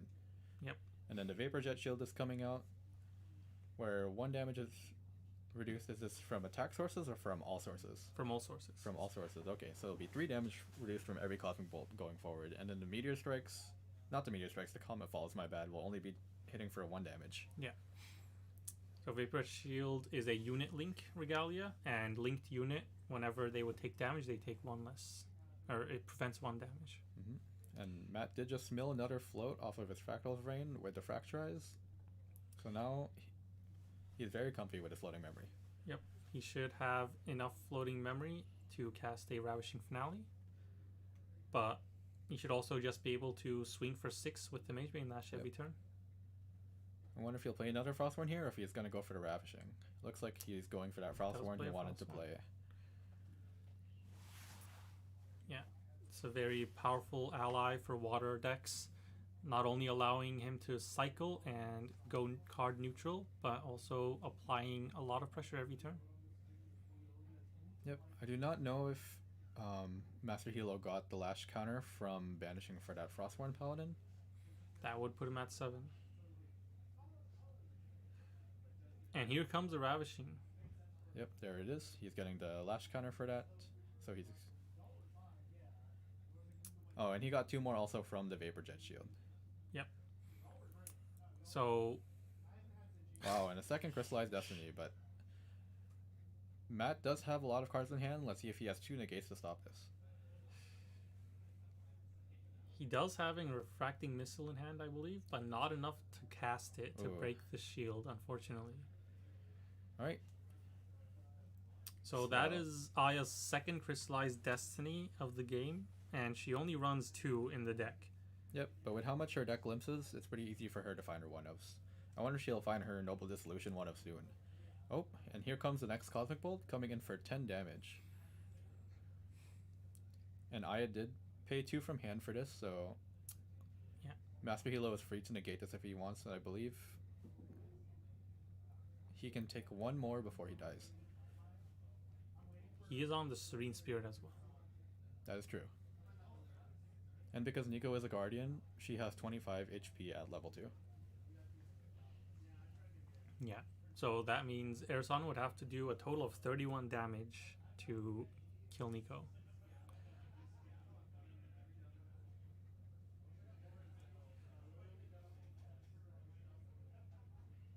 Alright, so Nico is going up to 20 damage counters, and on the stack of the Magebane Lash trigger before recovering, he will pop the Chalice of Blood. Since the requirement of that is to be at 20 damage counters, and then he will recover back down. Very heads up play, getting extra cards from the Chalice.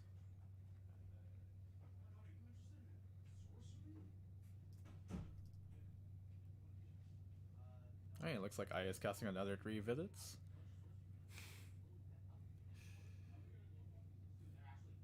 Yep, glimpsing 3, because she does get the extra glimpse from the Orbiting Cosmos, and recovering 2. Very good recovery, but not enough to hold off 2 Frostborns for long.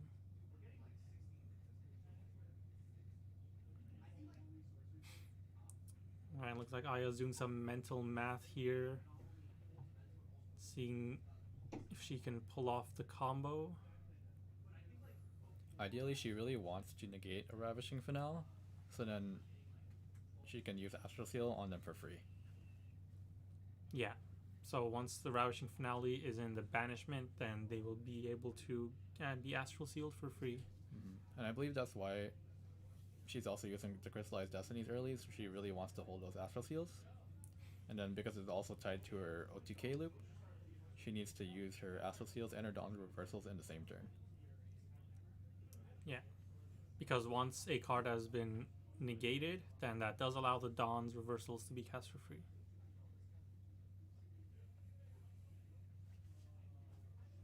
Alright, I am looking through Matt's Banishment and Graveyard once again.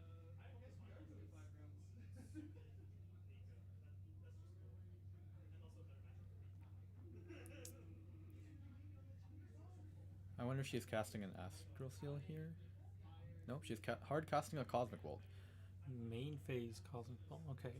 And then this one will be coming in for 12 damage. That would be enough to kill, I believe. Yeah. Oh. So 3 Cosmic Bolts in grave, It 2... should be 5, maybe more. 2 in banishment, yep. Yeah. So that's 5 Cosmic Bolts. That'll be for 14 damage. Did Matt draw the out from his Chalice of Blood?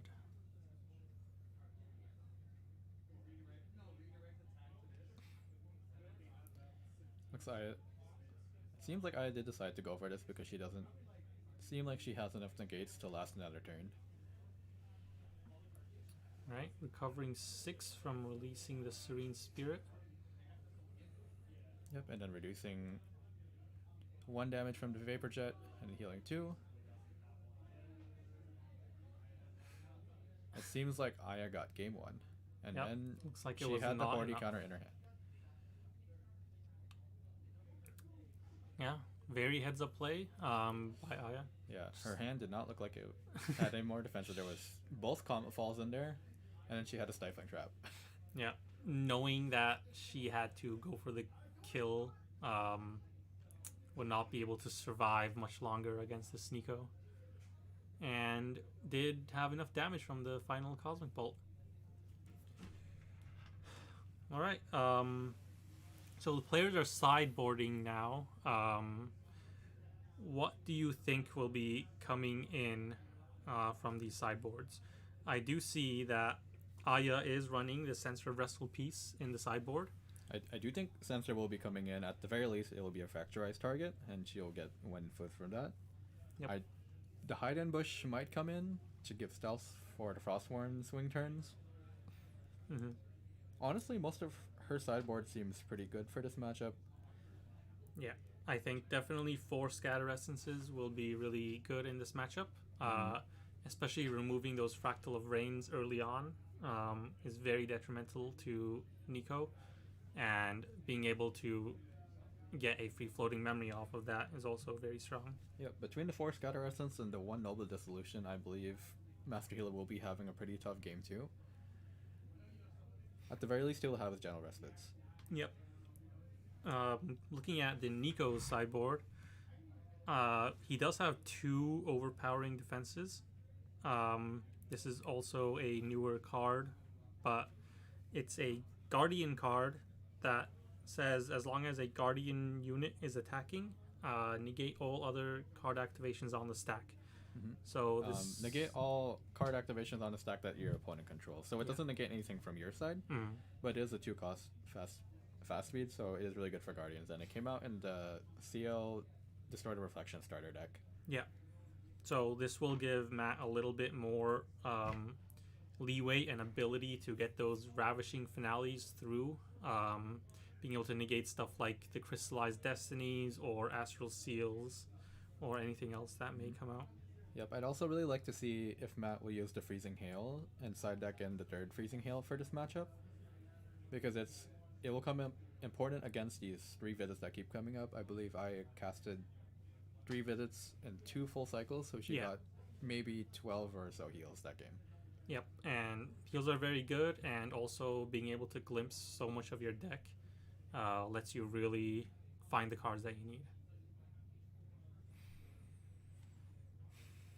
Yeah, Arsana was actually a matchup I was really afraid of pairing into when I was playing Nico in my personal testing.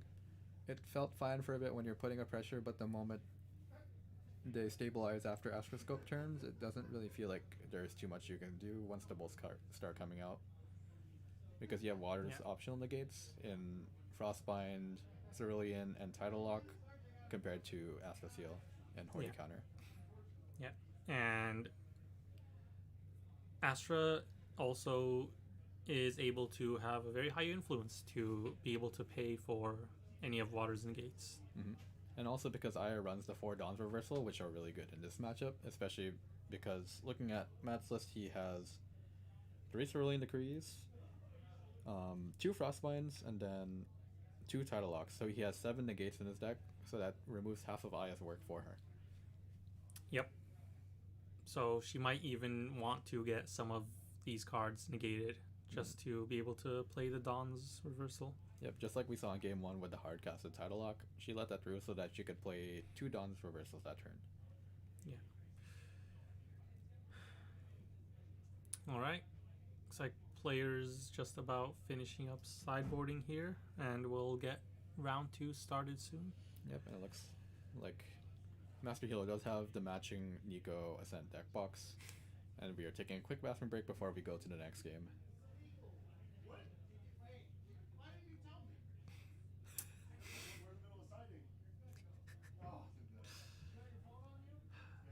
So talked about what you would side in, but what would you side out for these decks in these matchups?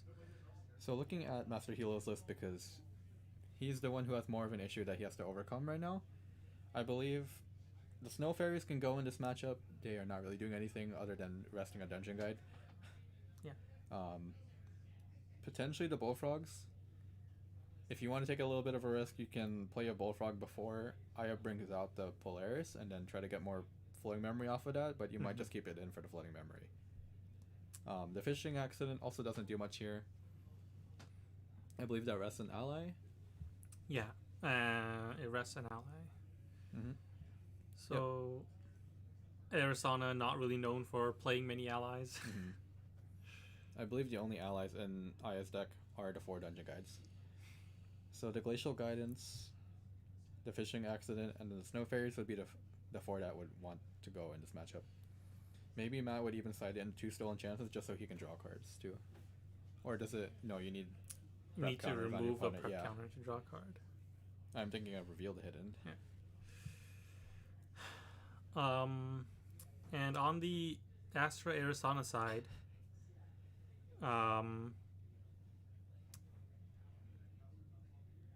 honestly, you might want to keep a lot of these cards.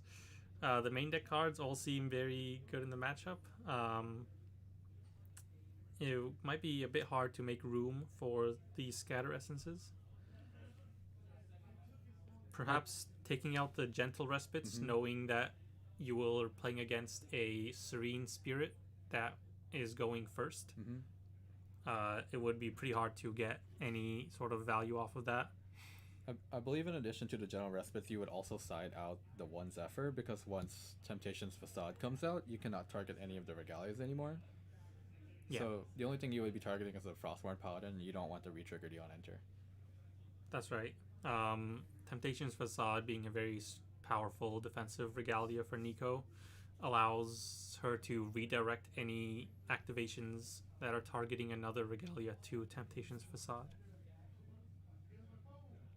I would also like to see if Aya's debating on setting out the Stifling Traps or not, because that could be another consideration. It can stop the Frostborns, but Arisana already has a natural way of clearing most boards between Cometfall, Polaris, and then hiding behind Calming Breeze until you can find a Cosmic Bolt to blast them.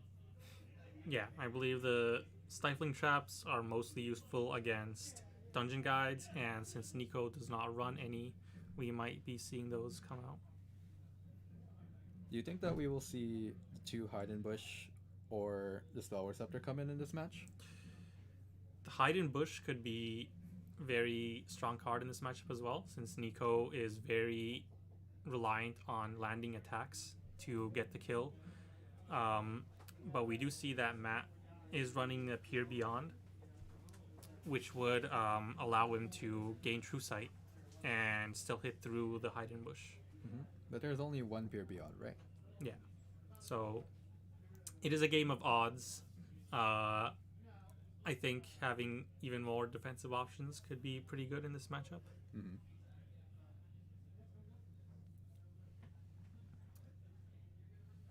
That said, he did hit the Hide and Bush the first game, and he did hit almost all of his floating memory, so he is on a hot streak right now. We will see if that carries into game 2 here. Yeah, players just finishing up their shuffles. Nico, like a lot of water mill decks, just very reliant on what exactly you mill. Yep, one thing to note for both of these decks, and do not make the same mistake I did, is that Nico generates the Icebound Slam, and Arisana does generate the Cosmic Bolts, and then after every game you want to take all the extras out of your deck. Because if they are in your deck during your next game, they will cause a match loss. Not a match loss, a game loss. Yeah, very unfortunate. I'm sure it's a rite of passage for most Grand Archive players to get a game loss due to deck errors like that. I still think it's funny that my first time having it is to 1 Icebound Slam, and then I've played Arsana at a few throw champs and regionals, and I've never had issues with taking my Cosmic Bolts out. Yep. I've been handed a game loss for having a main deck card in my material deck before. Which is also why you should have your material deck and main deck be in separate sleeves, everyone. Was it a Lightweaver's Assault? It was a Lost in Thought. Oh wow, okay. Back in the good old days. Trying to draw some extra cards Yep. during Materialize, you know? Looks like both of these players are very dedicated fans of their champions. Aya has the Arsana stickers on her phone, Mm-hmm. made by our local Petite Bun. Yeah, very cute stickers, and we also saw that Matt had the Nico deck box, scent deck box. Mhm. So both players repping their champions here. Like And he's even going the extra edge and has the empty bottle of water. Alright, looks like we're just waiting for any finishing touches before we start off the second game. Yep, of I this round. believe Aya's also taking her turn in the bathroom. I wonder how the other set is going. Now, the other semifinal game was Fire Rye with Chamber of Reflections Looking Glass versus Suited Fire to Norris. to Norris. Okay. So we were seeing a repeat of the previous regionals and events where Tony, Suited, Nico, and then some other decks are making top cut. Mm-hmm. Yeah, quite a diverse metagame here in Seattle today.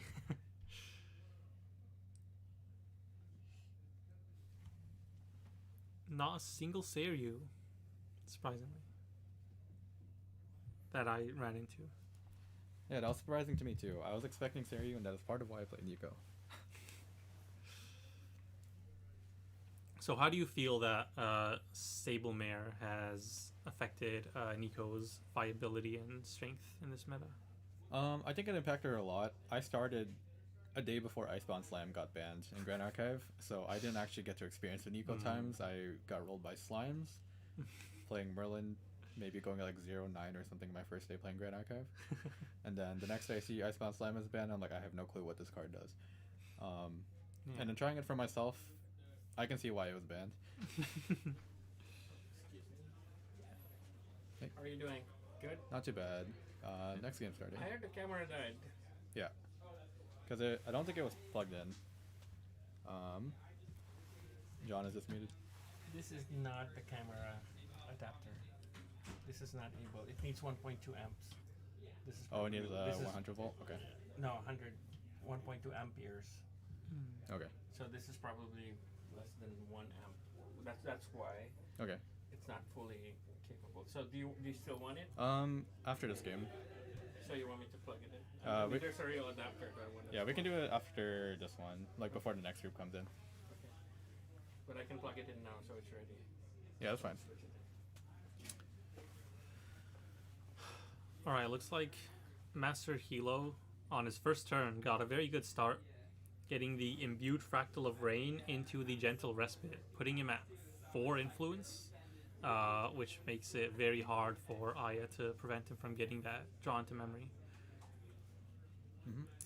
Did you see what he was imbuing while we were having our technical issues? I did not. Okay. It looks like Aya's opening with the Unmake Duality onto Looking Glass again, and she's And seeing there's the the Scatter Scatter Essence onto Essence. Fractal of Rain. A very strong start for Aya. Yep. Immediately denying any sort of mill from this Fractal of Rain, as well as giving yourself a floating memory to level up with. Yep, and he is leveling up to 1. Right. And milling the Fracturize off of the on-enter and recollecting and drawing for turn. Not bad. It looks like the Frostborn is coming out, as always glued to his hand. Immediately utilizing that floating memory to start applying pressure onto this Arizona. Yep, and then Aya's taking the first 3 damage of the game. Just keep this off here. Alright, looks like Aya's leveling up to 1 using that Scatter Essence as cost. And then she's gathering her 2 herbs, getting a 5 and a 6. So she has 2 bot deck draw herbs, which is perfect for her glimpsing. Yep. Do you think we will see the Censor of Restful piece next turn, seeing as Aya has already utilized her floating memory? There's a good chance. I think it might come out after she hits level 2, waiting after Master Hilo gets a few more floating memory in his graveyard, but the Fractal Brain did just disappear, so his source of floating memory is slowed down for now. That's right. But right now she's in a very commanding position. And just passing over the turn, Choosing not to materialize the Polaris or activate it. being respectful of the Fracture Eyes from water players. Looks like Matt did get that backup charger and is continuing the pressure from the Frostborn. And looks like he's imbuing his second Fractal of Rain. Showing a refracting missile, and I cannot see the second card. Believe it was a Thronekeeper Bullfrog. So it appears the Bullfrogs did not actually get sighted out. At the worst case, they are a floating memory.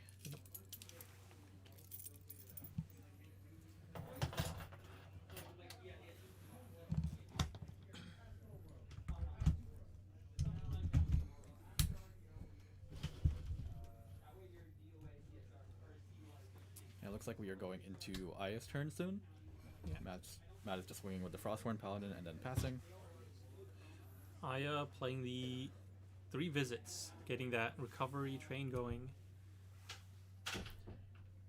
Alright, so now we are at 4 damage to 0 damage. Looks like she put 1 bottom and 1 top.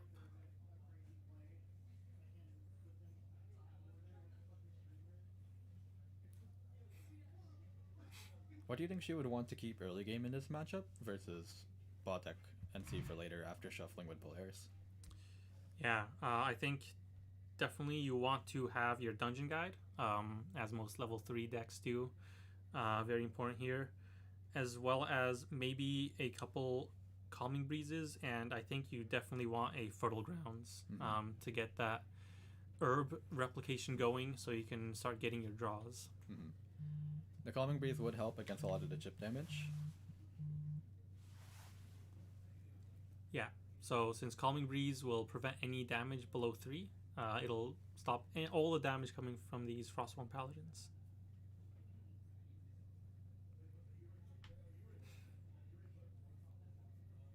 Alright, looks like we do have a little bit of a judge call over that previous glimpse of the 3 visits.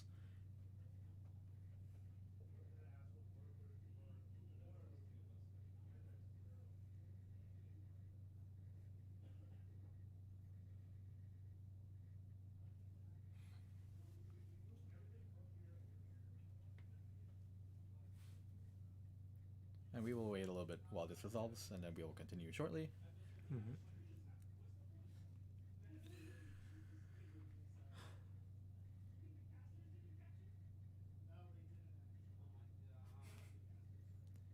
It looks like we are getting roasted by our staff.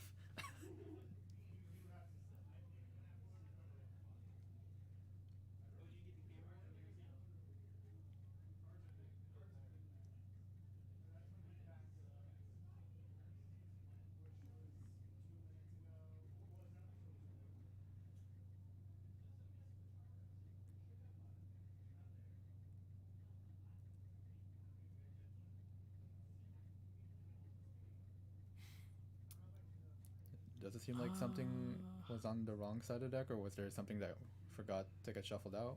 Was the Cosmic Wolf still in there? I think there was a couple cards put aside while glimpsing that were forgotten to be put back into the deck. Oh, so we have an incorrect deck size. Most likely. Yeah. So, yeah, our judges and players talking it out here, deciding how to resolve this. But we are a couple turns in for each player, so this is a pretty big penalty.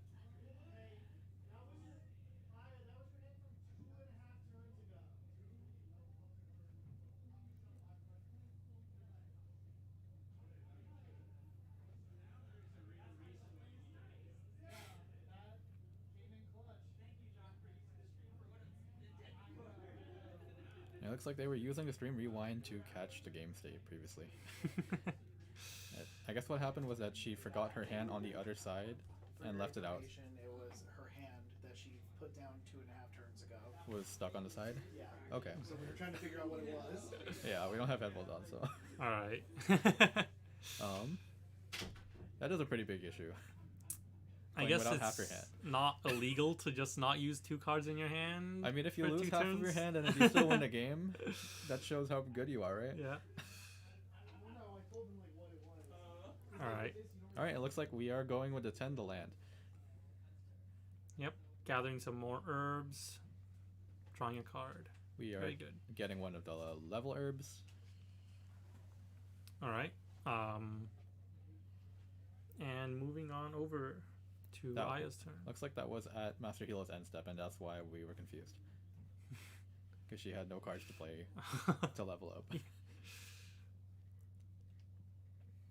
Do we think we will see the ingredient pouch here, or will she level up to 2? We might even see the Censor of Restful Peace coming out, since Matt does have another Fractal of Rain. Being able to stop any sort of value coming in from those mills could be really big in this match. Oh, looks like we're going for the backup charger. Yep. Do we know how Or many not. turbochargers she has in her deck? Or it looks like she's switching to the ingredient pouch. Yeah. The Arizona is actually running 2 turbochargers, I believe. Okay. So 4 unmakes and 2 turbocharges. That's a lot of +2s. And it was immediately fracturized. So 1 herb out of the ingredient pouch before it gets fracturized. Very heads up play by the Nico here. Getting rid of that ingredient pouch really does slow down Arizona. That does leave the sensor open to being materialized next turn, though. So that could be a pretty big punish. Mm-hmm. And I believe Aya is not on the Besiege to wins, right? No. Okay. So we will not see a main phase sensor come out. That would be very punishing, but unfortunately she does not run it. And it looks like we are seeing the Dungeon Guide to 2. Okay, interesting. Banishing an Astral Seal and a Dawn's Reversal. Both very important cards for this combo. So Actually, that is not an Astral Seal, my bad. That is the SP3, SP2 Comet Fall. SP3 Comet Mhm. Fall, I believe. Alright. So it's not as bad. Rolling a 5 and a 6 herb from the level up. This means she can sacrifice Mhm. 2 herbs of the same name to draw a card if Yep. she wishes. And it looks like Polaris is coming out, so she'll be getting 2 counters onto Polaris from sacrificing the 2 6 herbs. Master Hilo does have a Fracturize in his hand. So this could be a big punish coming out for the main phase Polaris. Ooh, the second Fracturize is coming out. I wonder if he knows about her sensor in her deck. And it looks like she's playing these to try to bait the floating memories to come out so she can play the sensor. Yeah. This might be an opportunity for Master Hilo to level up and use those floats before the sensor can come out. Yep. I do not believe that he is on the Unbroken Mustang, so once the sensor comes out, if he does not have the last 2 Fracturizers, he will be in a tough situation. He does have 2 Unbroken Mustangs in the deck. Okay. So that leaves him with still 4 ways to break the sensor if he needs to. But yeah, he does mill a Storm of Thorns, another floating memory, which is very nice. And what do you think Aya's game plan is now that the Polaris is fracturized? I believe that now that the Polaris is fracturized, she will have to rely on the 4 Cosmic Bolts left in her deck. She might not have enough damage, honestly. I think she should have waited a little bit longer to materialize the Polaris on its own. We'll see if not respecting the fracturize from the water deck will prove to be fatal to her. If anything, the worst case scenario is just chip away with the Dungeon Guides. Very bad case.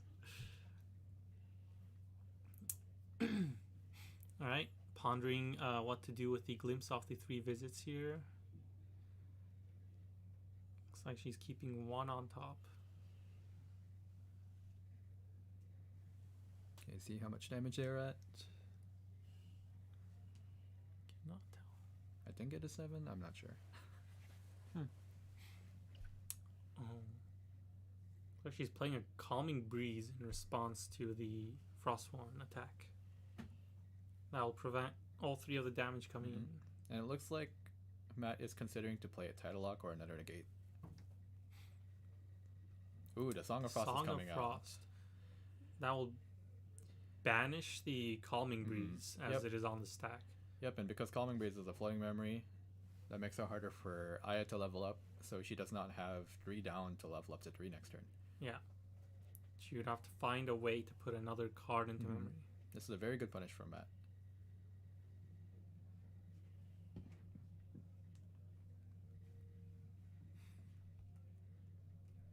Yeah, really slowing down the Arisana here.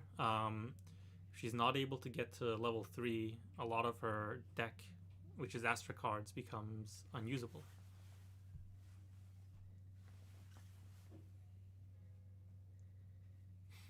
Alright, we'll see what Aya is going to materialize here. I would really like to see the Censor come out here. I think it would be a good time, provided that she has another way to level to 3. Or the Purifying Turbo, which is another good answer.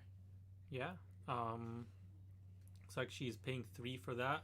Banishing all of Matt's Grave here. Getting rid of that floating memory. That does give him a Lash counter, though. Because of Nico level 2's ability. Does it work for getting banished by opponent card effects? Yeah, I believe it's whenever a floating memory is banished. Okay.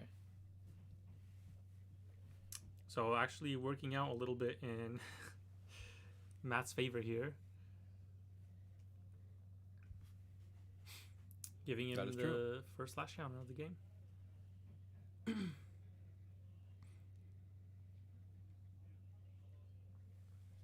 Alright, Aya passing over the turn. Matt materializing the Stable Mare. And we'll see if he will immediately activate it to get that Icebound Slam.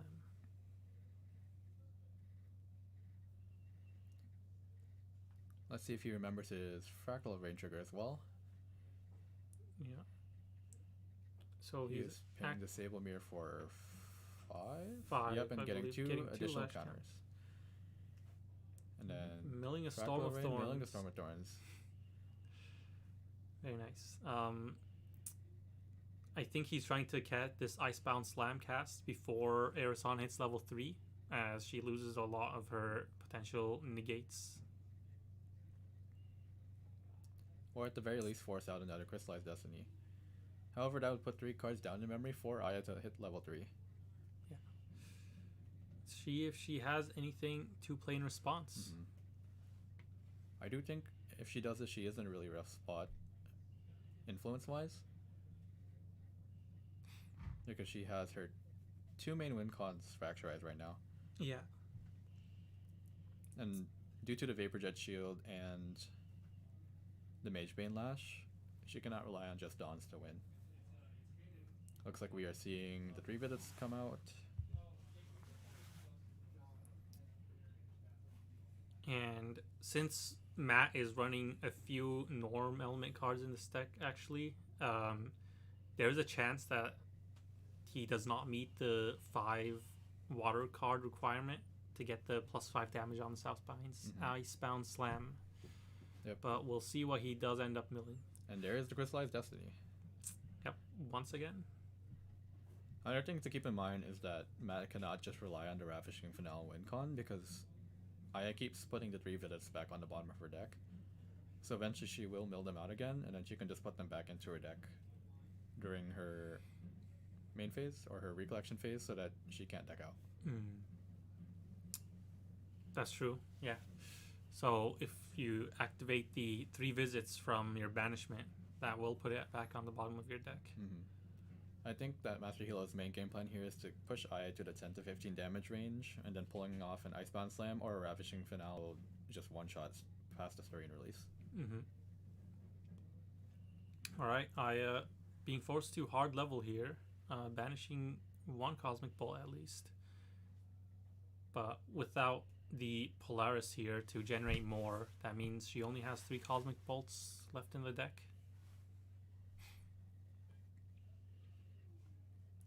And with 3 cards left in hand, it's a pretty tough spot for Arizona here, with no Fertile Grounds, no Ingredient Pouch, really no other way to get influence here. Yep, let's see if she can find a way to come out of this. Yeah, it looks like the Temptations Facade comes out. And Master Healer will be using another Floating Memory. Giving himself another Lash counter. And then he will draw for Facades on enter. And then most importantly, for when the Mage Bane Lash and the Vapor Jet Shield come out, they cannot be interacted with. Yeah. It looks like Aya is casting another 3 Visits. So even if Aya has one of these 2 Zephyrs, the Temptations Facade will prevent any of the other Regalia from being suppressed. Yeah, it looks like the Nico is in a very commanding position here. Still has the same Frostborn from the start of the game, just doing 3 damage every turn. He looks like he has 2 Floating Memory in the grave also, to be able to materialize that. Yep. Mage Bane Lash. It also does seem like he has the Unbroken Mustang that he just put down for the Frostborn Paladin. So if the sensor comes out, he is ready for it. And Frostborn number 2 came in. Yep, that's a lot of pressure on the board from Matt here. And Frostborn number 3 comes in, banishing the 3rd float. Okay. Yeah. Maybe he should get a ticket to the casino. It looks like Aya will really be trying to find one of those Comet Falls here to get rid of these Frostborns, or else 9 damage every turn will lead to death very soon. Right. Drawing off of the backup charger, trying to dig to find more answers here.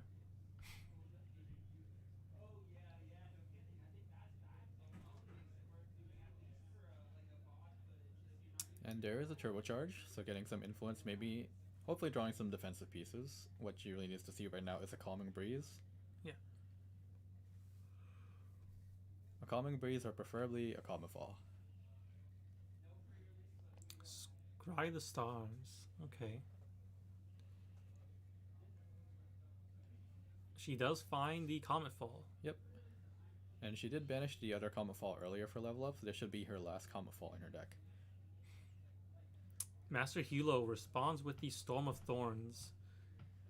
And the Astral Seal comes out to negate the Storm of Thorns. Okay, this means all 3 Frostborns are now dead. This is exactly what Arizona needed to find to get back into this game, and she did find it. Yep, and because the Storm of Thorns were banished earlier for the Frostborns, the Storm of Thorns negation was free from the Astral Seal. Yep. Now, Master Hilo is out of Floating Memory, unfortunately, so cannot get the Mage Bane Lash at this moment. However, Aya's almost hands down, so this might be a pretty good time for Master Hilo to use that Icebound Slam, or even a Ravishing Finale, and then try to mill Aya out, or get most of her pieces out. He did use the Icebound Slam earlier, so... Yep, there are only 4 Cosmic Bolts left in the deck, so if those are milled out, then she probably is not winning this game. Yep. He now pulls the Mage Bane Lash out from under the Quicksilver Grail using the Gentle Respite that he just milled off the Fractal of Rain. This is now coming in for 7 damage every turn just by itself. And it looks like he is simply just going to attack with the Mage Bane Lash. Aya only has 2 cards in hand. Yep, it looks like she was debating Serene releasing. She is up to 17 damage now. And will mill 7 cards off of the 7 lash counters that Nico has. Right, looks like she did mill 1 more Cosmic Bolt. So that leaves 2 left in the deck.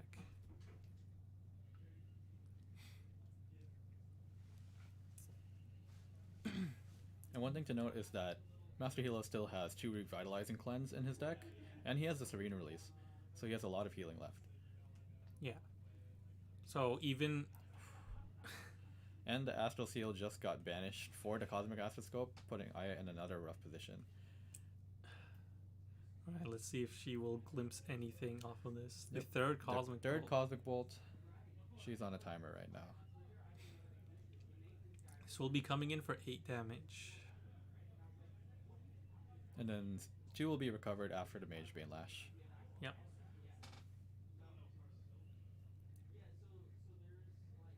Looks like she used the free activation off of Arisana.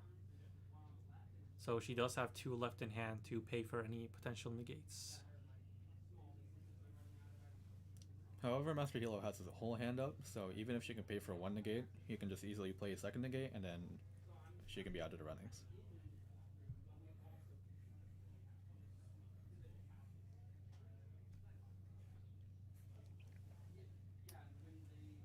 Alright. So Aya has 1 Cosmic Bolt left in the deck now. Which means even if she does cast it, it would only be coming in for 10 damage. Which would not be enough to kill this Nico. So she definitely needs to find some more sources of damage. Which I believe in this deck is... The 3 Dawn's Reversals. Yeah. Because 1 was banished earlier, so there should be 3 left. And here comes 1 Spalling Cleanse. I believe healing down to 6 damage. Yeah. And giving him another Floating Memory. Looking through his grave to see if there's any other floats in there. Doesn't look like it. Will he materialize the Vapor Jet Shield this turn? Ooh, he's materializing the Chalice of Blood. Yeah, looks like he does not want to banish any of his cards. This also makes it an issue for Aya because he is basically saying that he's not afraid of dying right now, so he can get to 20 and then heal back down. That's right. It's looking like a very tough spot for the Arisana at this point. And here comes the Ravishing for 7, banishing 2 more, so this will be 9. And looks like the Hide and Bush is coming out to give stealth. With the alternative cost. Sacrificing 4 herbs. 3 herbs, I believe. And let's see if Matt has the Pure Beyond in his graveyard. He does not.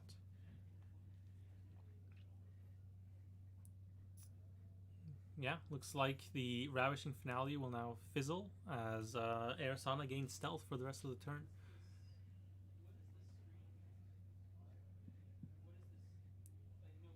Unfortunately, since the banishing of 2 Floating Memory is an additional cost to activating the Ravishing Finale, he is now out of those 2 Floating Memory and will need to mill himself 2 more to be able to play another one. And it looks like the Necklace of Foresight is coming in, allowing Aya to glimpse top 4. Yeah, looks like she's going to use that right now. There will be a lot of glimpsing this turn with the Foresight followed by the Astroscope. What do you think she is looking for at this moment to try and get back into this game? I think she needs her Astral Seals right now, and then she needs her Dawn's Reversals.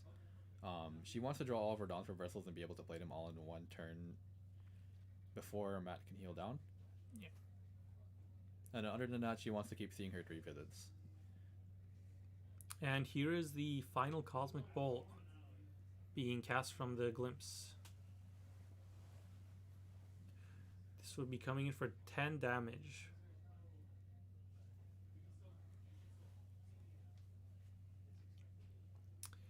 Will Master Hilo respond? And looks like this one is recasted, so Aya is holding up negates to contest this. Alright, looks like that does go in for 10 damage, and then recovering 2 off of the Mage Bane Lash afterwards. So Nico's still at a pretty healthy 14 damage counters, and turn being passed over.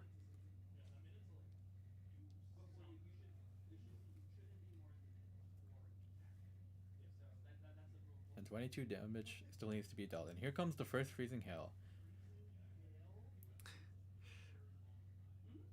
Right. So we see the Freezing Hail come out during the end step, and then Aya will Serene release. But now the 3 visits are out of play, and then this means that Aya can deck out. Yep.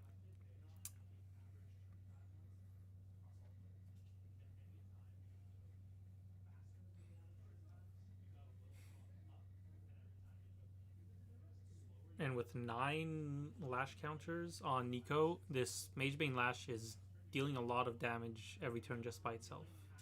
Yep, we are going into Master Healer's turn. He milled the Refracting Missile off of his Fractal Rain and then picking up for the turn. I don't know if there was any turn he ever missed on his Floating Memory for his Fractal Rain. This is what you love to see as a water player.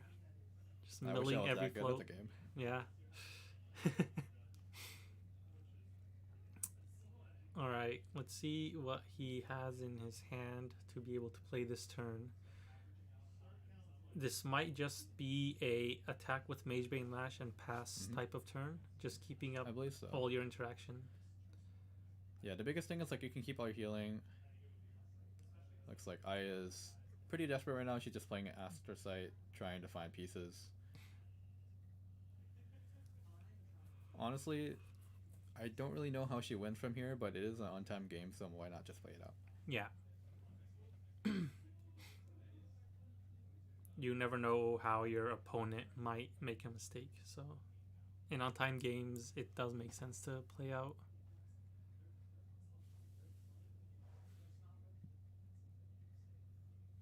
And it does look like the other set finished because I do see Arrow standing up and chatting in another camera. Alright, So everyone we're just waiting for this set, and then moving on to the grand finals.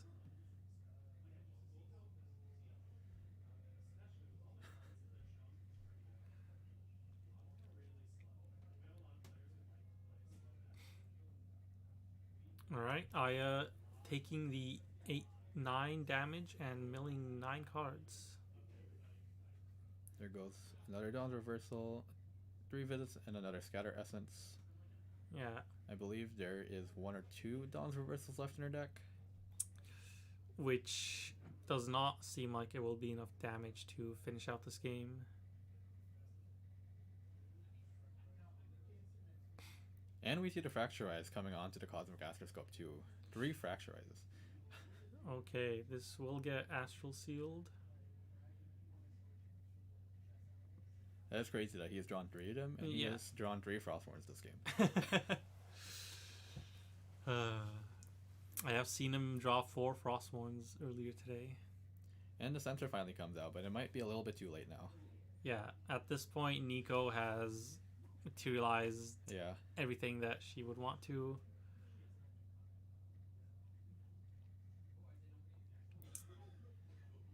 I don't think we can play this 3 Yeah. visits because of the Serene release. Yep.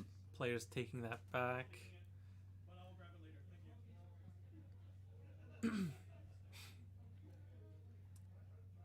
Yeah, it looks like Aya is just trying to survive at this point. Mhm. I guess the Comet Falls are both gone, so Confalls are gone. 2 of the Dawns are gone. All the Cosmic Bolts are gone. yep, and the Vapor Jet shield still is not here, and it can come any minute. That would be even more defensive options for Nico. He also has, I believe, still 2 Revitalizing Cleanses. And it looks Okay. like Master Healer is Serene releasing, so Preemptively recovering before the Glimpse. double Astrocyte is pretty good, but a little bit too late right now.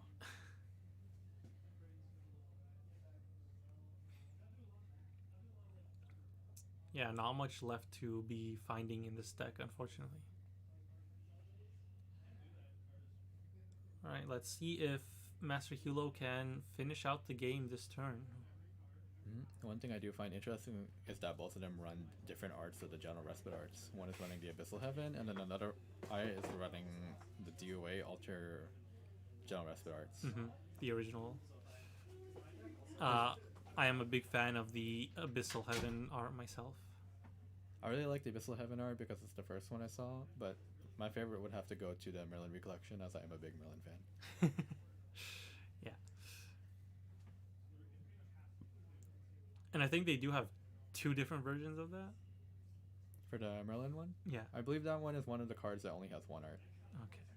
It is Overlapping Visage, and then one other card that I cannot remember the name of. I is casting a Heinebush. It gets negated by Frostbind, and then Astral Seal, Looks like which she also is- gets negated by Frostbind, and that will be the end. yep, and it looks like we are going into game number 3. Yeah, it looks like Aya main phase activating the Polaris and not respecting the Fracturize did end up being a big mistake. Not enough Cosmic Bolts in the deck to actually do enough damage.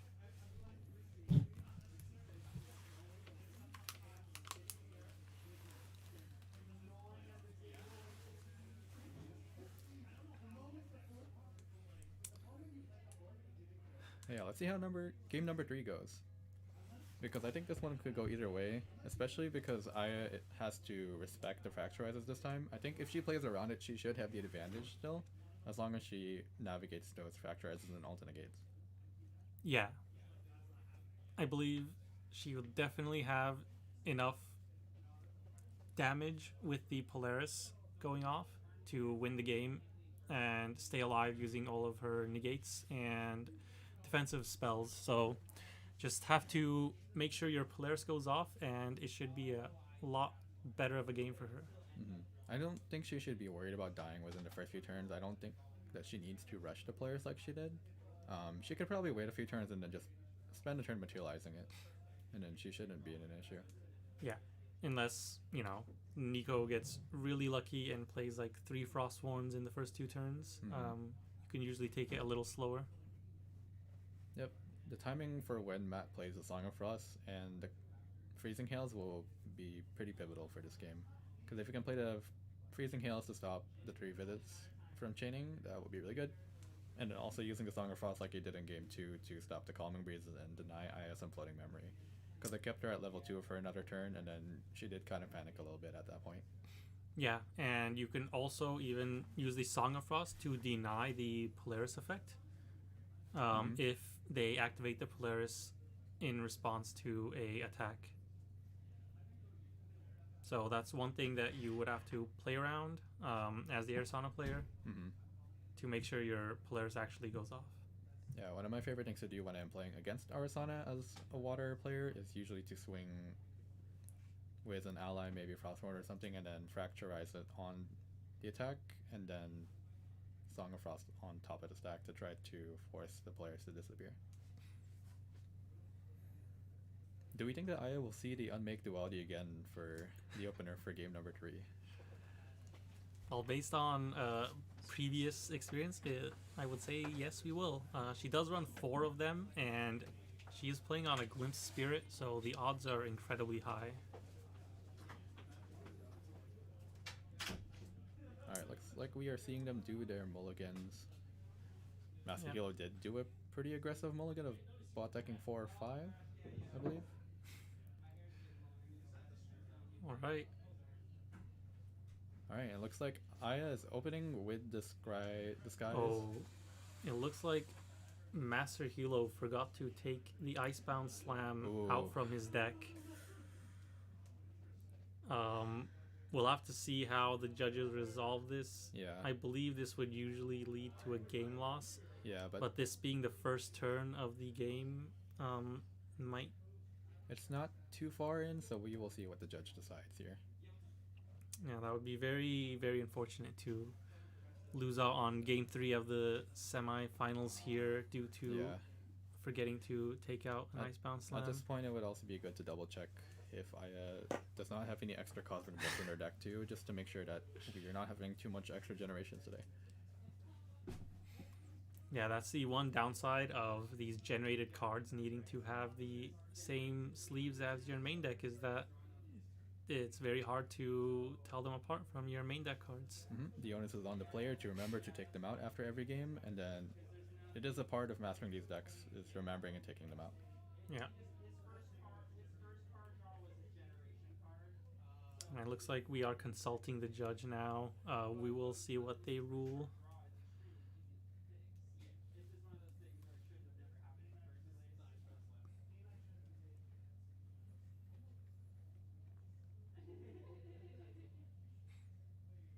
I personally think that they'll be a little bit lighter on the leniency, but it is a semifinals match, so I can understand if they give him a game loss for this. Yeah, I believe the letter of the law, so it's saying the rules would be that it should be a game loss. But it is up to the judge at the end of the day. Yeah, unfortunately, they did just draw a little bit too fast and play too fast.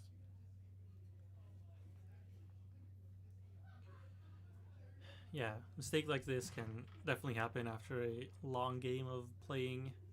The mental fatigue starts setting in. Especially with both of these decks where they're very long, grindy decks. Very combo and control oriented, where you try to go for a one-shot kill later on in the game. So you're often playing 30-40 minute best of one games, where your first game will take a while. You might have time for another game if it's against like aggro, but we will see. Yeah, especially with the Icebound Slams being played earlier in the game, it is easier to forget about them when you're siding.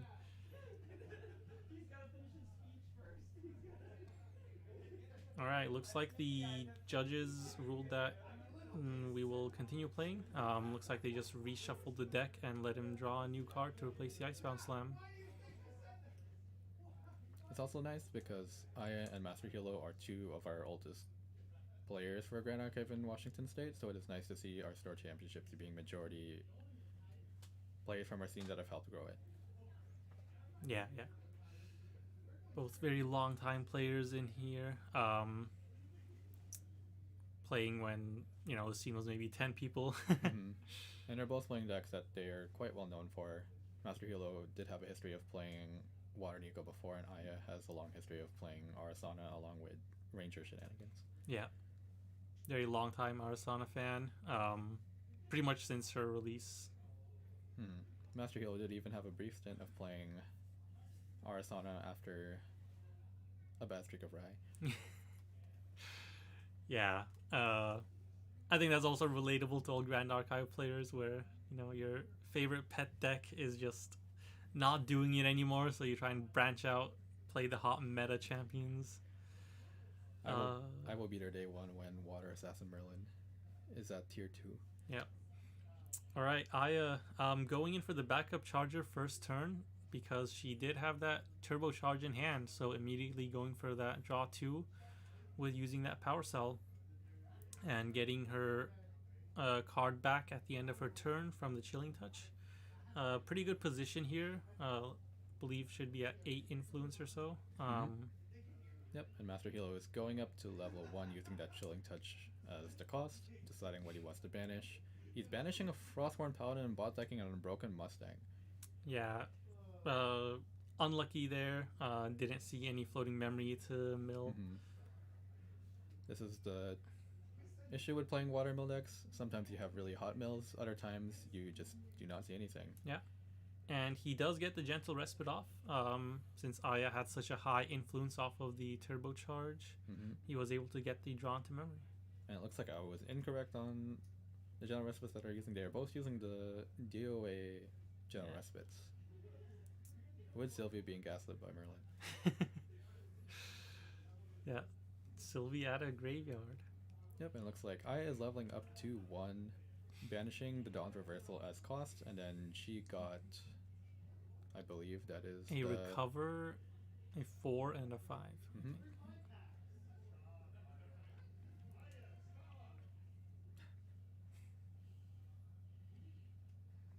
Okay, the Dungeon Guide to level 2. I do like seeing this Dungeon Guide to level 2 to abuse the herbs and then just hoping they hit the gamble. And she is choosing to banish another Dungeon Guide and Scatter Essence as cost for that. So I'm assuming that she has one more Dungeon Guide left in her hand. And she does roll the duplicate recover herb here. So she can sacrifice those two to draw a card at the end of her turn if she chooses to. And she is also going for the Gentle Respite. So we are just seeing some influence gaming right now. Yeah.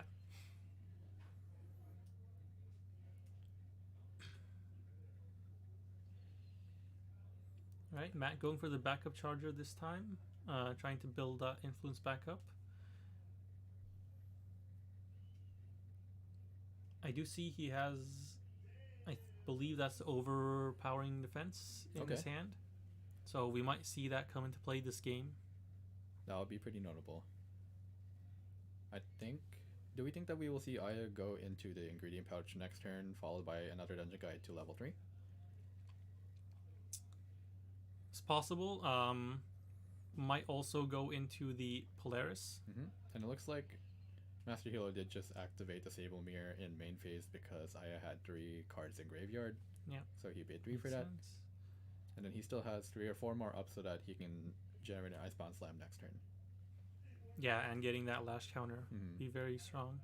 Yeah, but he does still need to play around Aya's Purifying Turbo, which he has not used yet this game. And we are seeing the ingredient pouch into another General Respite. Alright, at this point, yeah, Aya might just level up using the 2 floats.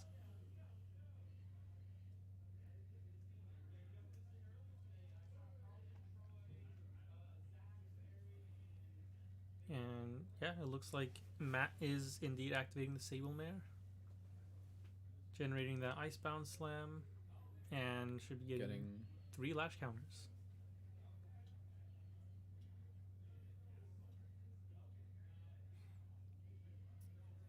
Alright. And then we are seeing the Magebane Lash come out. It's very strong. At 4 lash counters, it's coming in for 4 damage every turn. And Arisana, still being level 2, doesn't really have any ways to stop it. I do like that he is being a little bit more proactive this game, and then skipping the Facade and just materializing the Lash immediately, realizing the only thing that Aya has to interact with it is the Zephyr. Yep. And the Icebound Lash comes out. Yeah, Aya not having a Crystallized Destiny this time with only 3 cards in hand. Looks like Matt does mill enough water cards to get the +5 damage, so that's a nice bounce line coming in for 8. Very, very powerful turn for Matt here. Including the Magebane Lash, so this will be 12 damage. Yeah.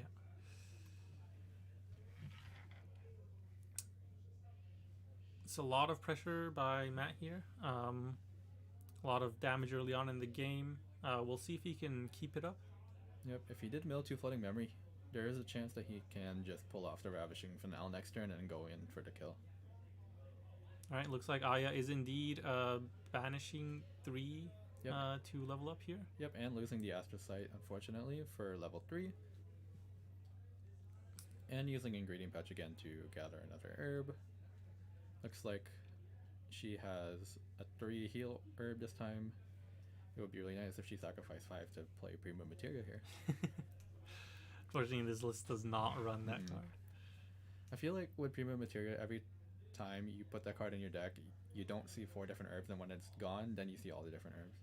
Yep. And she saw her Unmake Duality. Yeah, so just drawing more cards, keeping that influence nice and high. And yeah, getting more and more herbs until she can make a big Polaris. Yep, I think maybe she will go for the Materialized Polaris next turn. But then Matt did come up with a pretty aggressive start. I wonder what we will see this turn. Yeah. Does Aya have any notable defensive regalia that she can use to try and slow Matt down here? She does have the sensor to stop his Floating Memory. It can stop for a turn. She really wants to materialize the Polaris instead of activating it so it can come in active. And then after that, she just wants to make her Glimpse Regalia and then start her Cosmic Bolt game plan. Yeah.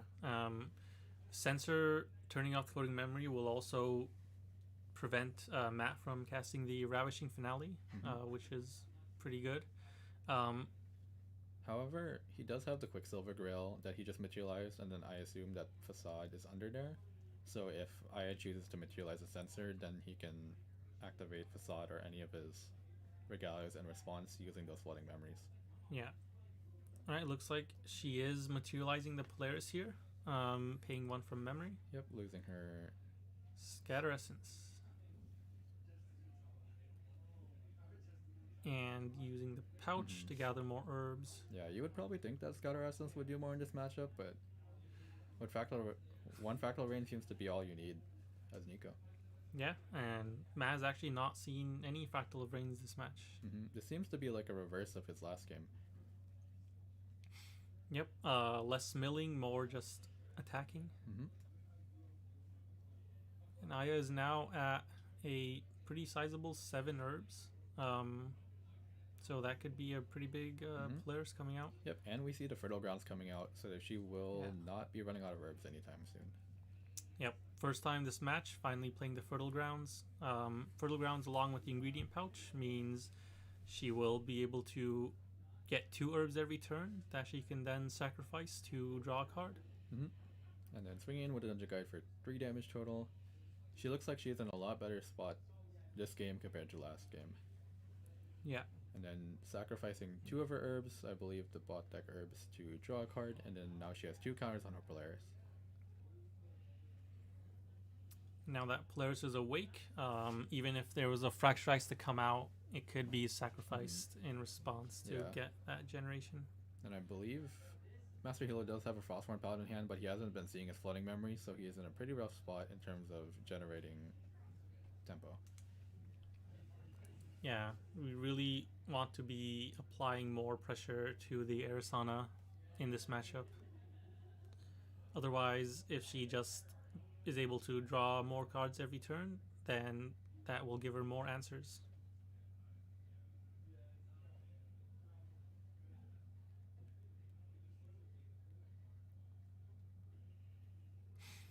So, Go ahead. what are you looking for at this point as the Nico to try and get some more tempo going your way?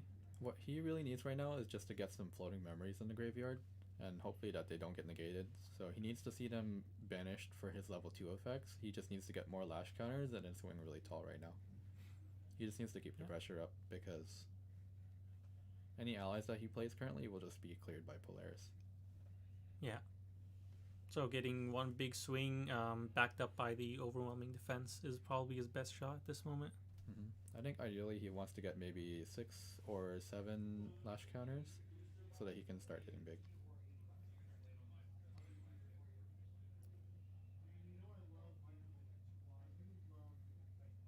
It looks like Aya is cloning right now with Ingredient Pouch and Fertile Grounds.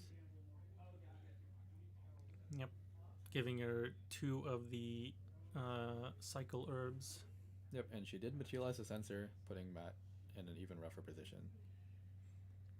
Yeah, so Matt will either have to find a Fracturize or a Unbroken Mustang to be able to use these floating memory. Yep, and looking at his hand, he does have 3 Ravishing Finales in his hand, but he only has the 1 Spalling Cleanse. Yeah, and unfortunately he does need 2 floating memory to be able to activate the There goes one of them. Let's see if Aya decides to negate this. It goes through.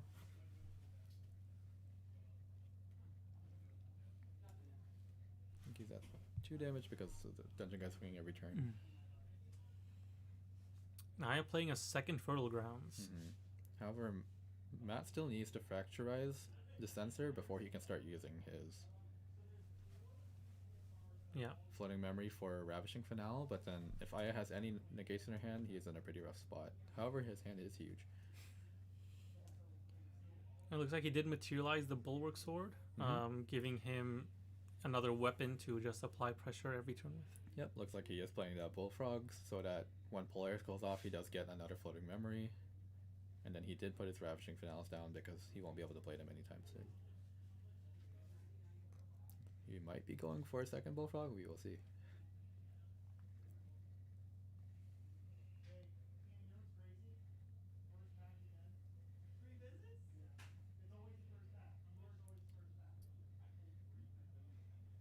It looks like Aya's casting a Calming Breeze here in response to the attack with the Bulwark Sword, which will prevent all of that damage. And she cannot use the floating memory, but it does let her put memory down so that she can materialize Astroscope in the future. But it looks like right now she is going for the Necklace of Foresight. It seems like she's playing around Master Hero's Fracturize. I think she's waiting for him to Fracturize her sensor so that she can use the Calming Breeze later. Yeah, and it would also allow her to materialize the astroscope more safely. And notably, she did clone her level herbs here. So she cloned her 2 herb.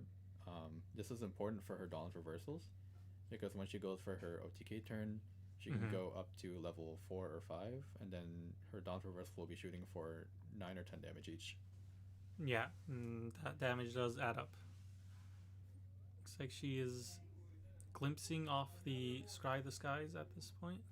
And we did see the Hordy counter at the top of her hand, so we know she at least has 1 negate. And it looks like she will simply sacrifice 2 recover herbs to draw a card at the end of her turn. And then, I don't know if she caught that for her players. There it goes. She has 6 counters on her now, so she'll have 6 Cosmic Bolts on top of that. She's in a very comfortable position. Yeah. The Nico being forced to hard level using cards from memory. Losing at least 1 Ravishing, maybe a second one. How do you think that Master Hero gets out of this position? Yeah, I think he definitely just needs to draw a Fracturize to get rid of that sensor, and then go for a Ravishing and hope that Aya only has, 1 negate. And maybe draw your second overwhelming defense. But at this point, Aya's influence is so high, and she has so many negates that it is looking pretty hard for Matt to push through at this point. And he there's does the find the Fracturize. Fracturize. Let's see. Aya lets it through.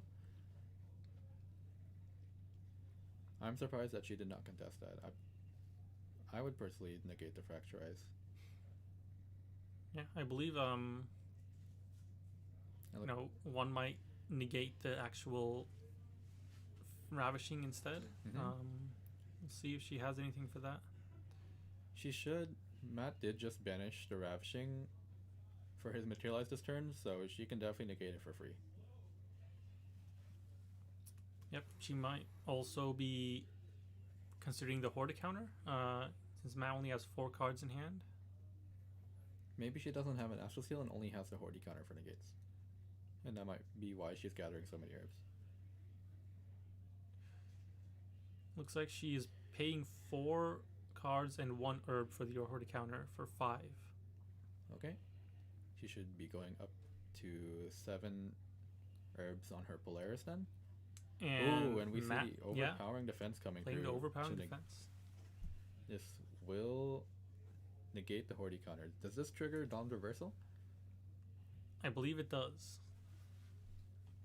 Since it's negating the card activation.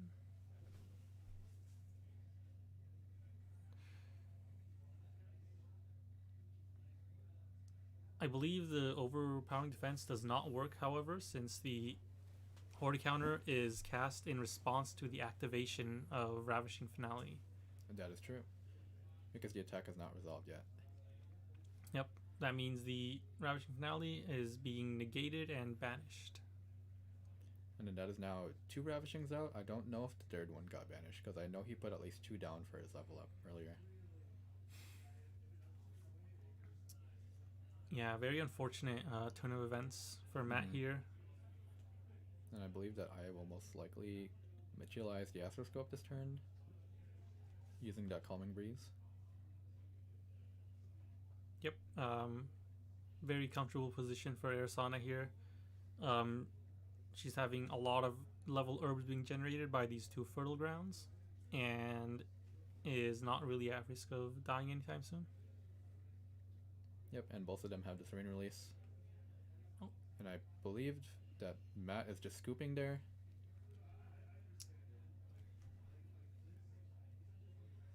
Yeah, looks like realizing that with 2 Ravishings down and Arizona being in such a comfortable position, it's pretty hard for him to come back from this game.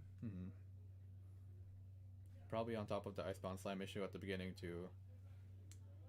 That is a little bit of like a mental mishap issue. So yeah, really well played by both the players here. I really liked seeing both of their adaptations over the set. Like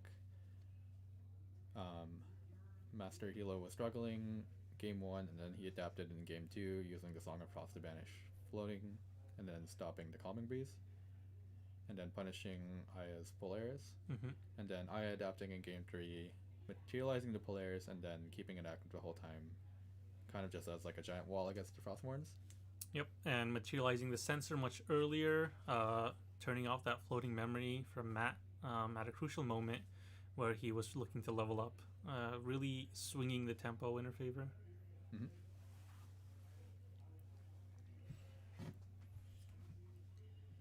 Alright, so let's see what our other semi-finals match result was. Alright, do you have anything else to say about this game before we go into our break?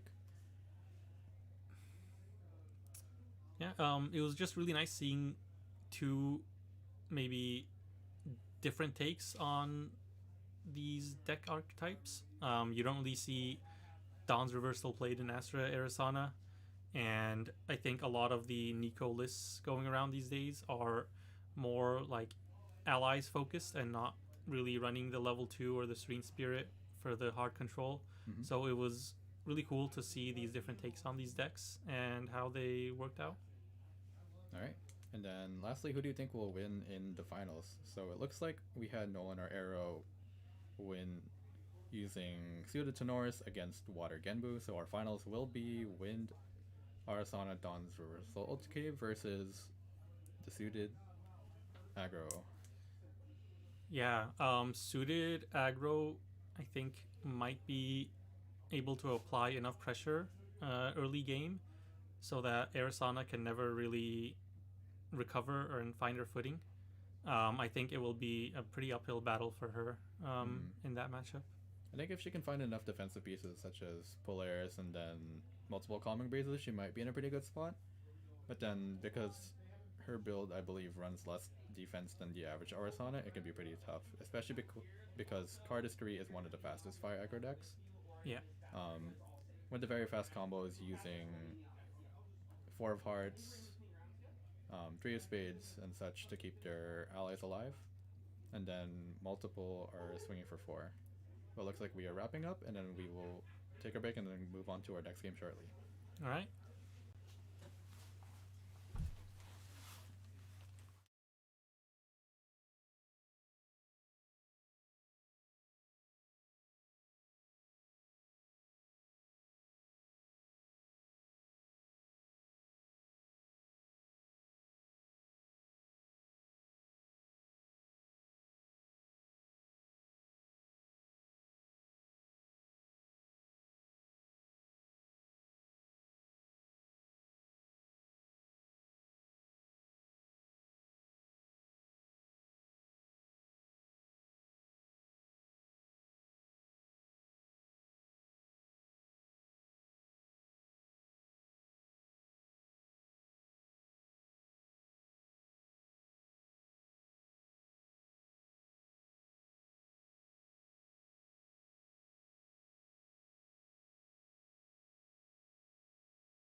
Good.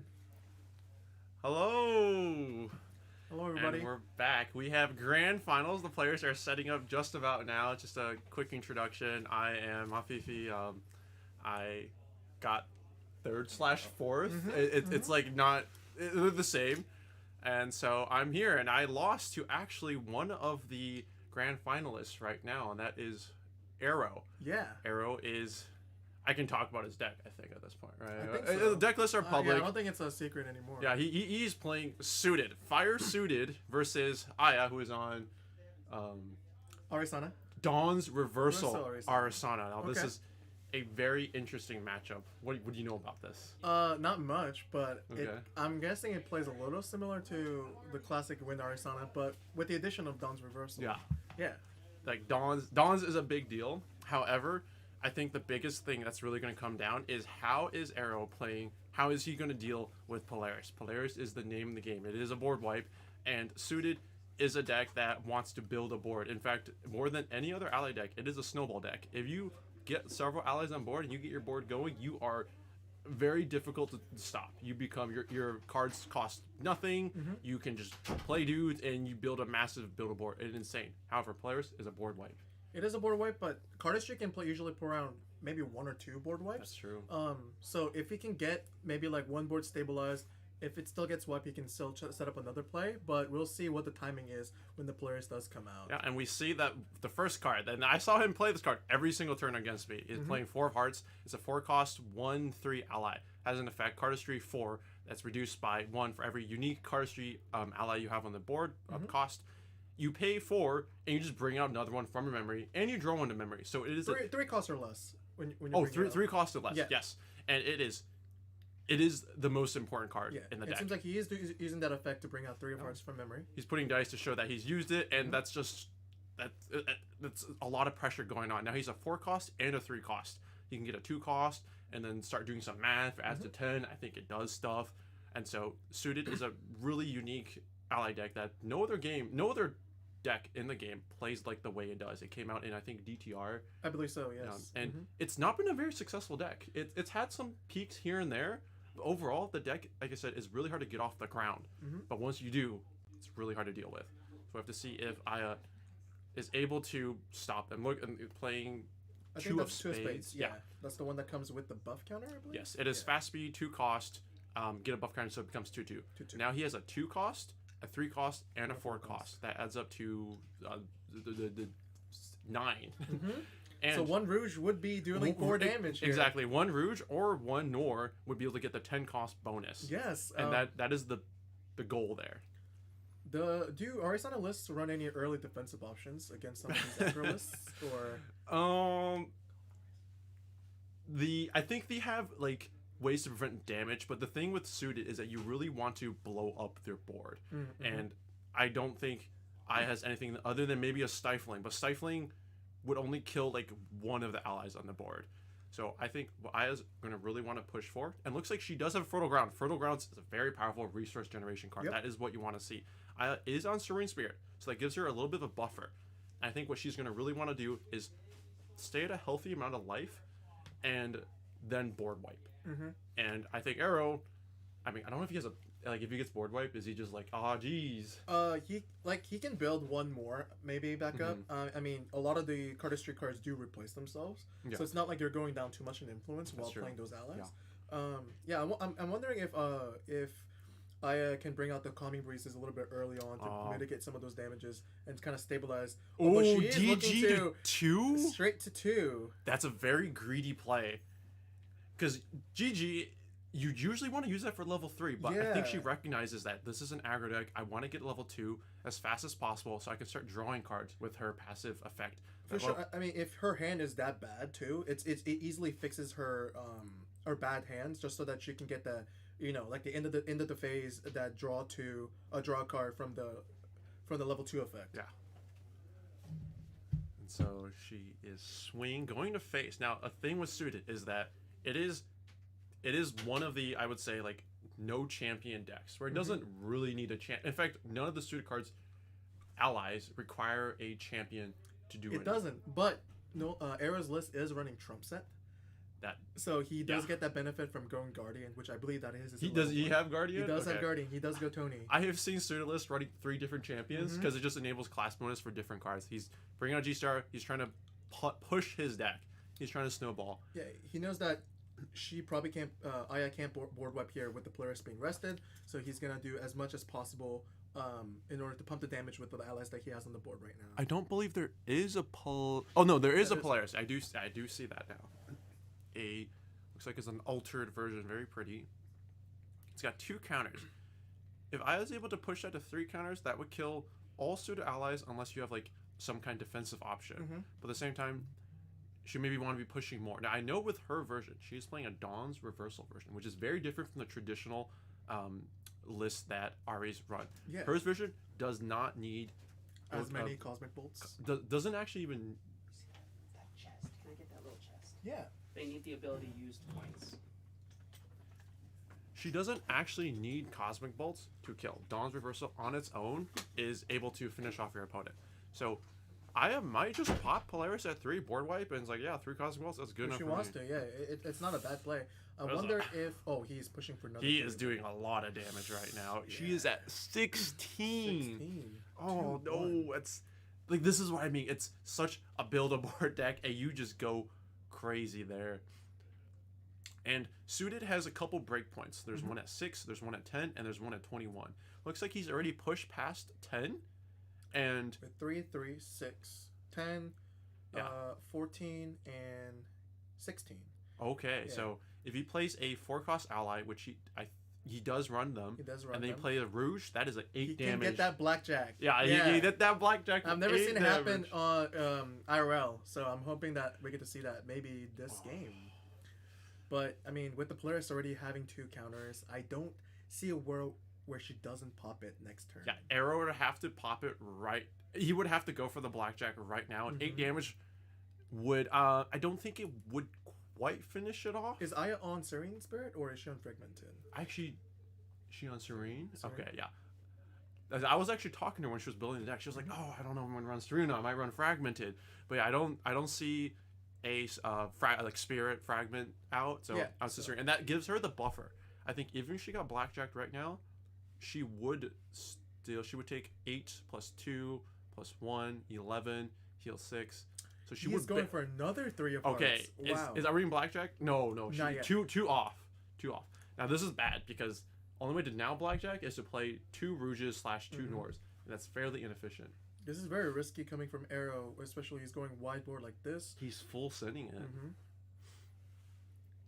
Aya's at 18 now, and I think it's a very heads up play that she DG'd early, and that gives her an extra amount of life to play with. Because I think if it was lower, she may have lineage released, being worried of like a fast speed attack pushing her over the edge. Because Arrow is running the suited fire card that pings for straight flare. Yes. Yeah, running Which straight is a flare. very devastating card that he played against.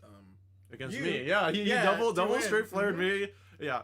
Arrow beat me on his second turn. I was a spirit. I did one thing and I was dead. I was like, okay, wait, this is GA. This is GA.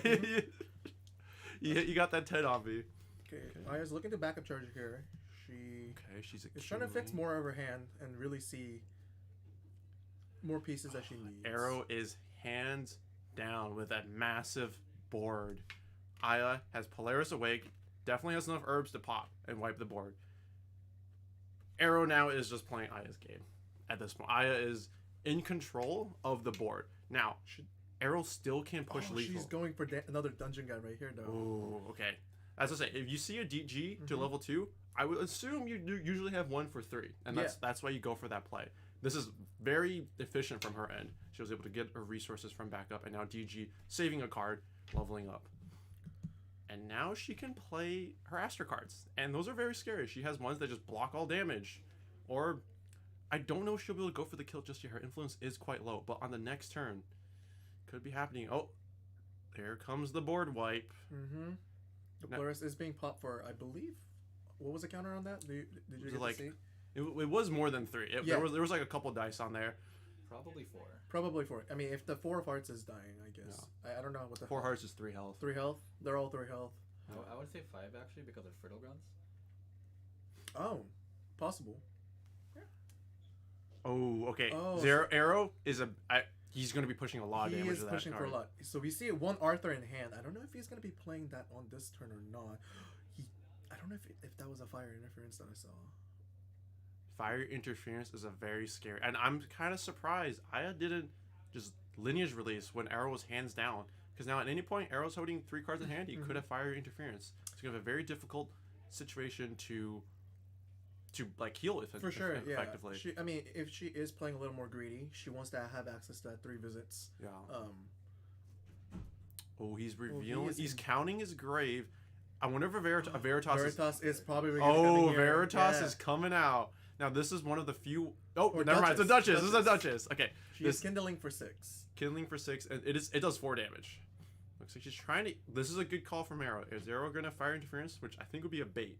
I don't know if he has that in hand. I could have been wrong, but she is healing. Glimpse 2. Yeah. She did shuffle in a lot of Cosmic Bolts into the deck, but it doesn't seem like she's found. Bottomy 2. Heals 2. Still okay. She takes 2. So she has 12 health of runway left, unless she gets stopped from healing, or the fast speed just finishes her off. Now Arrow brought out Impact Hammer. Impact Hammer will make him take 3 damage if he attacks. So if he does attack and does not kill Aya, he would only have 9 health left, which is pretty easy. He might be trying to bait out the heal, because if you do swing with the Impact Hammer and a Blazing Throw, oh, he is going for a red hair. Okay, which is just coming in for 3. Okay. It seems like he is Pitch. passing over to pitch, draw. Okay, what else he got? I'd imagine he's going to swing with a hammer. It's going to put Aya at 24. That's a very scary amount. Yeah, and I don't know if he's trying to pressure her to release the spirit now so that she can't have access to the 3 visits again, or if he's trying to play a little more safe and then have access to looks I think she's taking 24. She checked to see what she has in her banish pile. Okay. I think she's thinking, should I lineage release?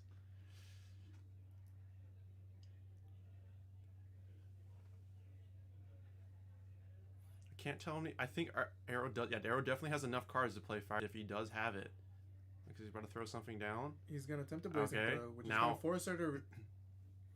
Now she's gonna have to lineage release, and if Arrow's got it, he's got it. In fact, it doesn't even have to be fire interference. Any fast speed spell would just finish the game. It doesn't seem like he did have. Does not look like it went through. Yep, I heal 2 health. I think that's all he's going to be able to do. He's only got 2 cards in hand. I don't know if there's any 1-cost cards. I think there is. There is March Hare, but it seems like he's kindling. Oh. For a Dazzling Courtesan, which is going to swing for 2, putting her at just 1 health left. Not enough. Does Aya run Chalice of Blood? She does not. Okay, I would not imagine that, but Arrow is hands down, nothing on the board. He is tapped out. He can do nothing. I know, but at this moment, like, is there anything that she can do to come back from this? I mean, she's already released her spirit, so her access to win cards is gone. She hasn't used a single Cosmic Bolt here at all. That's true, but she is playing Dawns again. Dawns right. is the combo Ari version. If she can pull off a Dawn for just 9 damage, which I do believe she can really do. I think she could close out the game. Now her influence is not great. Is it just 2? Is it just like 3 cards? I believe. Oh no, she's popping her herbs to draw and put 1 down. She played. Oh, that's a Dawn's reverse. Oh, I think she was showing him the Dawns. Did she scoop it up or did she win? I can't. I'm not sure. I cannot tell. Yeah. She needed to see Cosmic Bolt followed by Dawn's Reversal, one casted for free and the other one casted normally to win. Oh, okay. Okay. Yeah, it seems like Arrow did take that game. Okay, yeah. The thing with Dawns is that if a card is negated, it becomes free. Right. And so she's told me that her play a lot of the times is to negate let's say, 3 visits. You negate a 3 visits with a Horty for 0. Okay. And you're just like, it's negated. And then you can start playing Dawns on top of Dawns. And you ping damage. Use your level herbs to hit yourself to level 6 or whatever. I see. So you're glimpsing 6, and you deal 6 damage with Dawns. I believe that's how it works. I didn't play against her, but I think it does level damage, and it's free as long as the card is negated. Yeah, in order to win that game, she needed to see a Cosmic Bolt casted for free off of a Glimpse, and then she would need to draw another one to play in her main phase. Yeah, I mean, and just because she lost that Serene Spirit, like her having not access to the 3 visits, not being able to glimpse, just kind of hindered that play being performed. And that game went I would say probably as expected. I think if Arrow was thinking, is like, okay, how do I beat this deck? I think he was like, that's how I do it. I'm going to build a board in a fairly efficient fashion. I'm going to get the board wiped, but already pushed a lot of damage. And then I'll use my graveyard to use my recovery, like board wipe comeback options, and which was Duchess, which I believe he runs a couple copies of, if not more. And then also Veritas, which I think he runs 3, he told me. And those are like the big comeback cards. That plus the fast speed cards and the hammer was enough to just push over the edge. Yeah, I mean, as we saw, even though he got board wiped with about 6 allies on board, he still had 7 influence. Yeah, this cardistry is still able to do a lot of that trick where they can build up allies, but still be able to keep that influence. So we'll have to see what kind of adjustments I make. I would imagine some defensive options to buy her time to then Polaris the board. Possibly like, Resolute stands. I'm not sure what she has on the I side. I don't know if she's running Resolute. She's maybe got a couple on the side. So Hide and Bush could be an option where she gets stealth. Everything else, Ravaging Tempest could be a play, but that's also just putting them back into your hand. So, like, yeah, the only thing I can imagine is just the Hide and Bush at this point from Aya.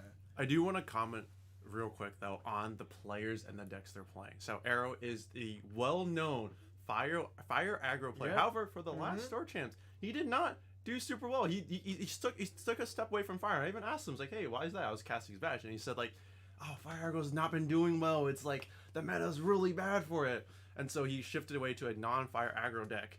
And now with Aya was a OG Astra player. She played Astra when that thing sucked. Okay, like it was bad. Yeah, but now it's like better. It's better, but I also anticipate her not to be playing Arisana today because she's been playing Wind Wake Up for such a long time. Right, and that's the thing. These two players both have their favorite decks and have not played it, but they've decided that today they will return to what they are comfortable. They will go with their comfort pick. Arrow made the decision. I will play Fire Aggro, and he told me he wasn't sure if he was going to do well today.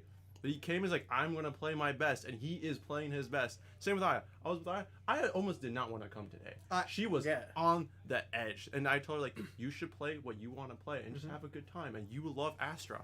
And so I'm very excited to see these two players playing their favorite decks in grand finals. I mean, that's just kind of show, like, even though your deck might have the best success in the format, if you're comfortable with the picks you have and know your deck, there's a very good chance that you can make it to the finals, just like these two. Being comfortable with your deck, knowing the ins and outs, knowing the matchups is so important. And so, like you said, even when things don't work out, you have that knowledge advantage. And also, it just helps you for playing a deck you enjoy. You just morally feel better. Yeah. So I'm very excited to see these two duke it out.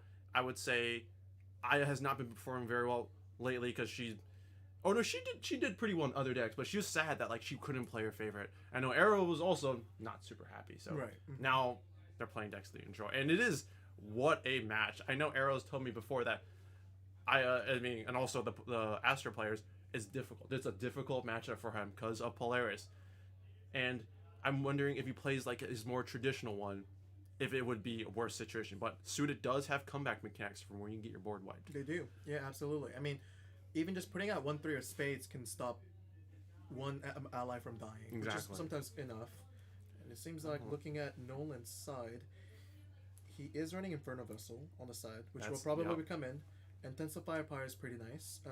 And then, honestly, the Trump set could also be kind of clutch against the Polaris to give allies your extra 3 health. Yeah, it is only for one ally, but if you keep alive like a important ally, that can matter a lot. Now, it'll be a bit of a knowledge check on Aya. Like, does she make sure she will overkill by at least 2, anticipating the Trump set? Because Arrow is running that Trump set, and I've heard from a couple players, it caught him off guard.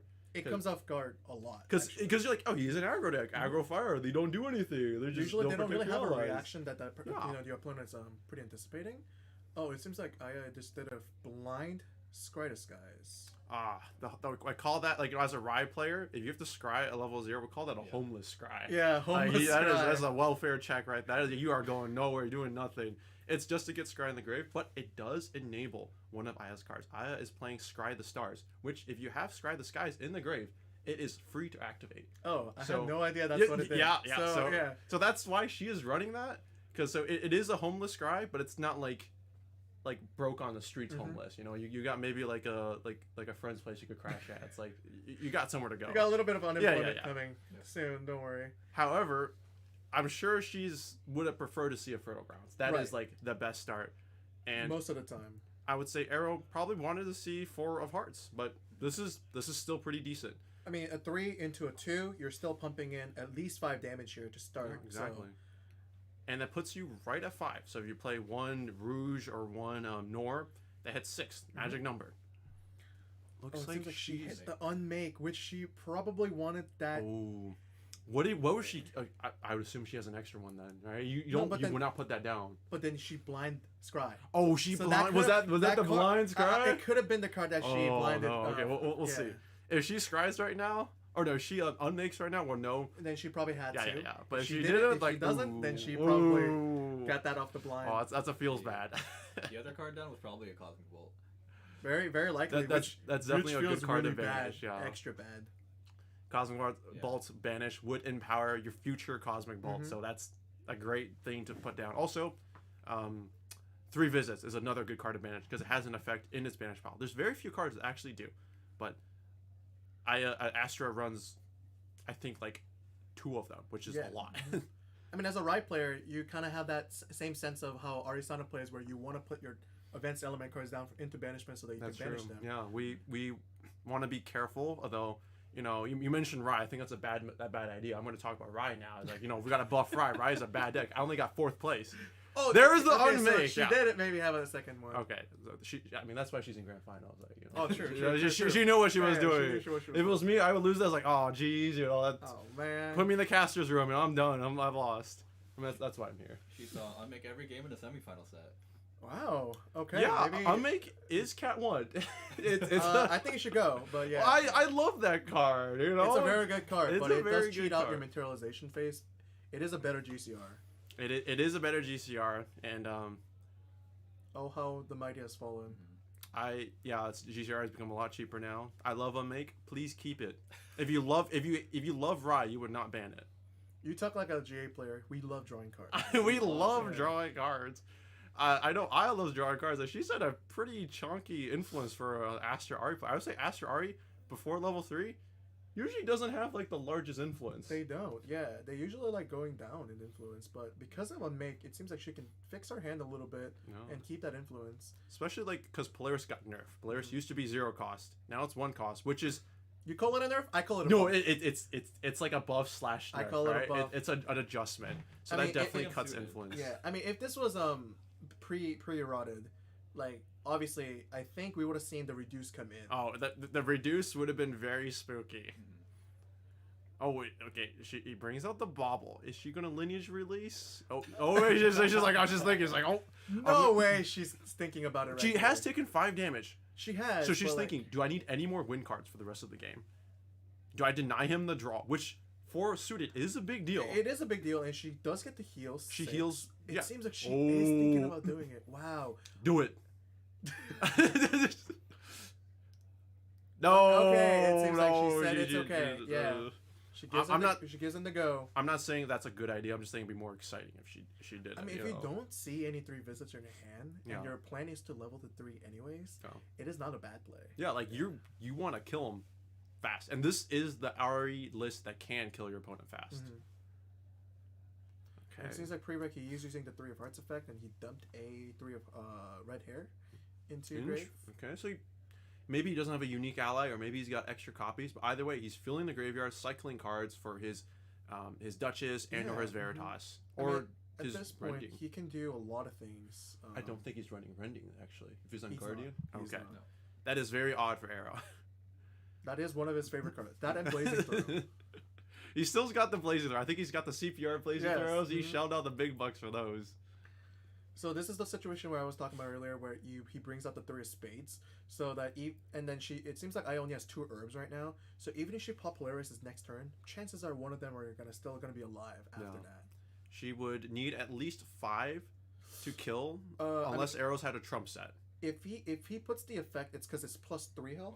One Plus quick 2. correction on Trump set, it only redirects attacks. Right, It but also gives that adds extra health. That is true. Yeah. It gives a 3 HP. Yeah. So with the ally is 3 cost, add 2 health. So it would make 2 of Hearts 5 5 health. health. And Yep. then if you have trumps, that'd be 7. But it's like, But right now it's looking because she has 4. yeah. So where like how is she gonna get the 5th one is the question. There is no fertile ground, so she doesn't have that free free herb generation. She doesn't have the farm going just yet. Tend to land could also be something that she can use to get that extra herb. She's thinking here. Yeah. It'd be very risky to pop for 4. I mean, it's not just risky. You literally know that he can protect one of his allies. Right. Mm-hmm. So it looks like she is eating an herb, the one, the bottom card, draw cards, trying to filter her deck, find the card she's looking for, put away the one she's not. And I don't think you can really afford to pop it here for 4 if you know that one of them is going to be alive, especially the 3 of hearts. This is the most important part of the game, is the Polaris dance. How do you commit a board to push damage, to push your opponent, but you don't want to overcommit and lose your board and then just have nothing left. Right. Mm-hmm. And then seems like she did pop the heal herbs to heal 3. That's interesting, Or because 2. she's definitely pushing the herbs now. She's got 1 herb left, doesn't have an ingredient pouch, so no current way to make more herbs. Mm-hmm. Oh no, is she popping for 3? Does she know? She can add more health? Arrow can add more health? Okay, he's... Oh. And she is popping for 4. No, because on the board, he can activate 3 of spades for free. Free. Oh no, for 1 cost. 3. Oh yes. Yes. Oh yeah, I think he's He is doing that. exactly that. I don't think... Not sure if she knew... She's looking. I was like, oh, that is not good. Leaving a Polaris white for only 2 allies, And only 4 Cosmic Bull shuffled into the deck, especially when you're not 3 yet. It just... I think Arrow is probably pretty okay with this exchange. Yeah, I mean, he only lost 2 allies, and then he knows only 4 is being shuffled in. This seems pretty good. I mean, the only other thing that I can think of is maybe she has enough influence to play a dungeon guide, level up to 3, and then clear the 3 of hearts that way. But yeah, I don't. Oh, that's... Aya's in a difficult situation right now. okay, we see the Cosmic Bulls being shuffled in. This is my favorite part of the game, playing Yeah, against it was- Arizona, watching them shuffle. Yeah, watching them shuffle. Yeah. Yeah. You say that like I don't like watching you reveal 5 Luxem cards. I'll put my entire hand down. You heal like Oh my 9. I was God. like, okay. Usually we see more shuffled in. 4 is just kind of strange to me. 4 is Yeah. 4 is like the minimum, because Yeah. you literally get 4 herbs just from leveling up. Mhm. So it's like, Oh, did we see that dungeon guide in hand? It could be. ooh. Yeah, I think it could be one of those things. Yeah. She's Done. also only at 10 damage. Only at 10 damage, but with Seren release though. 8.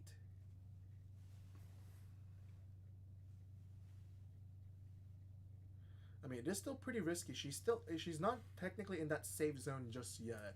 I mean, It's not a bad spot. I think Mhm. Arrow also didn't hit the good. Well, I say good. There's like 2 good ones. There is 4 of spades, which is influence neutral. Okay. You pay 4 cardistry to backup charge or draw a card in memory, so it's influence neutral. And also the most important one, 4 of hearts, Yeah. which just gets another guy on board. That's 3 costs, and that one is the one that really pushes. Mhm. I think we can see a big difference in the board quality between last game where he had 4 of hearts and this one where he doesn't. Because every time you play an ally here, you lose a card from hand. So it is not influence neutral. but at this point, I mean, they've besides going to 3 and getting something like a Comet Fall, like she's already popped Polaris, so a lot of the allies that she plays right now is pretty much guaranteed to be Yeah, safe. they're gonna stick there unless, like I said, if Aya hits a board wipe. Mhm. But she's not at that point just yet. And it's Ari is a sort of, I would say, gambling deck. Like you glimpse 2 is like, oh, let's go gambling. What do I Yep. see? Nothing. Whoopee. And so it really also comes down to luck. And we'll Seems like see. she's running 2 Comet Fall. So Only 2. Yeah, that means your chance of hitting that is not super high. And I know that. Oh, there comes the Arthur. Now this is gonna be pushing some serious damage. I Yeah. wonder if Arrow held the Arthur, knowing that Polaris is on the board and he didn't want to lose Arthur early. It very much be possible. I mean, it's also a really awkward card to play mid game, just because it doesn't pump the most damage, especially like in cardistry, where you want to be playing your cardistry cards. Yeah, it's not a suited card. That's Right. like Mm-hmm. make suited Arthur. Yeah. Cardistry would be a good. That would be like, very yeah, broken. don't do that. Yeah. We do not Yeah, need we 2. do want- we we do don't not want need that. 2 We Arthurs. don't want that. Yeah. So yeah, just pushing damage, but like Aya does have a decent amount of health to work with here. She's on Serene, only taken 13 at level 2. We do see a red hair. Oh, red hair, classic combo. Wow, Arthur and red 4 hair. damage. Yeah, these guys, dude, like That's a they skill are check. they are homies. Okay, Yeah. Arrow's got like those two are holding hands and skipping their way to the field. I mean, might as well put Arthur on red hair. no, He's that's just gonna be that's sick. riding red hair into battle. We need to get a CSR of Yes. them like together, activate it, bring both of them from your deck. No, don't do that. That's also a bad idea. Aya has a decent influence though. It's not great, but for like 4, Astras, 5, 1, 2, 3, 4, 5, I think. 5, and she will go to 6. And we do next know turn. she's got a DG, so she could bring out like a Like a ingredient backup pouch. charger, ingredient pouch. Yeah, ingredient pouch. Whatever else she wants. She definitely needs that heal herb a lot in matchups like this. Yeah, but with no fertile grounds, ingredient pouch is a little stinkier of a card. Okay, Oh, so there- she is using 3 visits The and the instant. glimpse, heal. This is Heal very too. good. Didn't she use Serene Release? She did not. I don't think so. Okay. That's why he was able to win bubble. This is a very mid-game situation, I think. The decks are just kind of like, both decks kind of got the power, like the big climax happening. Mhm. You know, it's like we had the big fight, and then now they're like recuperating the resources. We're gonna get ready for the big final like Yeah. fight, and they're trying to like, okay, I'm rebuilding my board. I was like, I'm trying to get Honestly- more cards. The only way that I see Aya stabilizing this board is that if she gets more influence here, either, using ingredient pouch or backup charger. I don't know if she backup charged it already. Dungeon guiding, and then using the 3 visits to maybe hit that comet ball. That would be Yeah, crazy. that That's would be a a crazy- glimpse too. Hit yeah. Comet Fall, board wipe. That would be a crazy turn of events. But that's besides that, he's just already putting so much pressure on board with the Arthur red hair. Look, you cannot be a good Astro player if you aren't a little bit lucky. Lucky. You That is very gotta true. you gotta Mhm. just believe in the heart of the cards. Now I wonder what she's gonna spend the materialization phase on. And she doesn't have cards in hand, so she can't. Oh, okay. Well, She she is does, back in charge. She yeah. can't activate it. She did have all those. Oh, okay, everything okay, in hand, okay. so she Everything in hand. Yep. Back charge, good. And then she. Oh, I do see a Hordy. That's a negate. That's very powerful. But she has no herbs, so you have to raw pay for that Hordy. And especially after a DG, that's pretty difficult. Fire does go low in influence, so you can negate something crucial. Okay, so it seems like she DG. is DJing. Hopefully, it hits that cosmic bolt. Okay, there we go. That's Okay. gonna amp up the damage a bit. So 1 cosmic bolt. Oh, I think Aya's in a decent spot right now. She's got 3 visits in rotation. She's got 1 or maybe even 2 cosmic belts in banishment. Mhm. She's level 3. I think she's got, is that 2 or 3 cards in hand? 2 cards in hand. 2 cards with a Hordy. That's a 1 cost negate. That's wow, the disrespect here. Take the fire cell. Like I said, if she sees that comet fall just from this glimpse, she is so up right now. Okay, yeah, okay. She's got 2 copies of that. She can glimpse 2. Is she really gonna hit? Anything is And, possible. yeah, in Grand Archive. You gotta be lucky. See, I think she is doing it at. Raw send. Oh, she's She's going for the She's going for Dawn's the play. 40 She's 40 play? negating. No, No. she's going for the Dawn's play. She's negating her 3 visits because the card has been negated, and that means Dawns can be played for free. But can she even kill even with a Dawn's reverse? I plus think a she has cosmic 1 bolt? card in hand. She has 1 card in hand. I don't know if this is going to kill. Now they're going to glimpse off the Hordy, which is glimpse Especially if 3. she misses her glimpse here, which is very possible. She is full sending. Her hands are shaking. She knows that she needs to hit right now. She is fully committing to this. Like I said, she does need. She Oh. needs to hit that comet ball I- or something. I always say if Astro players glimpse and they have to think, they did not hit with They the didn't- wand. they didn't hit the com- There Oh, comes she's the going Dawns. for another- There's the Dawns. Okay, Dawns. He- It's only he- doing 4 damage. Only I think Arrow only 3. took 3 damage 3 because the damage. DG. Oh, And she she's did not scooping hit up what she and- needed. Wow, and Arrow takes Oh no. game 2 to become our Curio Arrow is store our champ.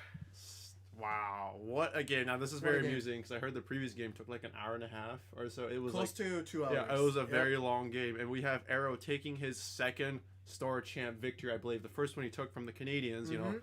yes, bring that home. And the second one, he wins in his home country. You know, amazing, great work by Arrow, and I think he's probably thinking because he's told me he is like super scared of Ari. He's like, oh, suited into Ari is a really bad matchup. But I don't know. He made this seem like light work. I mean, usually it is a pretty rough matchup. I mean, if it was like a standard Ari list where they have Calming Breeze, they have 3 visits, they're able to stabilize the board better. But I think with this list, she was going for more of that aggressive push. Yeah. But then we just didn't see that glimpse coming through, unfortunately. She just did not have time to really go for it. Looks like the rewards are being handed out immediately. Wow. Right there. I would love to be in a seat right now. I would love that crystallized destiny right now. That is a beautiful victory from him.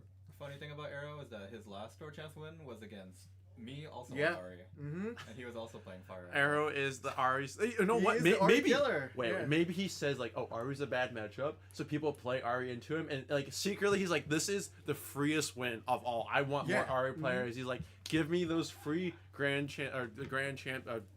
Sword Championship. championships." Yep. So, wow. Okay. And that concludes our store championship for Curio. Thank you so much for tuning in. This was great. Bye. Bye, guys.